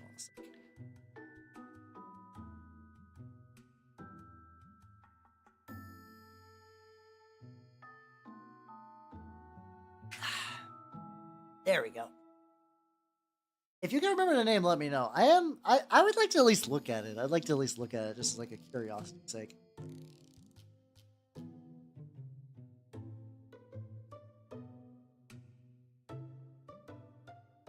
So the Emperor's a pass because it's a real Eric Twitty. Oh, okay. Hello, Menace from the Sky. You are incredibly late. I don't feel bad. I'm mostly confused. How you doing, though? How you doing? Welcome, welcome, welcome. I am Habernot the Mimic Elf. I'm a miniature painting VTuber of the Nurgle and Skaven Run. Oh, you probably ollied out for a bit to do some stuff. Oh, yeah, no, that makes total sense. How you doing? How you doing? I'm currently working on some Space Marine lads and doing pretty good. Hopefully the housework is going good. Like the Mastery League. Yeah, I guess at that point, even if it's doing nothing groundbreaking, like $10 for rules isn't bad. I know I've also been really looking at the rules for like it's called like Mike Hutchins' Hobgoblin. It's effectively like you guys know Gaslands, right? Like the game where you use the little like Hot Wheels cars for all your dudes, which is a game I would really like to do. Thank you. Let's go. Let's go. Let's go. The fact that I have not done any Gaslands painting on stream is actually kind of criminal. I think it's like every time I go to like a Target or something, I see a couple of like Hot Wheels cars and I'm like, is today the day? Is today the day that I pick up cars for fucking Gasland? Don't. Oh, you know, Gaslands is incredibly cheap. Yeah, it's like probably legitimately the cheapest war game. You buy a Hot Wheels car, you fuck it up and by say fuck it up, I mean you make it Mad Maxy. You make it Mad Maxy. Then you go ahead and make it Mad Maxy, and then you go ahead and like strap some guns to it, and then you put it through like a race destruction derby kind of deal. It's a very neat game, yeah. Like $30 for the rule book. Maybe you could spend some money on some racing templates if you really feel like it. If you want to get a friend into it, they can literally do it. Like, even if they're not skilled at or like willing to paint minis, you could just straight up do that. Or you could get 3D prints or Legos, whatever you want. I think a lot of times you could just convert guns. Like, let's say, like here's an idea. Like, okay, I got a toothpick. I snapped the toothpick in the front. I'm not snapping this one because it's later. Spikes. You could just put the spikes on the front of your car. Do you have straws? You could take a straw. Yeah, exactly. You got it. Straw. You can get the coffee straw for smaller guns. You can get like the regular size drinking straw for the big boys. You got a pretty good amount of options, honestly. I will say though, there are some people that do some really nice 3D printing options if you want to 3D print some guns. So I would not blame you for wanting to try 3D Gasland, but it's not necessary. It's a fun thing. It's fun.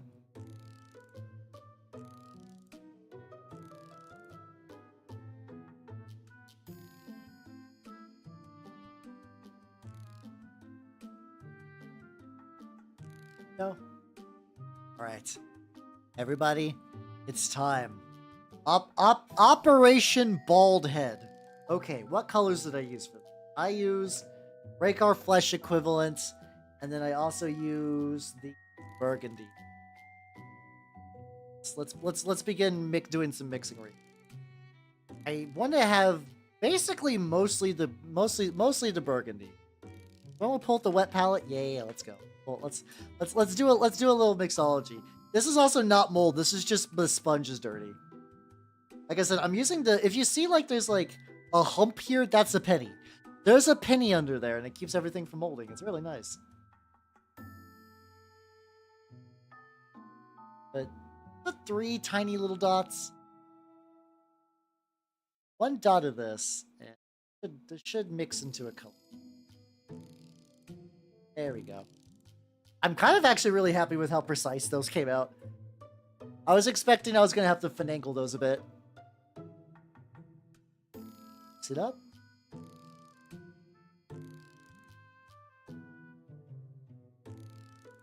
All right, let's do a head check. Could be a little brighter. Let's put another dot in.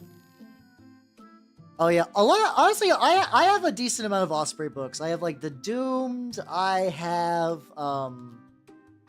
I got Frostgrave, of course. I got Stargrave. I think Gaslights is an Osprey book, I think. Well, I got a pretty decent collection of Osprey books. They're very good. Like if you, I did pick up Xenos Rampant. I think I mentioned that a couple of times. I picked up Xenos Rampant finally to read through it, and I was not impressed. I don't know. After hearing Xenos Rampant kind of written up as like, this is a really cool. I mean, it's very nice as a models agnostic war game. Like I've always loved that aspect, but I just did not like the way it did a lot of things.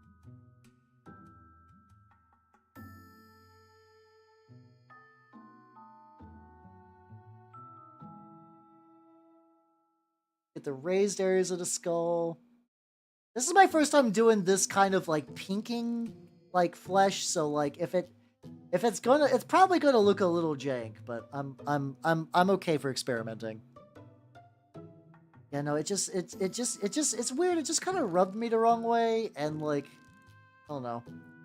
I know that when it comes, like, there is a minis agnostic game I do want to look into. Like, oh yeah, the reason I mentioned the Gaslands guy is because he's still releasing a game called Hobgoblin. And that seems really neat, as like, it kind of does the turnip thing, which I really like, where there are unit profiles, and you just take those and you modify them with little, like, writers, and like, that is how you get the final model. I kind of really like that approach. Like, Turnip kind of does that too. Do it 10 points. That is a very nice thing about Xenos Rampant. I do like that. Or like how you could like even just like say I have 4 dudes and then there's just like a shield they share. That part is pretty neat. I will say that was good. I think a lot like just like the list of the Xenos powers and the activation system's a little weird. That could just be entirely a personal taste. No. And the initial pink layers are going on pretty good. Shame no one played. God, that's a mood. That do be a fucking mood. It's only like COD players have. Yeah, no, it's that is real. This is why I'm trying to take advantage of my local shop, because I'm legit unironically blessed with the scene. I was kind of sad though, because I did check out their A Song of Fire and Ice. I did check out their Song of Fire and Ice little section of Discord, and it's dead. So I'm like, oh no. I saw people playing in the store, and I saw a lot of models there.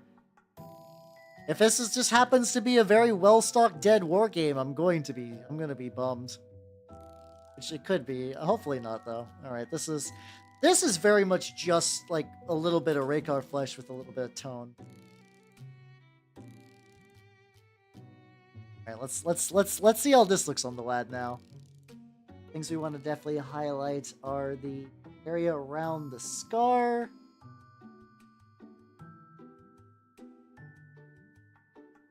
eyebrow earlier, cheekbones. Like the tippity top on the front of the head.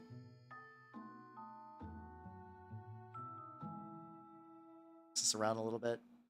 Line Rampant Dragon, I haven't really a chance to play them, but using. Oh yeah, no, I think that's definitely the kind of game they're made for, to use minis like that. Like the one thing that I thought was really, really sweet about Xeno Rampant is that the one of the authors is like, I painted these models in the 80s, and they were objectively not great looking. Like they were like the models themselves could have been charming, but they were painted by someone who didn't know what they were doing in the 80s. It's fine. But like the fact that he's like, yeah, they were just kind of sitting in my attic, but I actually got to like bring them out and like have a lot of fun with them. And I was like, oh, that's nice. I like that. I like that system. Very sweet. Yeah, they have, like, not that Osprey doesn't have good model painters. Like, they did The Doomed, which is, like, about, like, you and a couple of Chucklefox squads hunting these big monsters. Had the lady behind Gardens of Hecate doing all their stuff. Like, she did a lot of the model art, and she does some really good shit. I do really like her work. But like some at least the stuff in the Xenos Rampant was like, no, this is doable. Like these are like some of these are even just like average. Not even counting those old jank ones. This side the ratio is slightly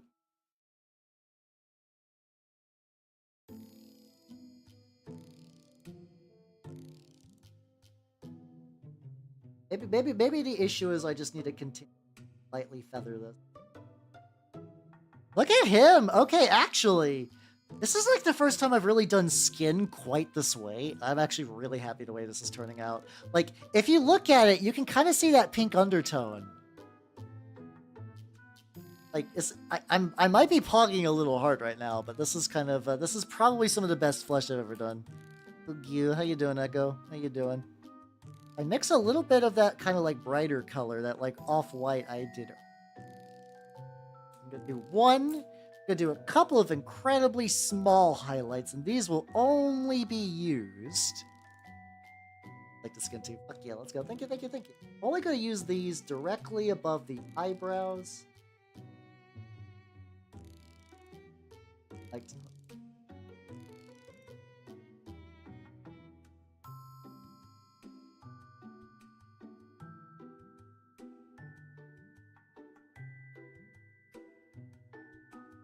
I kind of want to hit that like eyebrow ridge.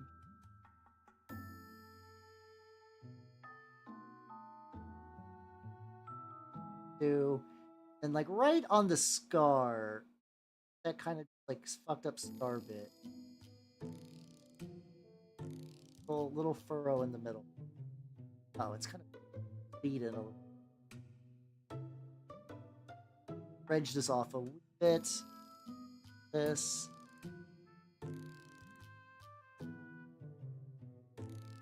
Okay, sorry, I had to move it off screen a little bit. Overall, I'm feeling pretty good about this lad. Hell yeah, look at him. Look at the dude, the man, the myth, the legend. Any other quick fixes I gotta do before I decide to finish this guy? And then, guys, rat time. Maybe something only be... Oh, God, yeah.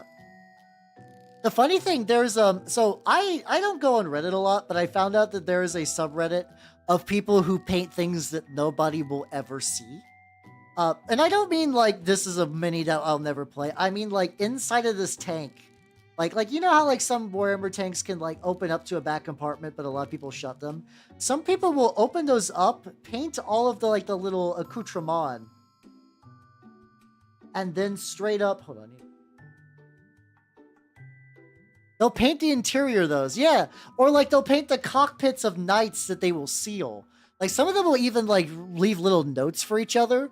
As in, like, hey, whoever sees this in, like, 10 years, hi. Like, stuff like that. I was like, oh, I love that.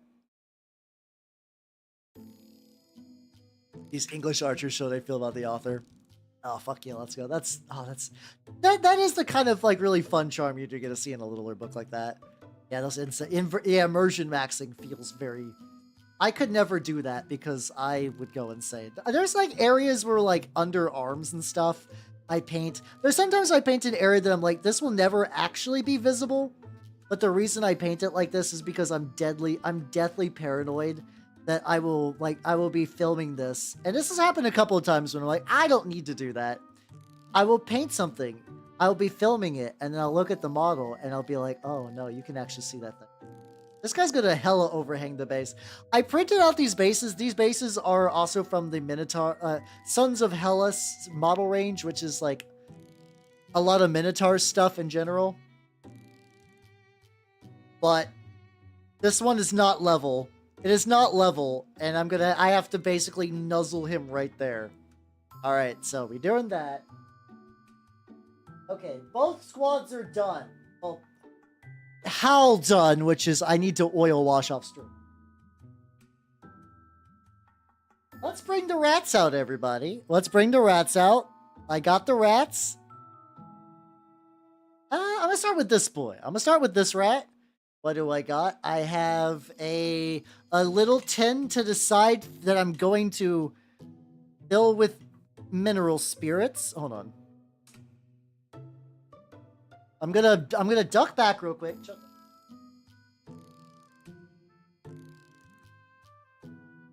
How am I doing on minerals? I got a big old fucking like jug of it, and it's holding up reasonably well. Oh no, Infinity has some baller looking minis.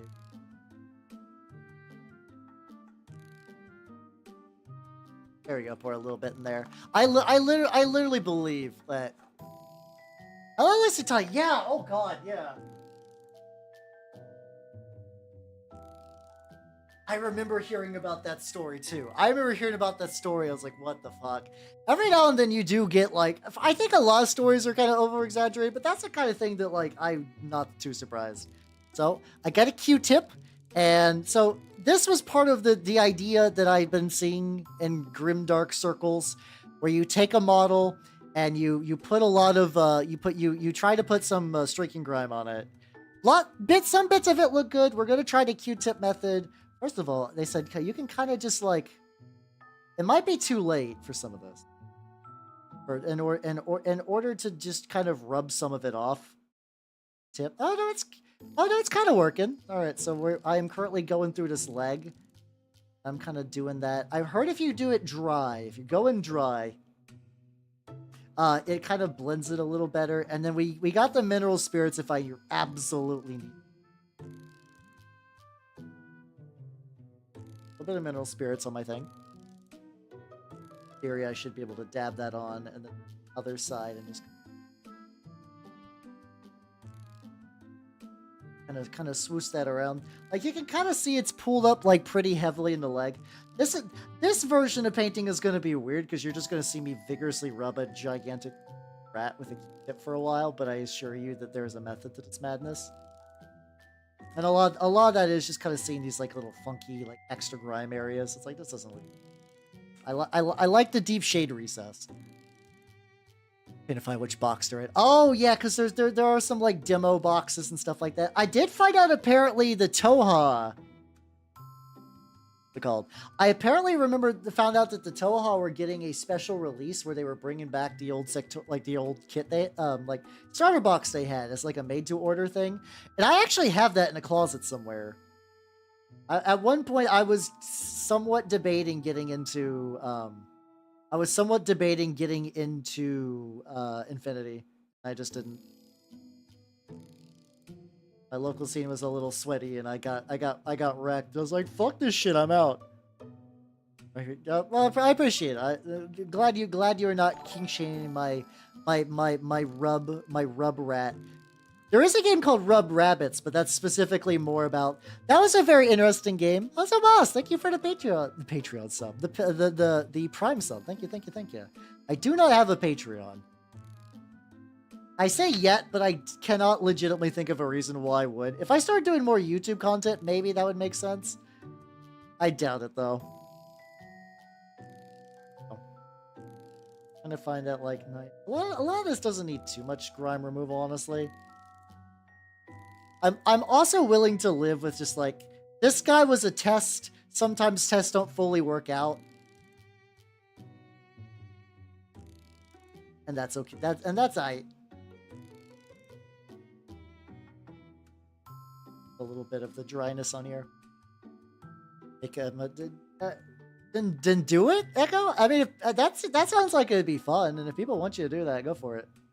Go for it. I know you're good. I know you're gonna go like ooh woo woo woo woo woo woo immediately after that. But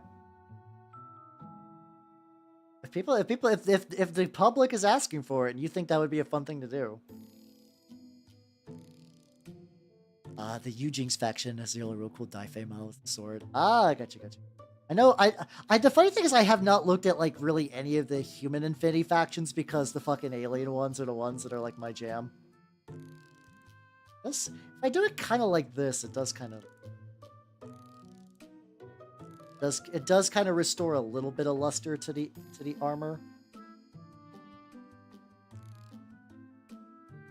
I think the face is where I believe the streaking grime really hit its stride. Like that's the kind of shit when I look at them like, this is I see why people like this tape. I keep looking at my hand. I'm like, oh, that's paint. My blood's green anyway, so that wouldn't be a big dinner waitress bill you for 1 hour. Unironically, yeah, go for it. Do it, nerd, do it. Funny thing is, I'm pretty sure after I get this guy in a state I like.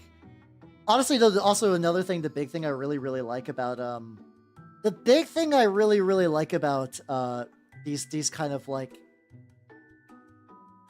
these enamel washes is I don't have to seal them. It's not having to seal these motherfuckers is incredibly nice.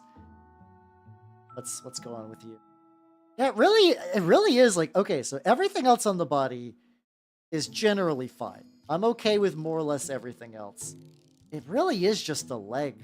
Oh god, yeah, what the fuck did I think I know what happened. I'm pretty sure I set it like this to dry, and I think all of the enamels just kind of slowly crept their way to the rat's leg.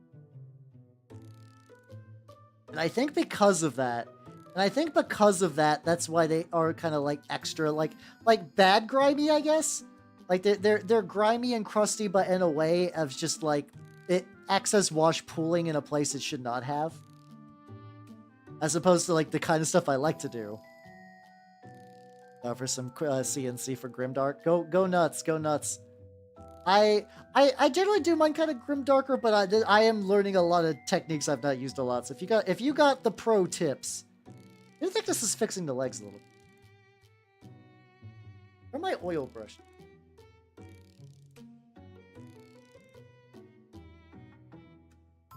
I had a cup with them. I might have to. Do you guys ever do that thing where you clean up your house and you actually lose track of where shit is? I might be experiencing that now to some.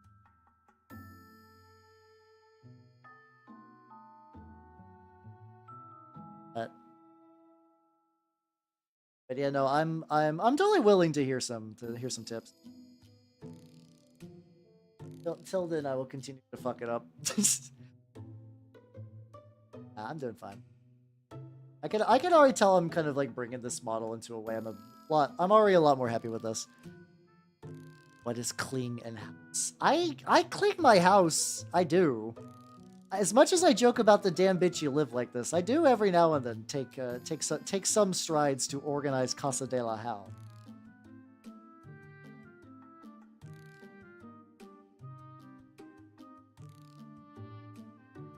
Oh, it's a contrast best way to go.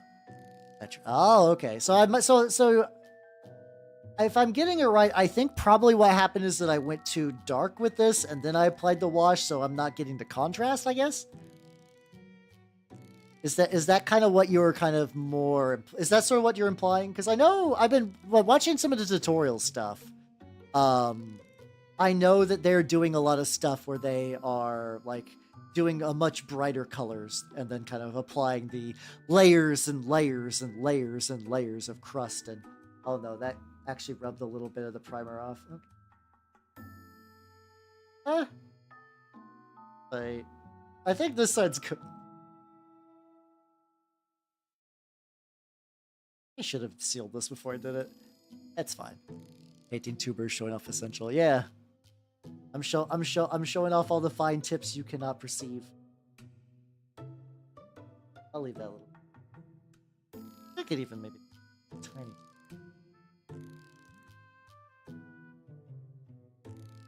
Maybe that was kind of already. I don't know. Like I said, streaking grime removal is kind of new. So I'm definitely fucking that up. You went outside for a little bit. Oh, nice. Oh yeah, you were doing more yard work, right, Echo? Was that kind of that was sort of the plan you were going for?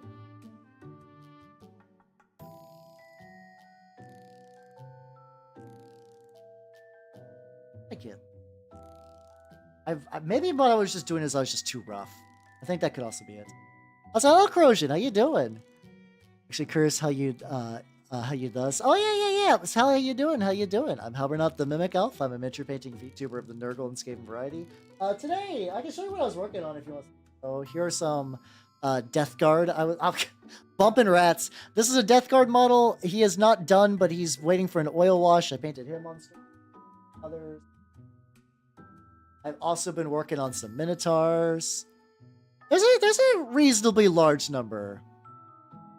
Yeah. So there's like, it's becoming more popular. There was previously already a kind of smallish circle of people that did mini painting. The big thing, and I think the thing I'm beginning to realize now that I'm multi-streaming is YouTube really has no idea that many people, and this isn't your fault. I'm just saying this is an advertising bug. It's definitely an advertising like issue where like we're not making ourselves known to YouTube people. So I'm trying to do that more. Yeah. Oh yeah. My Death Guard color scheme is based a lot on my Age of Sigmar. Yes, I did. Sure. I guess in theory I could do. I know at the very least I want to brighten up the I want to brighten up the Warpstone. The Warpstone will absolutely get brightened up. My idea for the Warpstone is I'm probably going to dry brush white and then apply a couple Tesseract Glow just to kind of make it kind of more poppy, I guess. And then maybe bring a little bit of that Tesseract Glow and a little bit of that dry brush into the areas around the Warpstone. Yeah, because like to be honest, I streamed exclusively on Twitch for many years because YouTube was like, you can't multi-stream. And there is kind of a weird thing with VTubing, and just because unless you're a big Hololive company, it's kind of hard to get discovery. However, I now have a niche that I'm like really comfortable with, and I understand that people will come for that niche, and that part has been doing great. Yeah, I think I can, if I brighten some shit up, I think that will probably, yeah, we'll give that a go. I did kind of look too when I was watching that Death Guard tutorial. The guy started with a very, very light green, and I'm probably going to be leaving a lot of little microfibers. Started with a very, very, very light green, and then I was like, huh, that's interesting. And then he just kind of layered it and layered it and layered it. I'm like, oh, I see what you're doing. This. At last, I understand. These leg resets. Get a new one. The nice thing is I got a bunch of Q-tips for my airbrush cleaning. So I just have a box of like maybe 100 plus that I have had sitting for years. Not years, like maybe like 2 years. To a reasonable degree. I'm gonna leave fibers everywhere.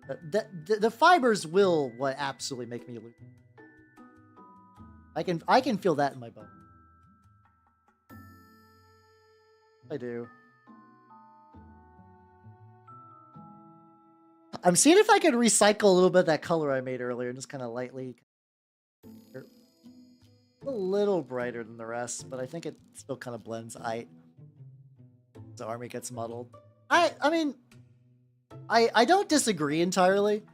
The thing, my thing is I just like that style a lot, and because I do paint and take pictures more than I play. Like, I know there are, like, people saying stuff about, like, social media or influencer miniature styles. And I know Grimdark sometimes gets, like, really lumped into that. And I don't disagree. But I'm saying I am the kind of person that does appeal to immensely, so. Like, my Death Guard army together does look pretty desaturated. out your channel. I screw up because of your shorts. Oh, fuck yeah. Oh, yeah, I need to do more shorts. So the way I do minis is I typically tend to make a lot of them at like 75% done. And then I usually need like a couple of remaining steps to like really finish it off. And those sometimes take me a bit. And then you'll suddenly notice on my shorts that there's like 3 in a row that get published. That's what's going on for that. That's what's going on for that. Oh, I think I know where they are. I think they're in a different room. Where I have like a couple of old brushes that I'm like, I will never use these properly. I will never use these properly. I'm just going to keep them around exclusively for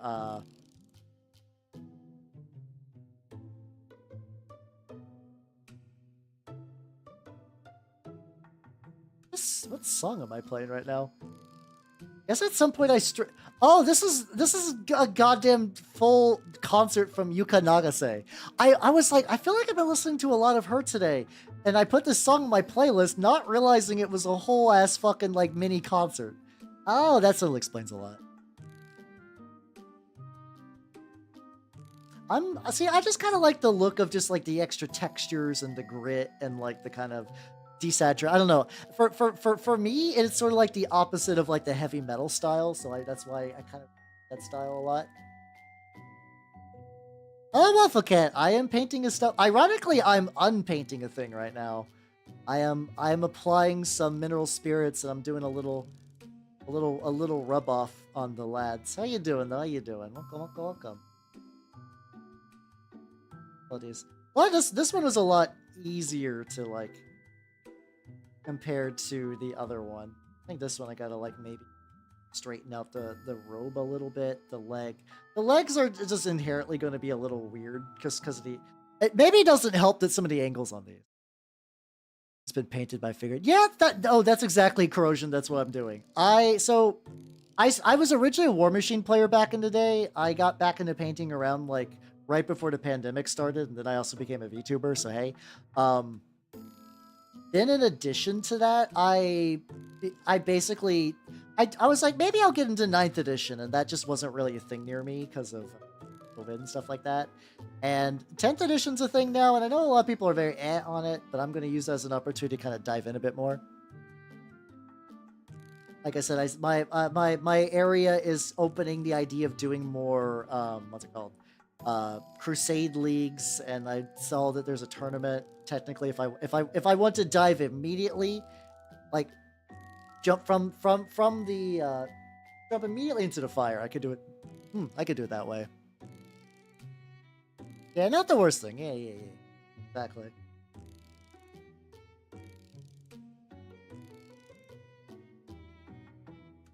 Stipling that like bit. I can already tell the hairs are gonna drive me nuts. Yeah, I think like everything else on this guy, I'm like relatively aight with. Now the question. Oh no, actually, this one's got a little extra. I'm seeing if it's like if there's a little extra grime in the front. I'm like gonna try to remove it. If it's just pooled weird. I'm also definitely going to, before I'm like, this model's done, I need to run an air. Like, I specifically bought canned air to blast dirt and not dirt, to specifically to blast like dust and loose hairs from my models, and it's mostly been working. Like when I was putting all my stuff into those like movable magnetic trays, I straight up had to do that because I had some Death Guards that like I had not touched since like 2021. And those guys got like some very funky dust crust going on. Not a big fan of that. Not a big fan of how that turned out. Yeah, I'm excited for that too. I was not aware that was a reasonably popular format, so I'm very happy where I'm at. Soul Sister dust brush. Yeah, I do have a couple of makeup brushes I've used for dry brushing. I did eventually crack and get a couple This is a very chunky old brush of mine. This used to be my airbrush stirrer, so I kind of rescued it to like kind of oh actually this.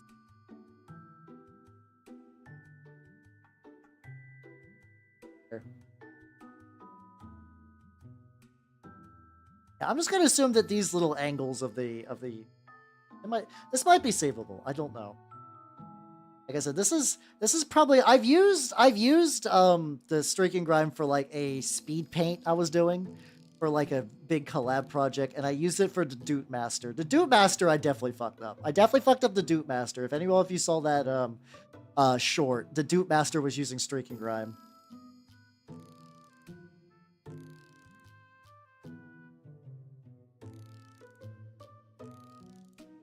It's not obliterating the recesses. It's fine. Fun. You guys get to see all the fun rat crevices. I know that's what you all are really coming here for. Technically, everything else is supplemental. It's you guys just want those spicy rat crevice eye.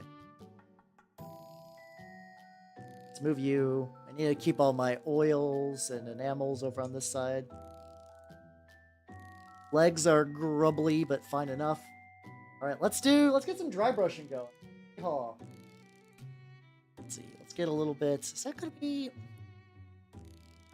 It'll show hole. The funny, this one does have a hole, but I need people. This is not Lucy Tawny's anatomical Skaven. When I stripped the paint from this guy, I took him out too quickly, and he was leaking paint stripper from his arm. So I was like, I need to fix that. How do I fix that? And then when I did that, every hole's a goal. Oh no! And when I leaked the paint stripper, I just decided to drill a hole in the bottom so it would come out the bottom. Okay, I did that for... Hold on. I'm going to really quick grab some stuff and take a very short idle break. So I will be right back. I want to grab the bases for these lads. Hold on. I will be right back. Choto mate. Yeah, there we go. Oh.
Okay, here we go.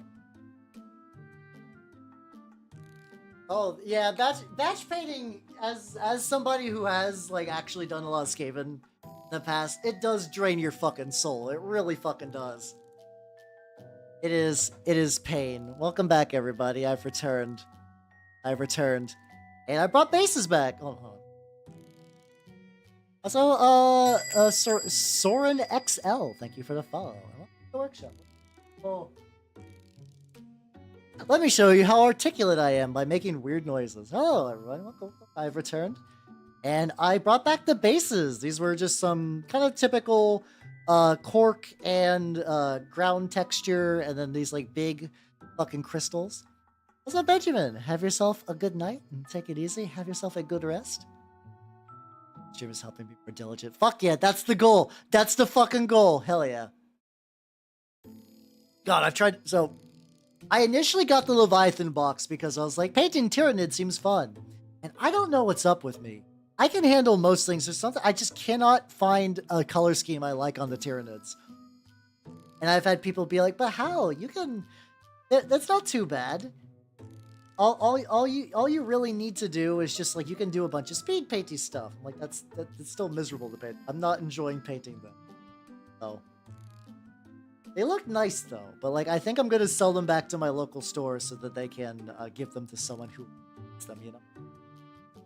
I did the Lavanids. I like the idea. I don't think I was ever happy with the execution on them. I one of these days, an idea of a magma army will happen. I just couldn't really get it in a way that was like, yes, this is an army I'm happy with. A bunch of different dry brush sizes. Which one? This one might be good. We're gonna bust out the fine china tonight. We're busting out the artist opus. And I got where's my dry brush pad? Oh, there we go. Oh, this is great.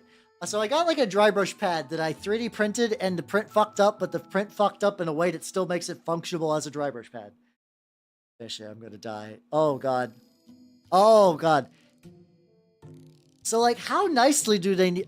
So Mittens, how you doing? Look, I did some streaking grime on the rats, and that turned out otherwise I'm pretty. How you doing? How you doing? And I actually got a lot of painting done today. I've been going for nearly 5 hours. Like Ergon, can you do the what's it called? Like that tournament standard? Like, could you just paint them to 3 colors and just let it rest? You know, is that a thing you can do? Oh no, I saw the coconut crab scheme before. I was originally looking to do it like that. I just couldn't. I don't know. Tyranids did not work with my brain. Part of me, I currently have a pile of them. Oh, that's where my wood. Off to the side. Apparently, a part of them is in my bedroom, and I look at them and I'm like, I'm tempted. I'm tempted to go back and fix you and save you, but it's I don't know. I feel like I should condense my armies down just to reduce clutter, you know? Yeah, so I'm trying to go for 6. This is going to sound dumb, but the reason is, if I'm going to be completely transparent, is that a lot of people have reported that apparently longer streams tend to do better on Twitch, and they've been seeing good results for around 6 hours or so. So I'm like, oh, okay. So this is more of like a for you personally pride thing. Okay, that's good then. I thought you were trying to like grind them to tournament standards so they're ready to party. No, I totally understand. Yeah, I mean, yeah, that's all you have to do is technically like 3 colors and based, and then you're good to go. Like that's the official Games Workshop bare minimum. Let's go to this. Make sure.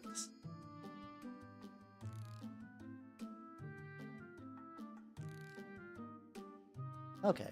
So if you're wondering why I'm doing white, it's because I do want to apply Tesseract Glow. I'm gonna try to bring the white like as far back as to like the gun and the cables and stuff. I'm wanting at least. So I did that before, and I still kind of got that. I would like to have like a little bit of everything. For me, it's less about for that much per faction, and more like I would like to have an army for every like war game, or like anyone that's feasible to have an army for. Like yeah, like I'm trying to think of like a counter example. Like I can't hit every niche Patreon war game that ever existed. I can't have an army for every single one of those. I will die and lose my mind. I think like otherwise I got a pretty decent spread. But that also means I don't need to have like a bunch of 40k armies as well.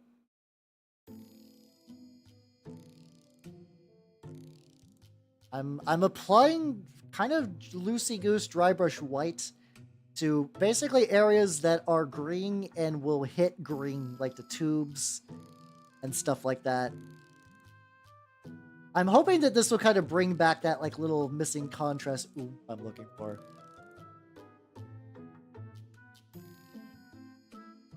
Doing pretty good. Also, be incredibly careful with this, where I'm like a lot of times I test dry brushes on my arm just to make sure I'm not going like too fucking buck wild. Looks like we're going pretty good. The longer streams is because I work on my minis. Yeah, let's go. I was a little worried because I feel like expecting like this much time, and I don't expect like everybody to sit through all of my 6-hour painting streams just as much as you're comfortable with. I also know that does kind of make it technically a little bit more feasible for people in certain time zones to tune in, so I think that's also a very nice bonus. I should have tested this on the other one, because this guy's got the most prominent fun pokers. Should have made sure that the pokers were ready to go before I got super. Ah, fuck it. Ah, fuck it. I'm tonight's goal is finish as many minis as I can, and I don't care. I'm in that state. I think this guy's gonna turn out good when all's said and done, but like if I'm okay with it not being perfect. Actually, I do kind of like the very faint white on this. I am going to eventually hit this up with a Tesseract glow, so this will eventually glow a bit more yellowy. Oh, I'm Dangel. Welcome. How you doing? I'm currently. I know the stream does not say rats, but I'm currently doing rats because the lads have been finished up. And bring an unpainted model to a tournament. That's a very noble sentiment, I will say. I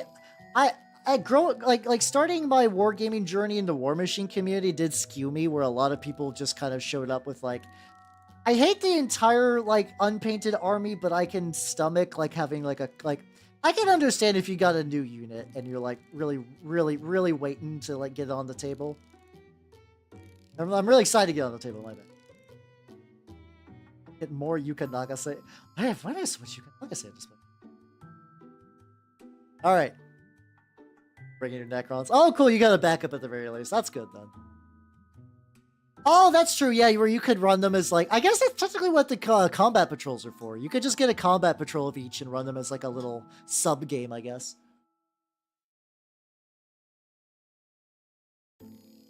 I know my store says, apparently, in tournaments, there's, like, what's it called? Are the miniatures? Yeah, yes and no. Effectively, the TLDR on that is you're supposed to own you're supposed to have miniatures to play the game, but depending where you're at, people might be cool if you have like proxies or like if your models aren't fully built, stuff like that. In general, for me, as a guy who primarily mini paints, I find the minis to be the fun part. So, like, they're the most enjoyable part of everything, even more than playing, so. Alright. I got my Tesseract glow, and I did my dry brushes. Now the moment of truth to see if this fucking shit.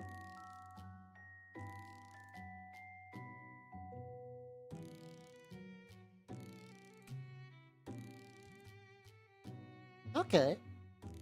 Got a little. We got some brightness to the tube. The little dry brush raised areas are kind of good. My Tesseract glow is very thick, though. I think it needs... I don't know if it needs watered down out of the bottle or if mine is just gumming the fuck up. I definitely need to thin it out a bit. I can understand that. Yeah, okay. That's good. I was glad you were able to get it. But yeah. It's, also, too, there are also, like, other war games as well, where, like, you can bring... So Games Workshop's big thing is selling minis, and they really want you to buy Warhammer branded Warhammer minis. But there's other war games that are like, some of them are minis agnostic, where they just want to sell you the rules to the game. So you can bring whatever minis you want, which I really love that kind of feature. We got the tubes. Ooh. Oh god, yeah. I really like Malifaux. Also, if you see hairs on there, those are cotton balls. I really like Malifaux, and I would love to play it, but it is out of all the games my local area has, it is the one that's deadest. Hey, there we go. There we fucking go. This is what I was hoping for. All the little white areas are picking up a little extra highlights, and then meanwhile, the actual goddamn thing itself is getting a nice little glow. Fuck yeah. Oh, having personal standards is good then. No, I don't disagree with what you're saying at all. I do try to paint as much stuff as I can. I also just like painting. But you're into it, but I never looked at myself. I like mini painting a lot. It's fun. If there's ever like any like tips or tricks or getting started things or whatever you would like, let me know. I'd be more than willing to share. There's no like trade secrets for anything I do. Like that. I like really a lot of people in the wargaming community like to share info with each other. I think that's really sweet. How's Roger Wilco? I wish you could bring yourself. Is it what is the issue stopping you from painting, I guess? Is it like a location thing? Is it a money thing? What's going on?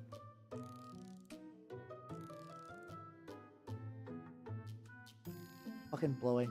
I did see that apparently there's like Tamiya branded like microfiber cotton swabs, and I was like, I don't need that. For the old world, I have just of models of paints. Ah, gotcha. Oh, what army you doing for the old world? What one you doing for that? Also, yeah, somebody like I had that issue with Skaven a lot back where there was just so many fucking rats, like so many fucking god. Oh, there we go. So what I've heard for orc players, there's a couple like especially goblin players, there's a couple of options that seem to help them. A lot of it, like, I mean, the usual painting tip that a lot of people recommend is like, just do a little bit a day. Like, you don't need to sit down and paint your whole army. Just like if one day you have an hour and you just kind of apply a little bit of green. Oh yeah, that's the problem. That's the problem, Corrosion. It is niche as fuck. I mostly did. I played a very little bit of Malfa with some friends, but it just never really took off in my regions. I have a whole bunch of Rezer models. Rezer was my main faction, and I had a tiny little bit of Gremlin / Bayou. It depends. Like not Ultramarines, like Space Marines are pretty elite. There's a couple ones like Orcs or Tyranids that can go really, really swarmy. I do Death Guard, so I do my current army. I can tell you how many's in my Death Guard list, but I have a very mechanized Death Guard list. Hold on, what's on my new recruit list for my Death Guard? Let me see. Let me go there. Let me look at the lads. These are all the Death Guard I got painted. Mortarion, a Sorcerer and Terminator armor, a Plague Surgeon, 10 Plague Marines, so we're at 13. 8 Terminators, so 21, 8 Blightlord, 3 Deathshroud, a Feated Bloat Drone, and 3 Blight Haulers and a Plague Burst Crawler, so that's an additional 5, so it's like 26, and 3 War Dogs, so that is 29, so sub 30. I probably miscounted a little bit. Sub 30, but that's probably not very common to have that little, and a lot of those are pretty big. I think what Nitrous is saying is like a pretty good guesstimate on like what would be considered what would constitute a more average size for this. A little worried the watery consistency of Tesseract. I didn't really water it even that much. Maybe it's because my Tesseract glows old as shit, where it's either like basically a funky liquid. Jewels. Just the starter box. I mean, that's the nice thing about the Malfo models too. Like, if you like the idea of them, like the starter boxes aren't that bad. Like, if you just want to pick up some models to fuck with, I would definitely read. They're fun models too. They're fun models to paint. I don't. Unfortunately, the last time I painted Malfo was like prior to me VTubing. I would actually one of these days like to give a Malfo model a shot again, just to be like, how paints Malfa model in actually like in a reasonable year. Oh, Jonathan Perkins. Yeah, so we're doing some Warpstone. I am trying to make this look as glowy as shit, and it's mostly working. It's mostly working at what I'm wanting to do. Yeah, I do have a Chaos Knights army as another like fully painted army, and that one is like maybe like sub 12. Like 12 at the most. Maybe I have not seen the Skeleton Calamalfo. I'm very behind. I get you on the Troll River Hag army. I technically have a small force for the old world based off of like originally when I was doing Age of Sigmar, I had a couple of Slaves to Darkness, but I've since kind of rebased them back to the old world. My mini collections. I'm trying to think of like. I could do a full tour of like every model, like army I've picked up or maybe played. Corrosion, did you see my like channel intro? It has a couple of mini rotators of like some other lists I've put together. Not lists, like those are models I painted as a VTuber. Like good Tesseract. I would be down. The only reason I have Tesseract Glow is because I picked up Tesseract Glow a long time ago and forgot about it. I don't even remember why I got it. It might have been for Skaven reasons. I would not be surprised if there's a better alternative. Most GW paints have a better alternative. I just happen to have it, I guess. But yeah, maybe I do need to do more YouTube, like pre-recorded content. Yeah, so I have like very, very brief like little model rotators that show some things I painted.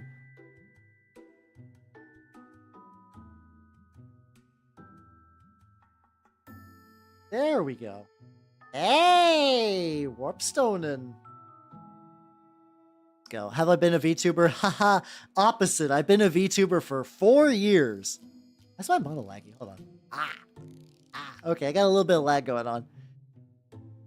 Golden high flow acrylic green. Ooh. Ooh. I've never ever used these paints. I'm willing to give it a shot though. Hell yeah. All right, let me. I got that pulled up in my Amazon for later. But yeah, I've been a VTuber for 4 years, and I've been a mini painting VTuber for 4 years. Like I said, a lot of you probably didn't know I existed because I was exclusively Twitch until recently. In my defense, the multi-streaming rule regulations are pretty new change, all things considered. I actually became a VTuber to become more consistent with painting. I did that thing where it's like, I like painting. Painting minis is fun, but sometimes, like, even on my off days when I want to paint more, I experience this. You know that feeling where it's like, I could paint, but I could just, like, I could just do something else. I could play a video game. I legitimately became a VTuber, so I had an excuse, because it's like, okay, if I am currently painting in front of a bunch of people, if I miss a day, that'll be fucked up, and I can't do that. So that's legitimately the genesis of my VTubing. It's very silly. But hey, it works for me, so I'm cool with it. Yeah, Squid's my wonderful sponsor, the lad, the myth, the legend. If you would like to buy models, I legitimately like to shill Squid because he's a very nice guy and small minis owner. Also, Falcon, welcome. Watching someone else paint. Gasp! You're cheating on me with another mini painter. Unless you mean someone else as in me. As in that case, fuck yeah, let's go. How's the hell diving going? Yeah, whatever works, exactly. Let's go to this lad now. He's got a lot. He's got the fucking like. Oh no, I didn't dry brush him. Hold on. I should do that. Yeah. I kind of want to do that. I mean, if you like, I usually say like if it's a thing you're thinking about doing and you're interested, go for it. It does. I do dedicate. Yeah. I was doing a bit. Hell yeah, let's go. Bot hell right now. Hope you get out of there. I mean, the thing is, patience is a skill you can build up. This is gonna sound weird, but there are like a lot of like mindsets that you can build up with just enough consistency. Like even people like, why are your hands relatively steady when you paint? How do you do that? It's just doing it a lot. It really is. It is the best advice I could really give for any sort of mini or really any sort of artistic endeavor. It's just really just kind of keep going at it. There was actually a thing I saw recently. There was a dude who 3 years ago was like, I want to be an animator. And he basically just did a bunch of animation reels for like 3 years. And eventually got to work on like, I think he worked on like Jujutsu Kaisen and Naruto and stuff like that. I wish I could find it. It's all good, Rufus. Have yourself a good sleep and take it easy. Thanks for coming by, yo. If I can ever find that dude's video again, I will. Because it was legitimately like, I was like, hot damn, that's inspiring. Inspiring as shit. But yeah, that's true too. Your earlier models don't have to look fantastic. And okay, this is the big thing. You can strip paint from miniatures. You can also, there's a low spot in the back. You can actually strip paint from minis. It's not that hard. You can use like isopropyl alcohol or like different clingers, like LA Totally Awesome is my preference. And then if you fuck up, if you fuck up the mini, you could just put them in the bath and do it again. Like for context, let me show you something real quick. Let me get this little dry brush section done and pull out. I will pull out some of the lads I worked on today. Accidentally get over too much light. There we go. It sounds like heresy, but here we go. It's their job is to work out. Oh yeah. Oh you must be really fucking precise. I want to show you this guy. This guy I purchased used. He originally had a blue scythe. He had kind of like half-finished dark blue armor, and a lot of the bits were not colored, but there was paint on here. I stripped the paint, and I repainted him. And now look at him. Yeah, it's totally possible. I get a lot of my minis from the used bin at my local shop. If anything, arguably, I get more fun rescuing minis than I do buying new ones. Like, straight up, I think I unironically enjoy that feeling of taking a model that's been painted and neglected and fixing it up. It is like sweet crack cocaine to my brain. It's so good. I give this just like a light glow. I mean, all how people are. I mean, I've had some. God, there was a mini painting video, like stripping video, I wanted to do at one point. I have some minis at some point that are just like, they were painted with like the thickest enamels you've ever seen. They are chunky as shit. I don't know where they are in my house, or else I would pull them out right now and show you.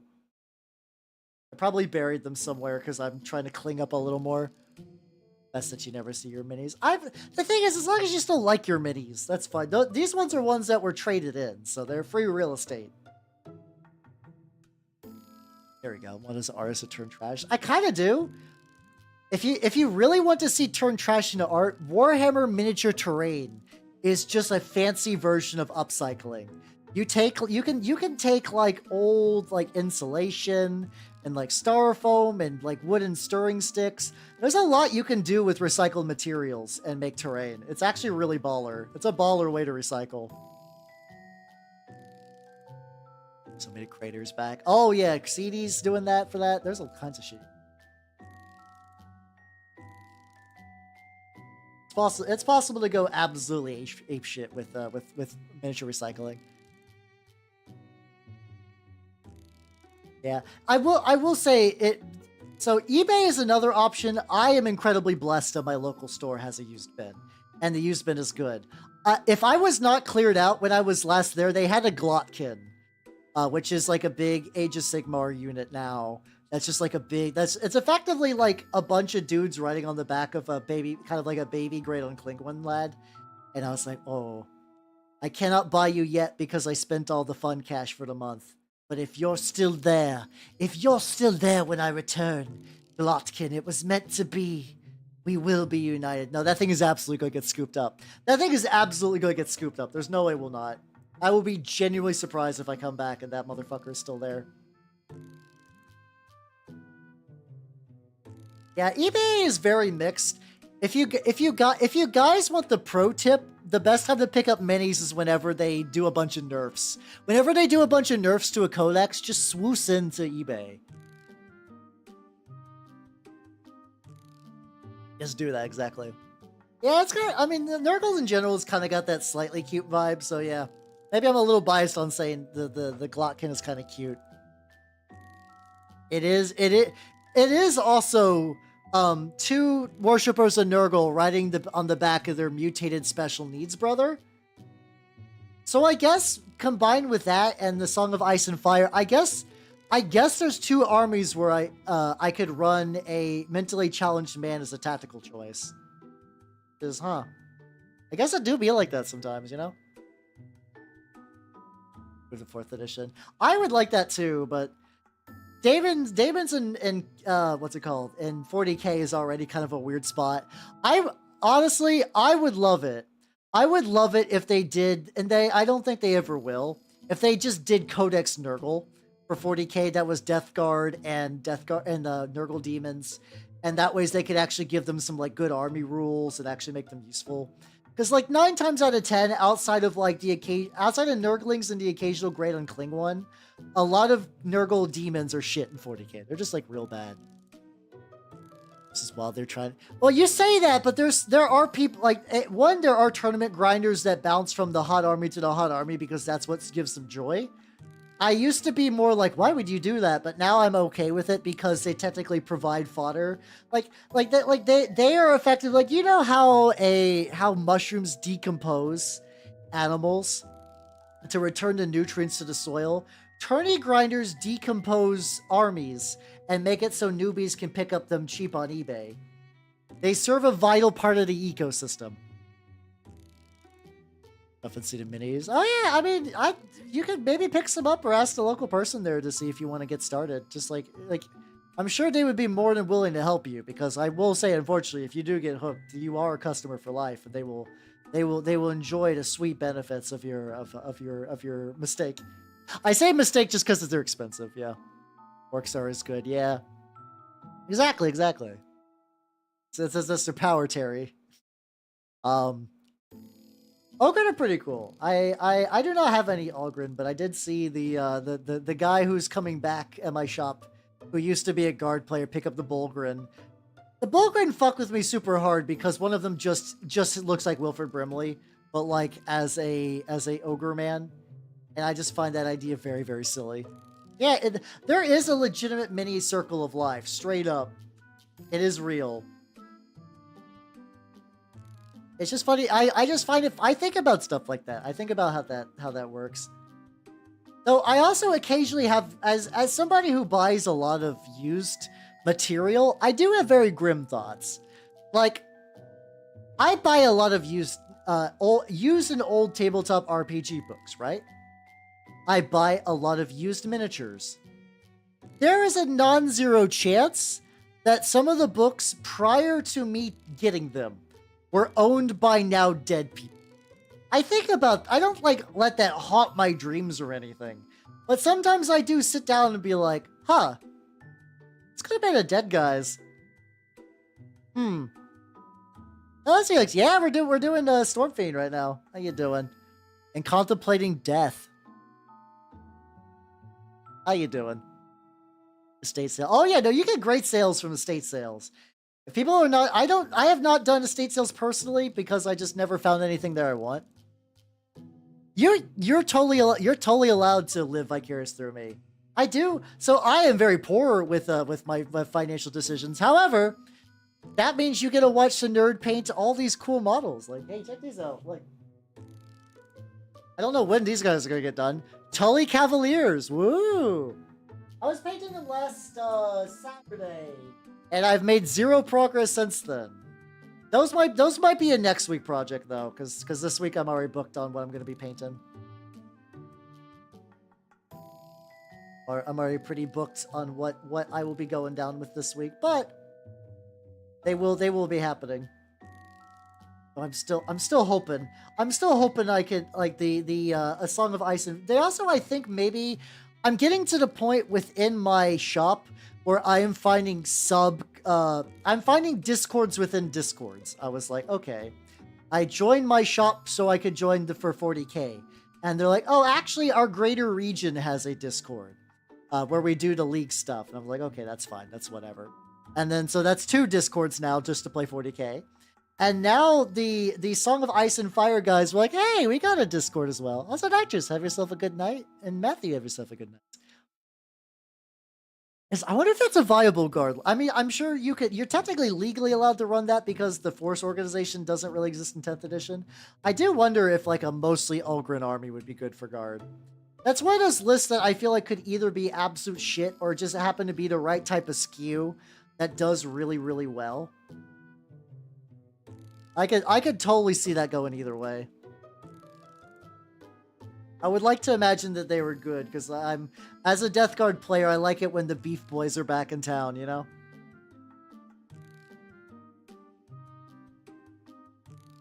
Mess around. Have my hobbies, made money of them. That's technically what I'm doing a little bit. I'm not, once again, I'm not going to say I'm getting like fucking rich from VTubing. I am objectively not. But I am paying for my minis by painting minis, and thus the neckbeard circle of life. Ulgrin Bulgrin. Oh, I got you. I kind of figured what you were wrongly employed. I get you. Collection of Game Star odd moment. Oh, huh. Oh god, that sounds like a real rough moment. Oh, that sounds like a real rough moment. What do you do? Do you let it go? Do you pick one up at that point? Like, huh? Awkward. Yeah, if I ever did guard, I like the idea of having a bunch of tanks. That kind of sounds fun. But I don't know if I think, oh, no, that's not true. If somebody is like, put a gun to my head and they're like, Hal, you must collect and paint Imperial Guard, Feudal Guard. I love the idea of Feudal Guard. I love a bunch of backwoods idiots that have no idea about the greater 40k setting. That you just drop onto their planet and be like, yo, motherfucker, here's a lasgun. You're gonna go fight orcs. And they're like, until the other day, we were doing courtly politics. What the fuck are you talking about, strange sky people? And by that point, it's too late, you know? I left the books there. Oh, that's fair. Okay. That's good, then.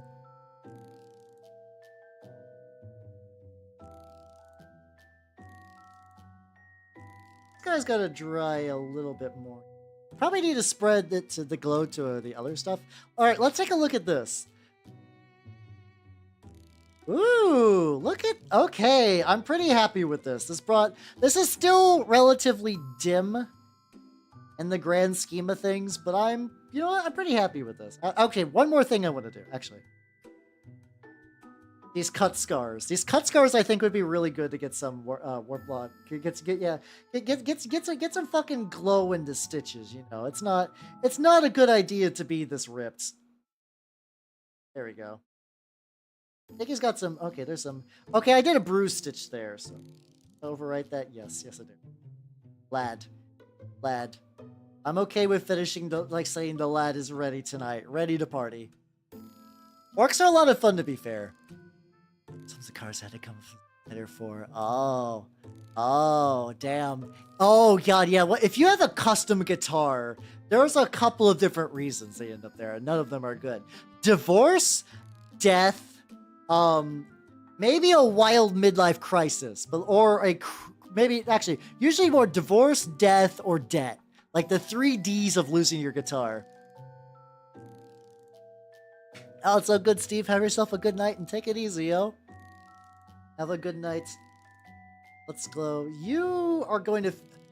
I have to very specifically fit them on the bases. What's the ordering on this? So, like this guy has to sit on this space because I need him... I specifically made a little alcove. Hold on. You guys can't even see. I specifically made a little alcove for his foot. What do I do on this one, though? That be Fenris, home of the Space Wolves. Yar, indeed. Why did I do a pirate voice? How did I do? How did I initially? I think I did something like this. I think I did it roughly like this. Hal, circa a couple weeks ago, had a plan. And I'm actually legitimately beginning to wonder what his fucking plan was. Maybe more towards the back? A little bit. Okay, let's give that a go. Stop calling me out. No, never. Never. Get the gel glue on those fucking toes.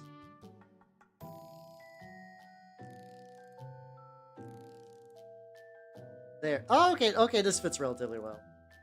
Leave him there.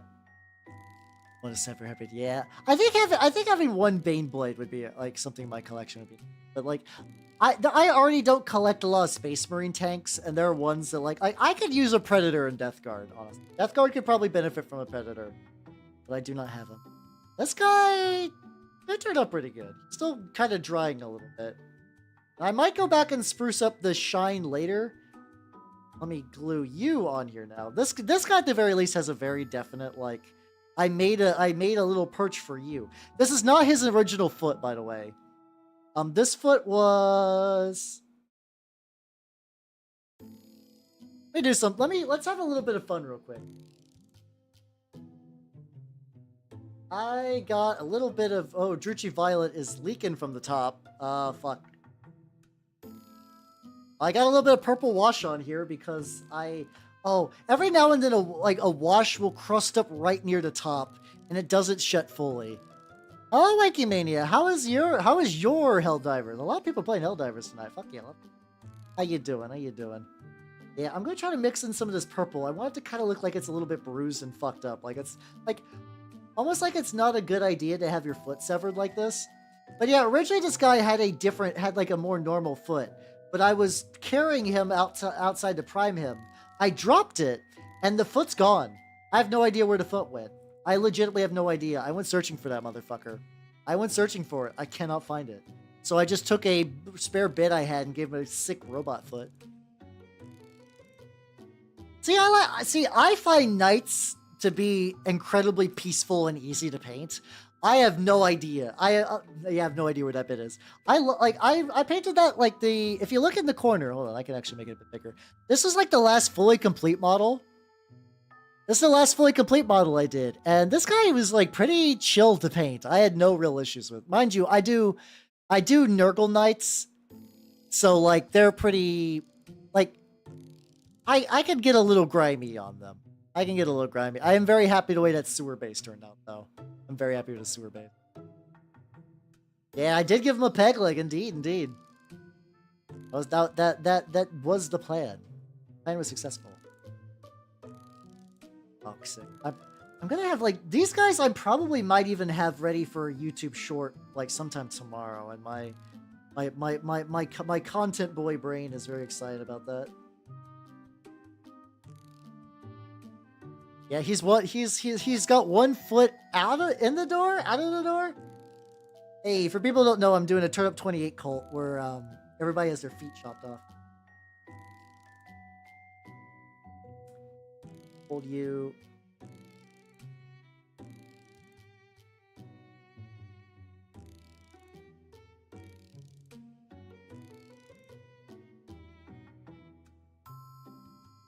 I went quiet because I just didn't want like the ghosts to hear me push it and like have the mini fall over. Just like whatever, you know, whatever bullshit. Nice, not no. No, that's understandable. I love I like this style. I like it being gritty and fucked up. So that is my jam. Also, I'm gonna move them. I'm gonna move the mineral spirits. Gonna have to lose that foot. Oh, exactly. Hold on. For people who have not seen the Toph, let me show them. Oh, I have such. I'm gonna go limp for a second. I just need back. Hey, there we go. So I'm doing some Turnip 28 models where the idea is that sin is stored in the foot, and the only way you can be free of sin is to get that motherfucker chopped off. So here is the Toph. He also needs an oil wash, but look at him. He's standing on a pile of severed feet. Lad. Absolute fucking unit.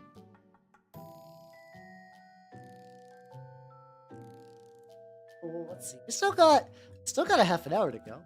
Excellent. I'm making so much progress tonight. Yes, the most progress.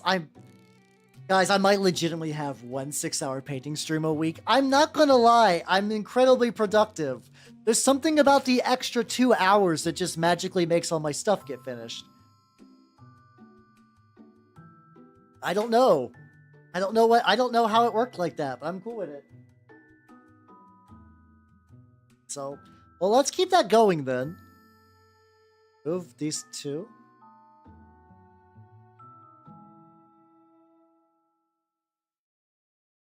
All right, there we go. So this guy, this is an Age of Sigmar Stormcast lad. He's had an oil wash, but I need to do a lot of touch-ups on the skirt. I do a lot of touch-ups on his robes and stuff like that. Fuck it. I can't do 8 hours. The thing is, I literally don't have enough time in the day outside of a weekend. Outside of a weekend, I could. Technically, I could go late tonight because I actually have tomorrow off. I feel like that's a bad idea, though, but I'm not sure. I'll have to think about it. Yeah, well, basically what I'm doing for him is, like, I'm trying to go to these kind of, like... The oil wash did not go as planned on this cape, so I'm just gonna doing a little bit of touchy up stuff.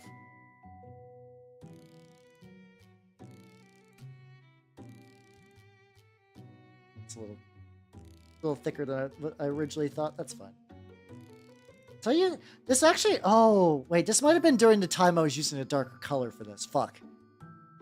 It. We'll figure this out. We'll figure this out. Oh, that's a lot of fucking models. Best of luck with that. Best of luck with that. Holy shit. Yeah. I mean, it's like it's like that thing where it's like the mind is willing, but the body's weak and spongy when it comes to like an 8-hour paint.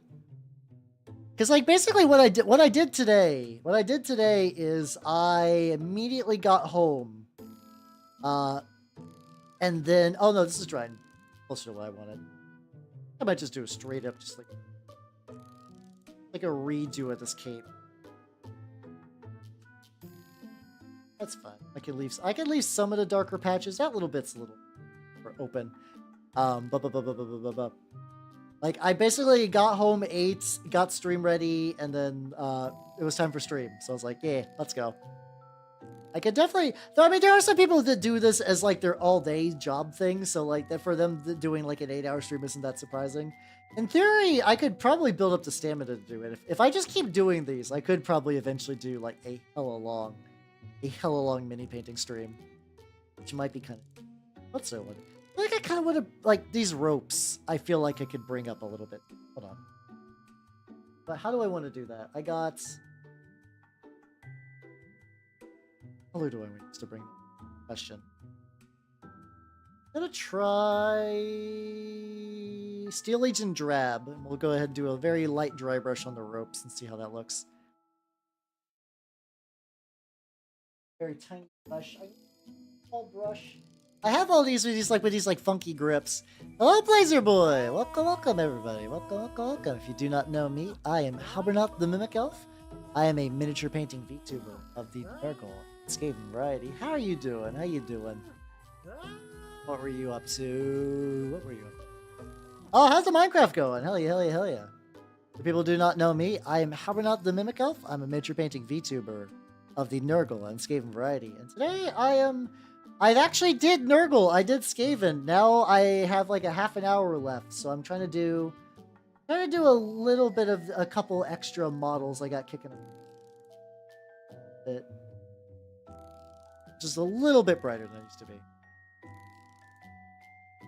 It's a fuckload of minis. I thought I had a lot of Death Guard. You have easily gotten me fucking beat. Oh god, I can't do that. No, I'm definitely getting there. So in order to get like memberships on YouTube, I need to get like 500. I'm getting there. Oh, Minotaurs, how you doing? You start getting fired. More of an orc player. Oh, that's fair. I have a couple of orcs at a squig off, but nothing like super ready to go for an army. And also Blazer Boy, thank you for the follow and welcome to the workshop.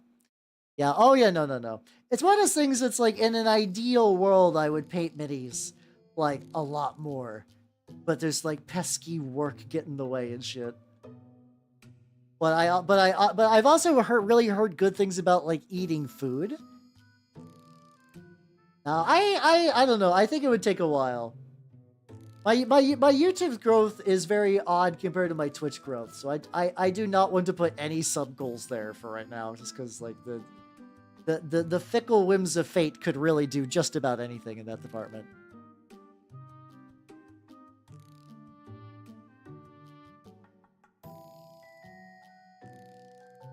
Get a little bit more cloak build up, which is good. Okay, there's still like a little bit of shade in here.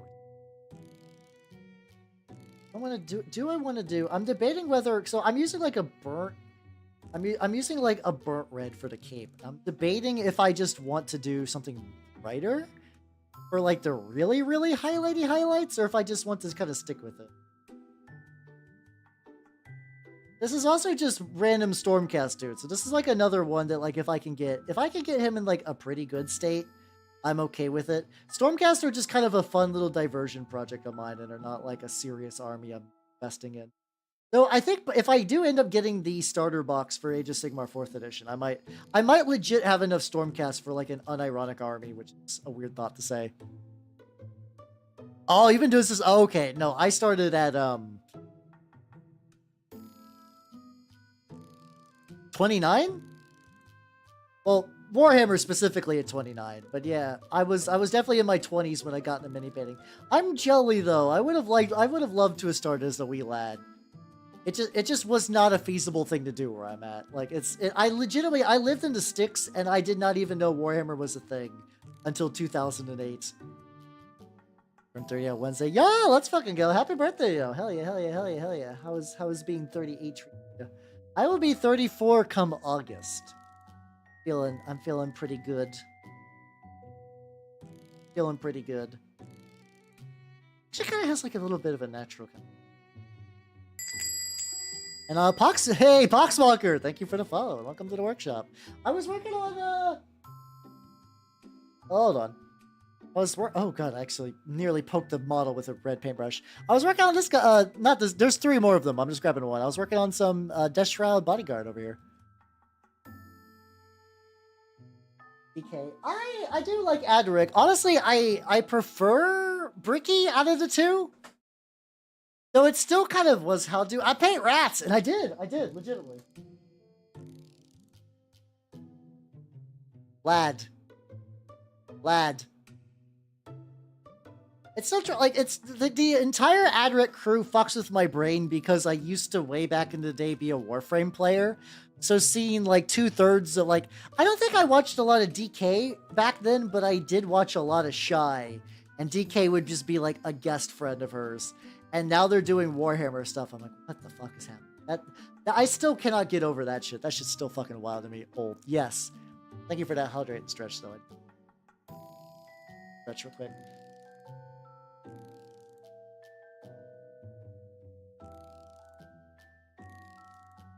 Ah, there we go. Excellent. Get a little bit of a drink. But yeah, I think I was originally reluctant to go through Adric, but I ended up doing it not that long ago and had a generally, like, I've been enjoying myself as I don't think I'm like 100% complete, but I got sort of big ones. Ooh! Fire. I need fire in the candles. Just get a little bit of... I just do orange. I think I've been just doing orange for the... Or you just like... Specifically, I joke around, call them my candle cast, because all of them have these like 3D printed candles, which really makes them look less like Stormcast. Sure. Yeah, I did say I'm a mimic elf. There's a reason for that. Bit of fire for you. Nothing too. So this guy. Oh, got some washes on the. Might want to touch those up.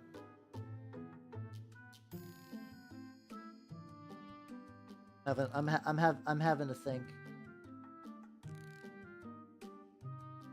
There we go. I'm like, look at that thing I did. They barely show. I mean, it's mostly like if you look at a very specific angle, you'll get to see them.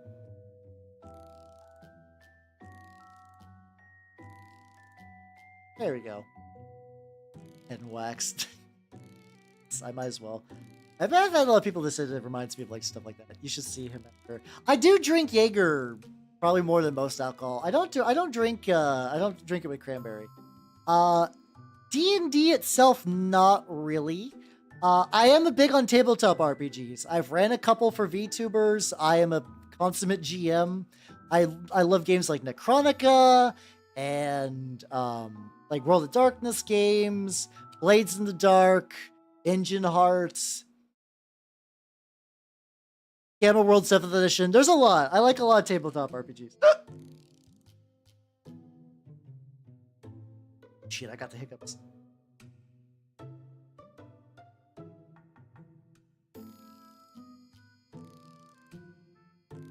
I wonder if I can... Hold on. I haven't used Nuln Oil for a while, but I do have some. I think some of the stuff might actually get a little fixed. Maybe. A little bit on Yield Palette and see how it works. Yeah, exactly. You gotta practice to get good, yo. Also, thank you for the hiccup check. Don't hiccup a lot. A little bit. Not as perfect as the oil washes, but I think I'll at the very least kind of like modify them a little.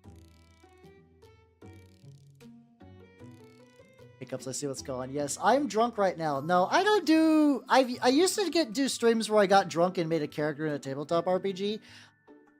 It's funny, I was able to drink and make a character in Fatal, but I could not drink and make a character in goddamn, in Wraithu. I could do Fatal, but not Wraithu, and that fucks with my brain a teeny tiny bit. Oh. Real fucking recess. I don't know if it's gonna necessarily work. Let's try that out. The group wants to DM. Yeah, I'm at the point. I was my group's forever DM, and then I was like, other players, you should DM, and now they're DMing a lot. And then for a while, I was like, I want to DM. I want to DM now, and now I run some one shots with VTubers. In theory, I will be uploading VODs of that to the YouTube, so you can see some past sessions I've ran.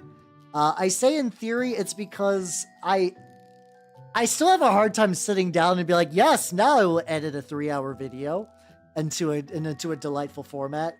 But I do want to, because A, I'm really proud of those sessions, and B, like, it's good for the channel too. It's nice to have just like more than one intro little video there. Just be like, hey, look, I do stuff. Look at me. All right, this guy, I'm gonna say he's fun. Just say, guy, you are fine out of 10. I want you to be done. Technically, his unit's not done because we have a special guest from the man. Dog! The dog was a little bit tricky because I accidentally rubbed it too hard when I was doing some reductive stuff, and it actually removed some of the primer. I've since repainted over it, but like you can kind of see where it's like there was like an idea or some kind of musculature, kind of like color blending, and it just didn't super duper pan out. See if I can kind of build onto that. Do a drop of neutral, oh god. Do a drop of neutral gray and a drop of dark gray. See if I can recreate the color I use for this dog. I'm not 100%. Argue that game. Oh yeah, it comes with the territory. As long as I'm okay with stuff like that. Usually it's like arguments when they're at like a vendor. Like there's a lot of times where like some people are like, how do you handle shopkeepers in your tabletop sessions? I don't. Like, I know technically there are ways to do shopkeeping and role-playing and having fun, but in my experience, it just bogs shit down. Like, think of how many shops you went to over the years where you just bought shit there and left. A lot. Most of the time. Most of the fucking time, it's like that.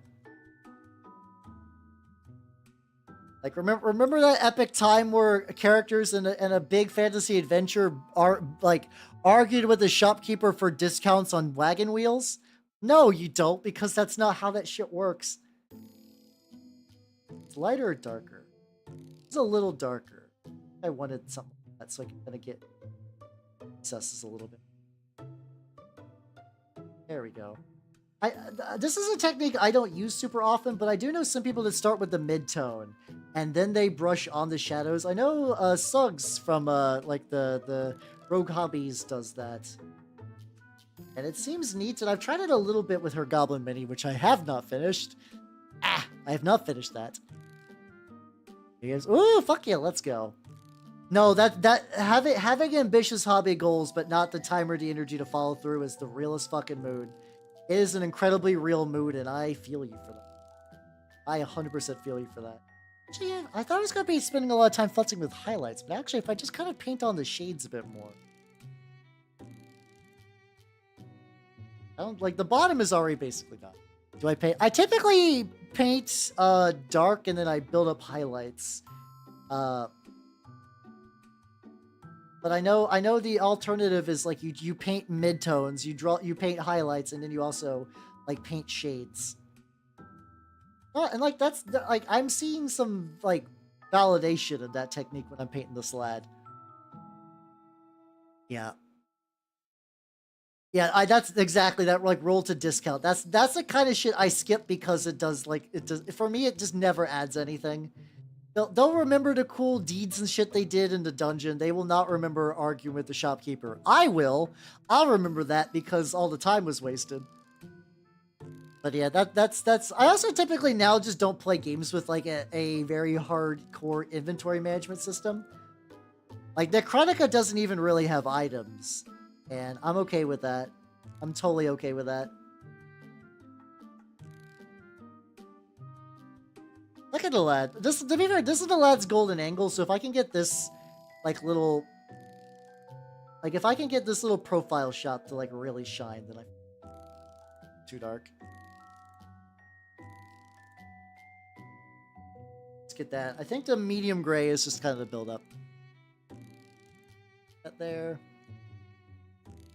My whole life I've been refused. Yeah, no, that is something too. I think that's kind of the reason why like every now and then you will meet like a young person that is just absolutely fucking unstoppable and you're like, Jesus Christ.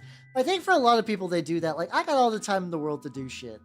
That's always kind of like, I like that idea when people are like, why don't elves like why do they live for 100 years and like barely are much better than human?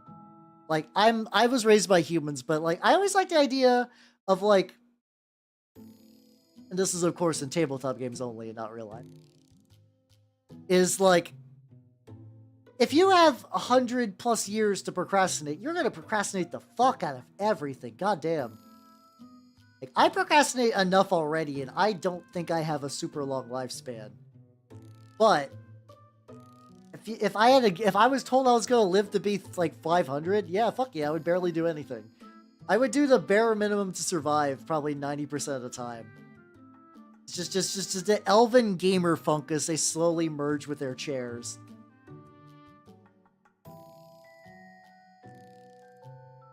Trying to get a little bit into the other side.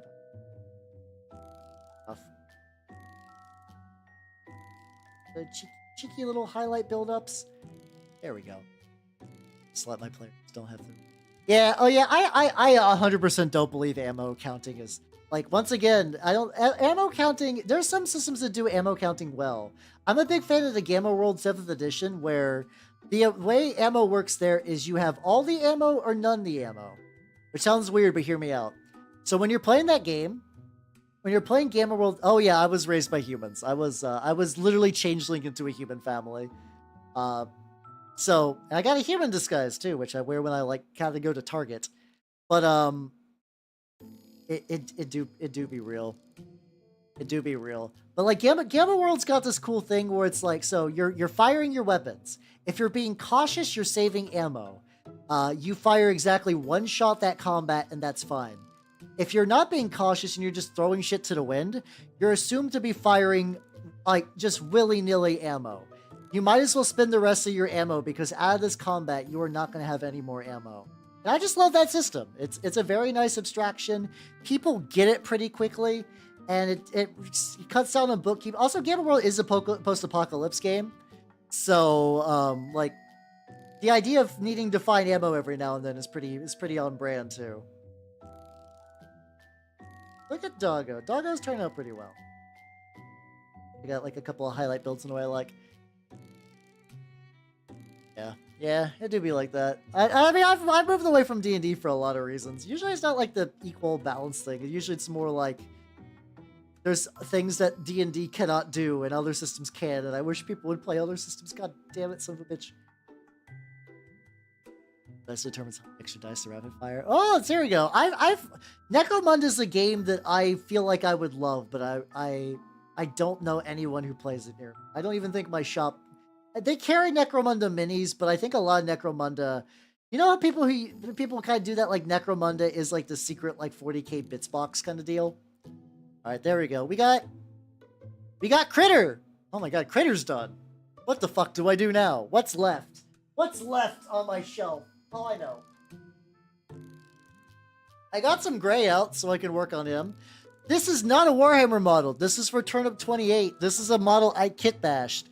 I 3D printed a body and made it tall, and I've kept the head short. It is 2 dudes in a trench coat. But technically a set of robes, but you know the deal. You know. This is a dumb idea I had when I was putting the model together, and I wanted to see it through. And I did, and it's glorious. That's way too runny. Let me touch that up a wee bit with a little bit more paint. Like, they still play 3.5 at your store? Holy shit. I know 3.5 groups still exist. I cut my teeth on 3.5, so there's a bit of nostalgia. That's kind of rad, actually. I assume most 3.5 groups play online. It's kind of amazing you got one at your shop. Baller. If you roll 2d10s and percentage round down, it's the number of arrows fired. I mean, you could. I'm going to be honest, Charlie. I think if you just don't, unless you are doing like a real, like, I'm trying to scrounge ammo. Like, this is post-apocalypse. This is a deep wilderness survival. I will say, if you just ignore that, yeah, it's cute. Track specialty ammo. Ignore everything else. You will have a much better time. Like, it's fun to think of solutions to it, but they're not worth it in the end. I assure you. I assure you. They're cool. Fuck yeah, let's go. I like it. I'm glad you like the lads. There's a lot of times where it's like you think of rules and you try to do abstractions to make it like realistic or like usable. A lot of times you got to think of the why behind the rule. Like, why does this rule exist? And honestly, if you can't find like a real good reason for it, this is applicable to a lot of different type of games, not just tabletops. Like, if there's no reason for a rule to exist, or it just existing only adds clutter, chop it off. It'll be great. Let me stretch.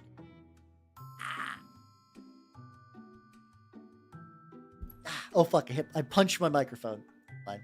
I don't know if it's like a beginner thing. That's totally fair. Or like if you're newer-ish. That's not like it's a reasonable thing. You see the ammo and you're like, collecting ammo is a good idea, is kind of boring or tedious. What if I made that like the ammo recovery mechanic? It came from a good idea, but yeah, definitely I think for me in my experience, it's just like ammo counting adds very little to the game, so I usually just don't give a fuck. And my groups don't give a fuck. And the same way that for the most part, we don't use encumbrance. Like, if you were trying to pick up a goddamn, like, heavy steel door, we'll be like, no. But, like, if you're just carrying a bunch of bits and bobs, most people would rather, like, just, like, do whatever. And, like, there are some systems that handle weight better than others. Pathfinder 2e has that bulk system, which is, like, fine for an abstraction for that kind of dealio. I'm okay with, I'm curious about that, like, contrasting we were talking about earlier with Ergon. But, like, maybe if I make these gray highlights a bit sharper when I apply the washes, maybe the best will look a bit smoother and neater. I'm okay with things being a little, like, point dark. This is base building. Yeah, I cannot imagine base building would be great in 5th edition. I don't know a better alternative. A lot of systems with base building don't do a great job. I know there's a fucking Fallout tabletop RPG / like mini war game / a second war game. I don't know. That has a very strong base building component as well. I don't know if that's any good or not. I guess if you want to look for other systems for ideas, that's the way to go. I don't know. Yeah, and that's another one of those things where it's like, I can kind of get it because, like, you think, well, a hobbit cannot pick up a big greatsword. That would be unreasonable. So we will give rules for that. But, like, what does that really add? What does that really add? Like, if you cared about that level of realism, you are not playing D&D. You're playing an older system, or you're playing like a crunchier system with a lot more emphasis on like survival and dungeon exploration. 5th edition D&D doesn't benefit from gnomes not being able to wield great swords. It really doesn't.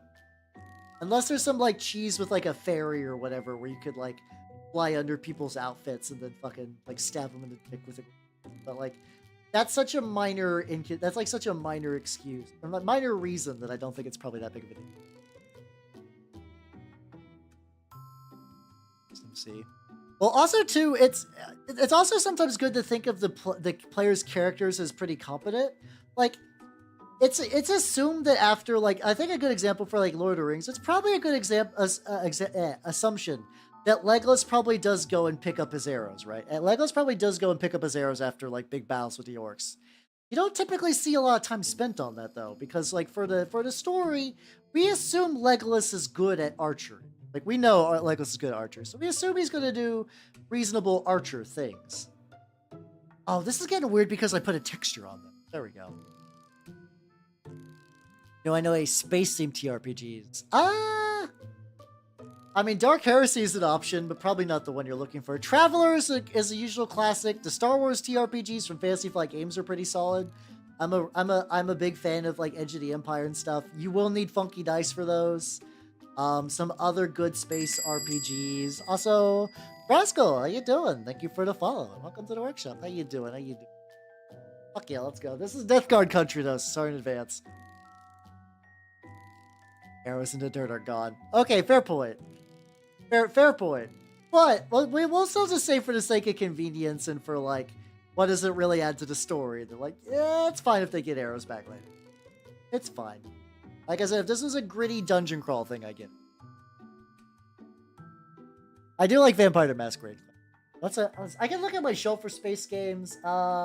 Eclipse Phase is if you want space, transhumanism, body swapping horror. It's probably not what you're looking for, but that's an option. I don't have that many space games, actually. Starfinder exists, but I'm not the biggest fan. If you really like Pathfinder, Starfinder is a thing you could do, you know? As a no. Oh yeah, I mean, that's so there's always kind of like weird little system quirks like that. I think a fun example, Croatian, I can think of, like in D&D 3.5 edition, whenever you gained like an age category, like you move from being like an adult to being like a wizened elder, right? It's got way too sharp on this. I can kind of like, you can kind of texture it a bit on something. But basically the idea is that the older you get, the weaker you get, and then like the wiser you get. That makes sense, right? Old people are wise, right? That's what fiction has taught us. Now the funny thing is though, in D&D 3.5, for like vision-based skills, a lot of times were based on what's it called? On wisdom, which would get higher the more older you got. You're like, oh, that's cool. Then realize that it's weird because older people get better vision the older they get in D&D 3.5. Like that's a mechanical thing that makes sense in one instance, but then like this is why chasing a lot of times chasing realism is kind of a fool's errand, because the more realistic you make one thing, the more unrealistic you make another thing as well. It gets weird. It can get weird in a couple of ways. Yeah, I'm not a big fan. I only mention it for a sense of completion. I will say, the Starfinder monster books are pretty fun. Paizo for Pathfinder itself has kind of gotten lazy, where they just rip off books from they just rip off monsters from various mythologies and call it a day, right? Starfinder can't really do that, so they actually had to like make monsters that are cool, and they did a pretty decent job. So they're fun books, but yeah. What are some rule books? Favorite other races like Elsby Fighters. Sometimes it depends on the edition and the person. Sometimes it's arbitrary. Sometimes it's because that's just the way their biases fell. What's it called? Like a lot of times there's no reason, or like they read a book where dwarves like couldn't really use. I know in Lord of the Rings can dwarves really use magic to any degree. That might be a carryover from that. I don't know. I don't remember any dwarves casting 6 spells. Yeah, there's all kinds of like little potential quirks and reasons. Oh yeah, so the reason why I did add a texture to this model, the texture is actually kind of making some of the paints a little wonky, because it's getting caught in the textures, which is interesting. I've never really quite had this issue like that. But I think the more I kind of build it up in these kind of small streaky strokes anyway, the more I kind of get like a weird tattered and kind of ragged set. Okay. Okay. Owcat's been doing a good job with like the various tabletop RPG adaptations they've done. They have done a legit job on that. Yeah, it's gonna take a lot of rulings. But yeah, there's usually a lot of reasons, but a lot of it is some combination of preference plus I read this in a book, and that's how I think fantasy is. It's like that. And like, yeah, it's not even like a new mindset. Imagine how many people imagine magic works like Harry Potter, as opposed to like your favorite magic setting of choice. That's just because like Harry Potter is their framework for how magic should work, you know? Yeah. Oh yeah, because like technically, hello Wandering Bishop. Yeah, because because like it's kind of like the whole like magic is sort of on the way out dealing. But I do wonder if they just took that, they just kind of took that, well, dwarves can't use magic. Well, they did in Lord of the Rings. They're like, okay, I guess we'll put that in our book. That's as good of reason as any to do that. And like sometimes it is balancing though, where it's like elves would get a lot of features, so you limit the classes, which is not necessarily a great balancing feature. There's a lot of reasons, but a lot of reasons are kind of like pointless and I think pointless and arbitrary describes a lot of those kind of changes. I think that's an accurate representation of that. That kind of why hobbits can only do X and why I keep saying hobbits instead of halflings, but like functionally hobbits, you know. I would like to play the One Ring one of these days, though. I've heard nothing but good things about the One Ring. I'm a little sad that they had to cop out and make a 5th edition version, but I've heard that it's like, it's always weird because I have a hard time imagining what I would do for like running an adventure in Middle Earth. But I've heard enough people say it's like reasonably flexible enough as a system, and it gives a lot of good GM advice for doing like adventures that might not necessarily have like the biggest global grasp, which is fine, but like are meaningful to the characters and kind of still do things. I'm like, okay, that's a mindset that I like. So I would like to subscribe to your web zone. Oh, so they kind of do that fantasy thing where like dwarven forging is functionally magic. Okay. I will admit that I'm mostly a Tolkien secondary. I think I've read The Hobbit. I think I've read like a little bit of Lord of the Rings, the book, but it's been a while since I've done both. This guy's gonna need I'm kind of digging the funkiness of kind of like how sketchy I'm making this paint on him, but he is going to have to go later because I have actually painted. I lost track of time. We're almost past 6 hours of painting. And I would like to rest both my voice and my hands. So let's go to the chatting screen. Yippee! Oh. Well, thank you, nerds, for coming. I had a lot of fun. Let me see. Schedule-wise, tomorrow in the Discord, movie night. Do you like Underworld? Not the one I'm going to be showing. Yeah, let's go. Saturday, I will be. This is only going to be on the Twitch side. Let's see if I can shout her out. Shout out Corpse_channel. I'm going to be on Corpse's channel doing a music collab where I'm going to be listening to music. And then I think a couple of other VTubers are going to be doing that as well. If anyone on the YouTube side would like to check out Corpse as well, she's a dead woman. Yippee! And then on Sunday, I will be doing some more mini painting. Probably some Turnip 28 fodder, which I was working on last time. So hell yeah. So in that case, I will be ending things on the YouTube side because I'm going to do a Twitch raid.